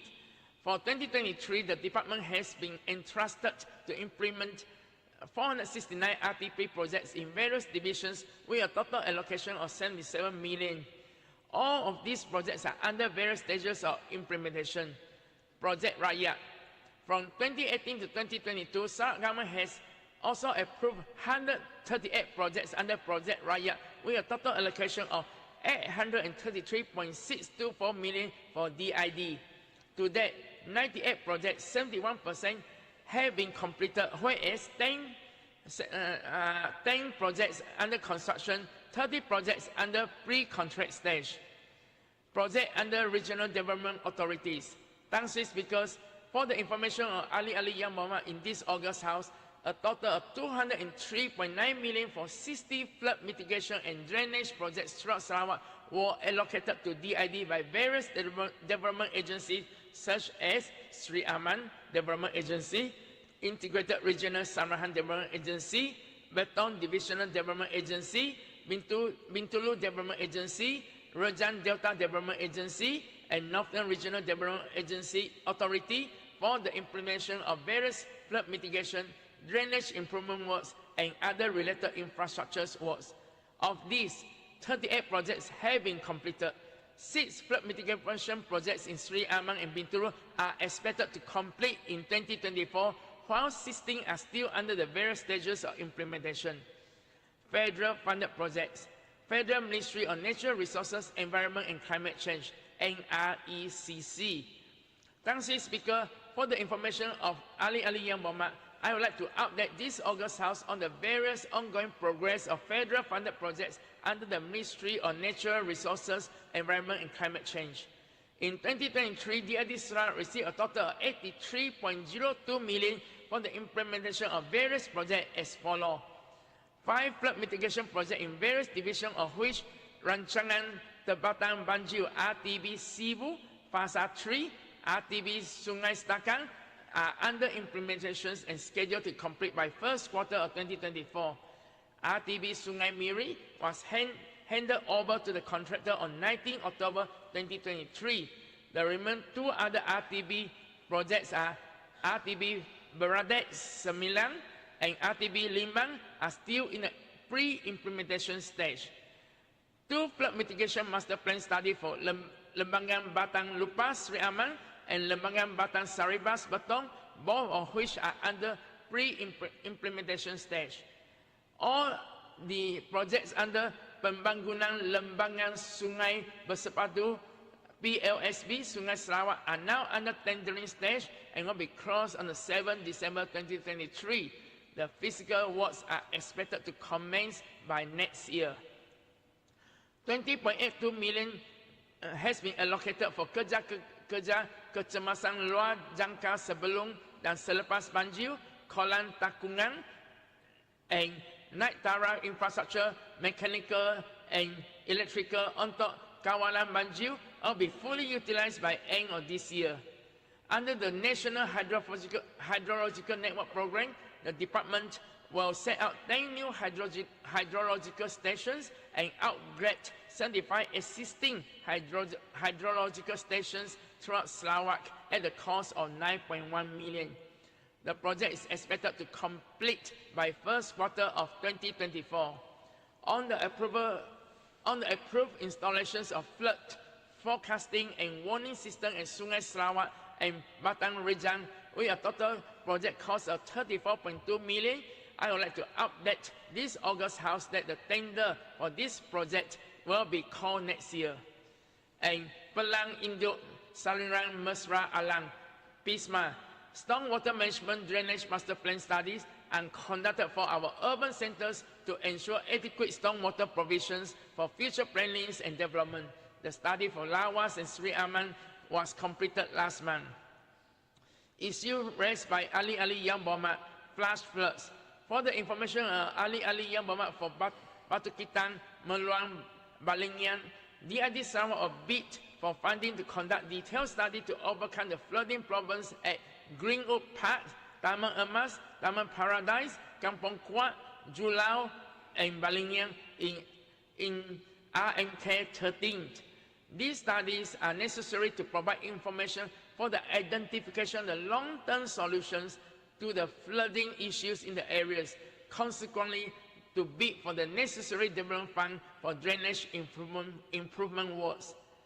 As Ali Yang Bomat for Dudong is fully aware, a major part of Sibu town, including Dudong area, is located at low-lying area and subject to flooding. To mitigate this prevailing flooding problem, the government through DID Sarawak had carried out a drainage master plan study, namely Sibu Town Drainage Master Plan 1998. From the study, a comprehensive flood mitigation project to protect Sibu Town from the overflowing of Batang Rejang and Batang Ingang, which would be implemented in phases, was recommended. Thus, the RTB Sibu was approved by the government and implemented in phases. Phase 1, which covered part of Dudong area, and Phase 2 has been completed in 2012 and 2015 respectively. Phase 3 will be completed by end of this year, and Phase 4, which covers Langka area, is currently in the pre-implementation stage. The fifth and final phase of this project has been put out to the federal government under Rolling Plan 4 or RMK 12. Ali Yang Bomat for Dudong being a member of federal cabinet can please help us to secure the funding. The study visits on the 20th to 21st February 2023 to Netherlands was facilitated by Dutch government, organized through Netherlands Water Partnership. A status update by LCDA on the Netherlands and Denmark study visits in relation to the redevelopment of Bukit Asset project to YAB Premier was held in Cebu on the 7th August 2023 during State Development Coordination Committee meeting. YAB Premier in his subsequent press conference has shared the status of the progress, which is extensively reported in both the newspaper and online news media. As I understand, the invitation to both of these events was also extended to Ali Yang Bomat for Dudong for his attendance. For the information of this August House, Sarawak government through LCDA had engaged Rainbow, a Danish consultant, to undertake the Cebu Cloudburst Master Plan for the proposed urban renewal of Bukit Asset and its surrounding areas. Rainbow had divided the study into 4 stages to be completed by May 2024. Topographic and LiDAR survey work, which covers approximately 250 square kilometer area around Cebu town, costing around 20 million starting from May this year, has been completed. Stage 2 flood risk assessment started October this year. Stage 3 study area cloudburst master plan to start in January 2024, and Stage 4 detailed master plan for Bukit Asset to also starting January 2024. In parallel, MOU for redevelopment of Bukit Asset project between Sangway Integrated Property Sdn Bhd and LCDA was executed on the 19th October 2023, witnessed by YAB Premier. As for the status of cadangan kerja-kerja hidrografik Batang Rejang dan Batang Ingang dari muara sungai sehingga ke Bandar Kapit dan Pelagus, a distance of 370 kilometers, Phase 1 has been completed in February this year. Phase 2 of this project was recently approved under the RMK midterm review with a total cost of 4 million and currently under pre-implementation stage. For the information of Ali Yambak for Dudong, the recently concluded phase 1 of the hydrographic survey works to 24 kilometers of Batang Rejang and 30 kilometers of Batang Ingang shows minimal changes on the river profile as compared to a similar survey carried out in 2005. The minimum changes in river profile shows that the river is most probably in an equilibrium state. Therefore, dredging is not required at the moment. Pisma Sibu, Pekan Kanawik, and Pekan Selangau, Sarawak, with a ceiling of 3.5 million, has been approved under RNK2 midterm review. The findings from the study will help to identify the long-term solutions to the flooding issues at the areas and to bid for the necessary demand fund for the drainage improvement works. For the information of Ali Yambak for Tanjung Batu, Rancangan Tebatan Banjir Bintulu Fasa 2 is currently at the pre-implementation stage. The detailed design stage is expected to complete in the first quarter of next year. The main component of this project are dredging work at Sungai Sibil and drainage improvement work at Taman Jason, SJKC, Sibil, Bintulu Traffic Police Station, James Park, and Taman Desa Damai. For the information of Ali Yambak for Lingga, the funding for RTB Pekan Lingga, bahagian Seri Aman, with a total cost of 19 million, will be resubmitted under RNK 13. For the information of Ali Yambak for Machang, tender for project drainage improvement work at Kampung Muhibah, Kanawik, has been called on 21st October 2023 and has been closed on 22nd November 2023. For the information of Ali Yambak for Simujang, the current status of RTB Sungai Simujang Fasa 1 is currently under the detailed design stage and expected to be completed by the first quarter of next year. The physical implementation is expected to commence by the second quarter of the same year. RTB Sungai Simujang Fasa 2 is the procurement stage for the appointment of a consultant for the detailed engineering design. For the information of Ali Yambak for OPA, DID Sarawak is aware of the prevalent occurrence of flash flood at Rantau Panjang, Kampung Pasir Hulu, Kampung Paung, Kampung Sebako, Kampung Juding, Kampung Bitokan, Kampung Tebagak Dayak, Kampung Opa, Kampung Jugan, and Kampung Semapu areas. DID Sarawak through program pemuliharaan sungai di bawah Jawatan Kuasa Pengurusan Bencana Sarawak will implement 2 river clearing projects at Sungai Chia, Kampung Paung, and Sungai Patai Ulu, Kampung Sebako in 2024.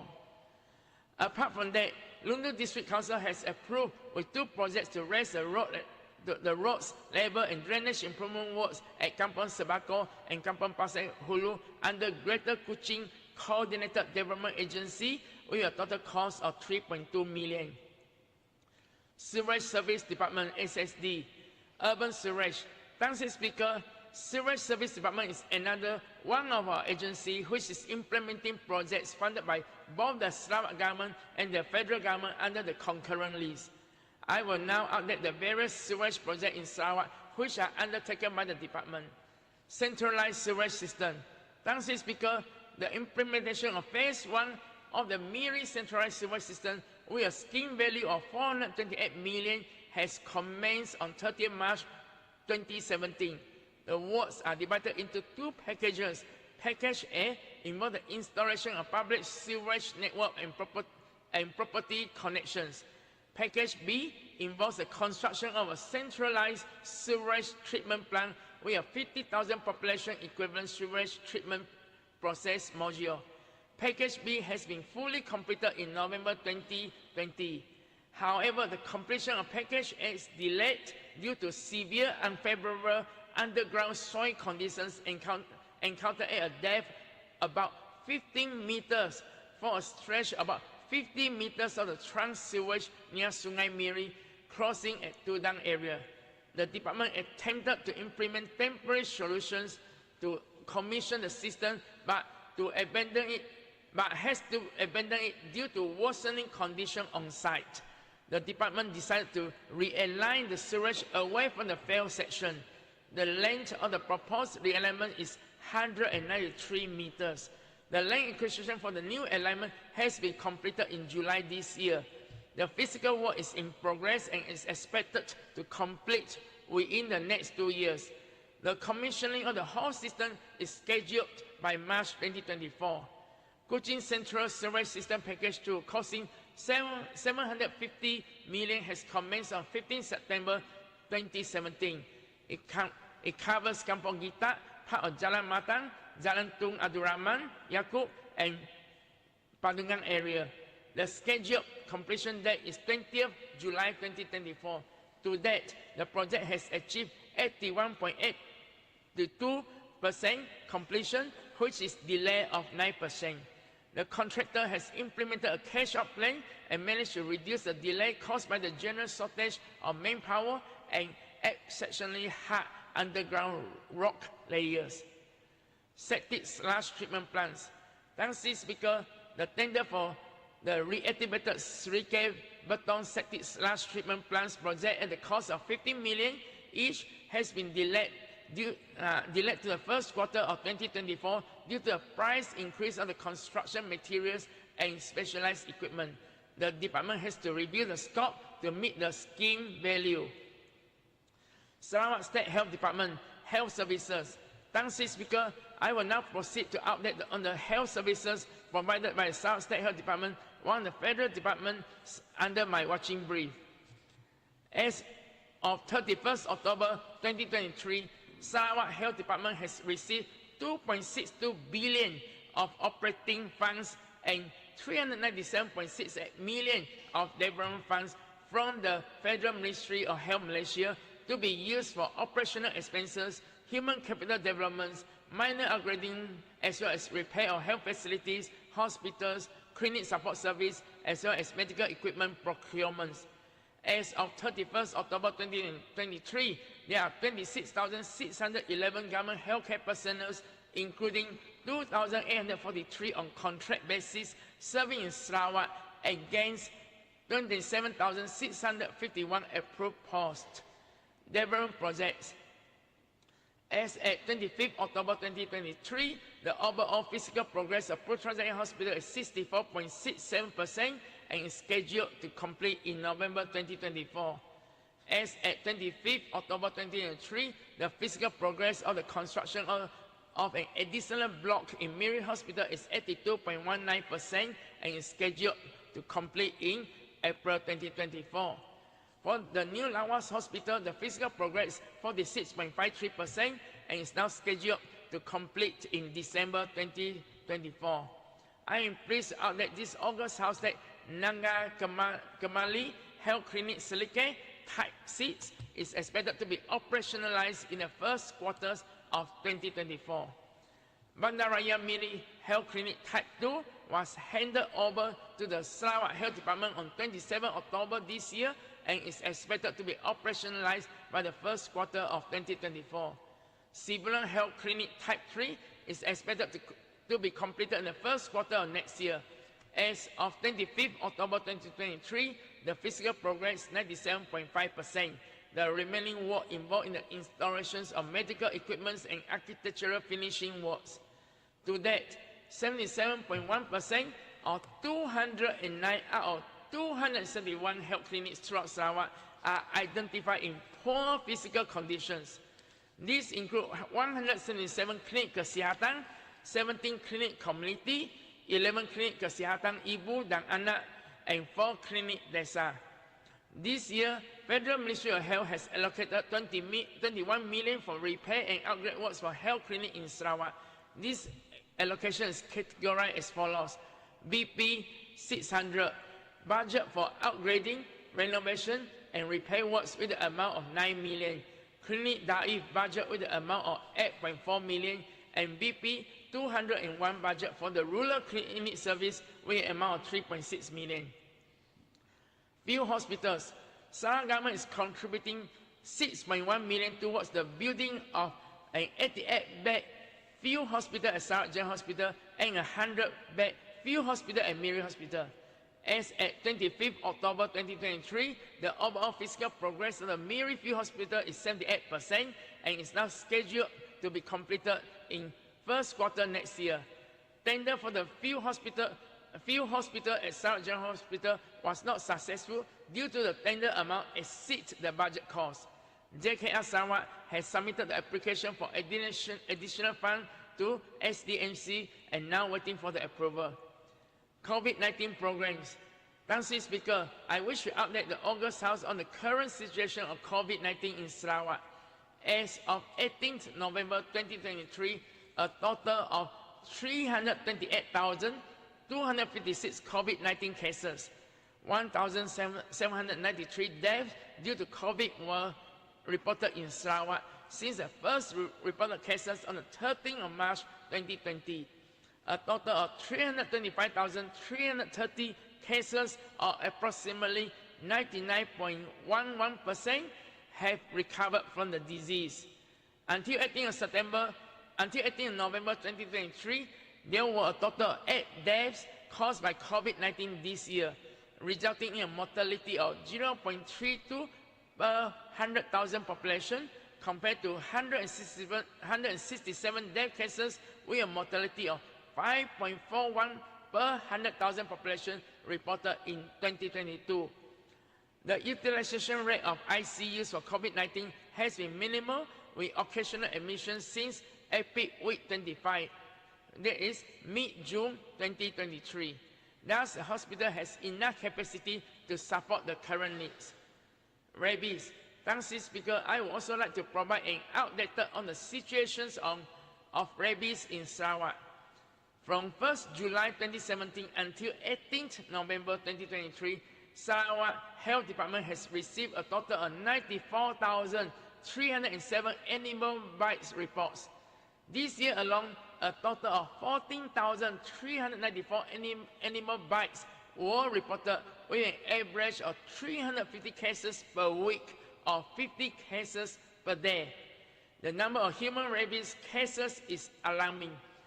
There have been 72 cases of human rabies, with 17 cases reported in 2023 until 18 November alone, compared with 14 cases in 2022 and 10 cases in 2021. To date, there are only 7 survivors since the outbreak started. As part of the effort to reduce the human rabies cases, Sarawak Health Department has increased the number of post-bite clinics from 31 facilities before June 2023 to 107 facilities, all of which are equipped with anti-rabies vaccines. These include 78 Federal Ministry of Health facilities, 29 private facilities. In the meantime, Sarawak Health Department has just approved another 41 health clinics as post-bite clinics and expect to run the service by end of this year once training has been given to the staff and the vaccine stock is supplied. Dengue. Thanks, Speaker. Malaysia is experiencing a nationwide increase in the number of dengue cases. As of 18 November 2023, 854 dengue cases were reported in Sarawak, compared with 594 cases over the same period in 2022, an increase of 43.8%. Sarawak Health Department will continue to work closely with other agencies in Sarawak to further reduce and prevent dengue cases. Issue raised by Ali Yang Mohamad. Ali Yang Mohamad for Daro, Tupong, Repo, Meradong, Murung, Kliang, Selambu, Meluan, Kelakar, Pelagus, Bukit Semujak, Bukit Bergunan, Telian, and Opa have raised issues on the health services in their respective constituency, such as upgrading of health facilities, parking space, hemodialysis centers, congestions at health facility centers, mobile services, and health personnel. Sarawak Health Department will take note of all these issues and convey it to Putrajaya, as well as fighting for a bigger share from the Federal Ministry of Health budget. Sarawak Health Autonomy. For the information on Ali Yang Mohamad, Sarawak government already presented our Sarawak Health Autonomy proposal to the Jawatan Kuasa Teknikal di bawah Majlis Tindakan Pelaksanaan Perjanjian Malaysia 1963, MTP MA 63, chaired by Yang Amat Berhormat Dato' Sri Haji Fadilah bin Haji Yusof on the 18th July 2023 at Putrajaya. I have followed up and written to Yang Ahmad Muhammad Dr. Sri Haji Fadilah bin Haji Yusuf, as well as Yang Muhammad Dr. Zaliha Mustafa, the Minister of Health Malaysia, for further detailed discussion at Jawatan Kuasaan Tindakan Labour between the Ministry of Health and my ministry. Fire and Rescue Department Malaysia Sarawak. Fire Safety Awareness Program. Fire Rescue Department Malaysia Sarawak has been committed in implementing public educational and awareness programs in fire safety for the communities of Sarawak. Up to 31st October 2023, the department has carried out 1,543 public awareness programs involving 179,250 participants, as compared to 1,243 involving 159,551 participants for the same period in 2022. Statistics of emergency call. A total of 8,912 emergency calls, comprising of 1,888 calls on fire outbreaks, 6,802 rescue calls, 217 calls for special services, and 5 prank calls were received from January until 31st October 2023. The department managed to save 1.15 billion worth of properties. Fire station in Sarawak. My ministry to the Fire and Rescue Department Malaysia Sarawak has submitted the request for setting out of a new category of fire station for rural areas in Sarawak. The technical and financial requirements of this new fire station are under the review, and the department is still carrying out situational analysis before finalizing the proposal and submission to Federal Ministry of Local Government and Development, KPKT. In the meantime, the department has successfully secured 3.5 million for the physical implementation of proposed Kodak Sentosa Fire Station and 7 million for proposed Sungai Asak Fire Station in 2024. Aside from this, the department has identified suitable land for new fire station at Sibuyao, which was submitted to Putrajaya for the endorsement and approval. The proposed fire station at Dalat also has been submitted to the ICU, Prime Minister Departments, for budget allocation under RNK12 Rolling Plan 4. The proposed new fire station at Batakawa, through the purchase of identified industrial building, is in the approval process by the Department of Director General Land and Mines, Putrajaya, and also has been submitted to ICU, Prime Minister Department, for budget allocation under RNK12 Rolling Plan 4. Thanks, Speaker. 24 November 2023 marks 1 year of unity government. The recent state elections, the Kedah, Kelantan, Terengganu, Penang, Selangor, Negeri Sembilan, show that the division, polarizations, and politicking in Malaysia is worse than ever before. Ali Yang Muhammad from Padungan and Penting can perhaps enlighten this August House about the promise in their manifesto, such as the recognition of UEC, the campaign slogan such as "A vote for GPS is a vote for Jahid," and "GPS menang, Jahid senang." For all the Ali Yang Muhammad of Parliament from Sarawak, please do not forget that you are first and foremost a Sarawakian, elected by the people of Sarawak, and must be for Sarawak first when you are in Kuala Lumpur. Sarawak first may be regionalism, but it is not a discrimination as what is stated by Ali Yang Muhammad for Padungan. The voters in Sarawak would like to see you being as loud in Malaysia Parliament as when you are in your campaign, loudly fighting for Sarawak nation building. Fulfill your election promises to the rakyat of Sarawak. Sarawak under GPS premiership of YAB Premier not only not bankrupt in 3 years, but instead has grown its revenue from 5.8 billion in 2018 to 12.7 billion for next year. In fact, this is just the beginning of the exponential growth in Sarawak revenue. Yang Muhammad Anthony Lord had the wisdom of personally apologizing to YAB Premier and myself on the 23rd November last year, and even YB Ling Wang Eng had apologized to the people of Sarawak on the same day. However, 1 year later, Ali Yang Muhammad from Padungan and Penting had yet to admit their mistakes of misleading the people of Sarawak. Today, they have yet to apologize to the people of Sarawak. Today, people of Sarawak felt proud to be a Sarawakian in Malaysia, with the rest of Malaysia look out to Sarawak as a shining example of what Malaysia is supposed to be, being a beacon of hope and the model for the rest of Malaysia to aspire and replicate. Yang amat berhormat DAP Penang Chief Minister, Yang amat berhormat past Singgala Menteri Besar have both come to learn from Sarawak. Yang amat berhormat Prime Minister Anwar Ibrahim has also invited Yang amat berhormat Premier to share Sarawak's success with the Malaysian Federal Cabinet in Cabinet meeting as well as the Menteri Besar and Chief Minister Conference. Recently, Yang amat berhormat Premier of Sarawak and Sarawak are increasingly and rapidly gaining international recognitions. Unfortunately, I have yet to hear whether DAP Sarawak is proud of Sarawak or not. DAP Sarawak is still employing the same old tactics of playing to the public gallery and tembak saja with baseless and false accusations, all of which are without making any attempts to verify and not justifiable to be fair comments or qualified privilege. Perhaps it's time for the Privilege Committee of this August House to look at the abuse and malicious natures of Ali Yang Berhormat from Pandungan and Pending. While Sarawakian can forgive, but must not forget all these local culprits who practice the toxic West Malaysia political culture in Sarawak. Ali Yang Berhormat from Pandungan and Pending are bankrupt of ideas. Perhaps they should learn from the younger colleagues Yang Berhormat MP for Bandar Kuching to redeem their credibility.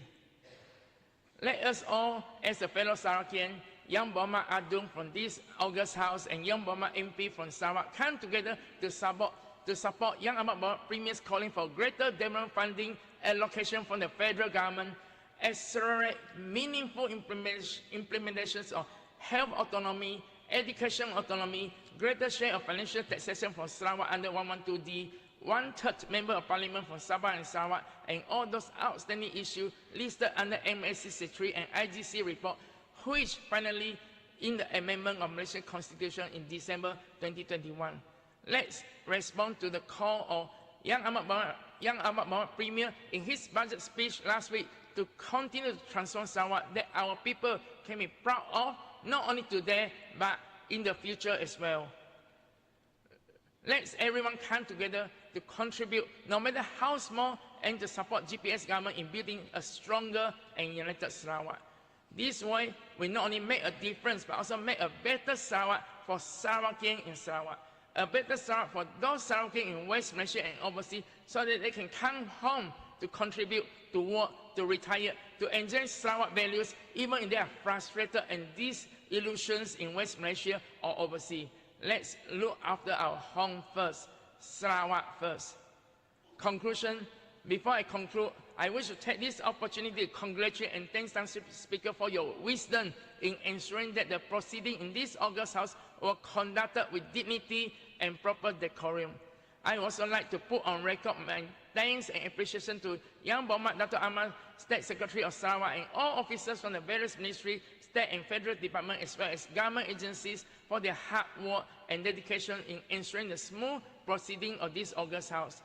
My special thanks also go to our friends from the media who have provided coverage throughout the sittings. Lastly, I would like to take this opportunity to wish all Sarawakians a very Merry Christmas and a Happy New Year 2024. We wish everyone the best of health. Sekian, terima kasih, and salam Sarawak maju dan makmur.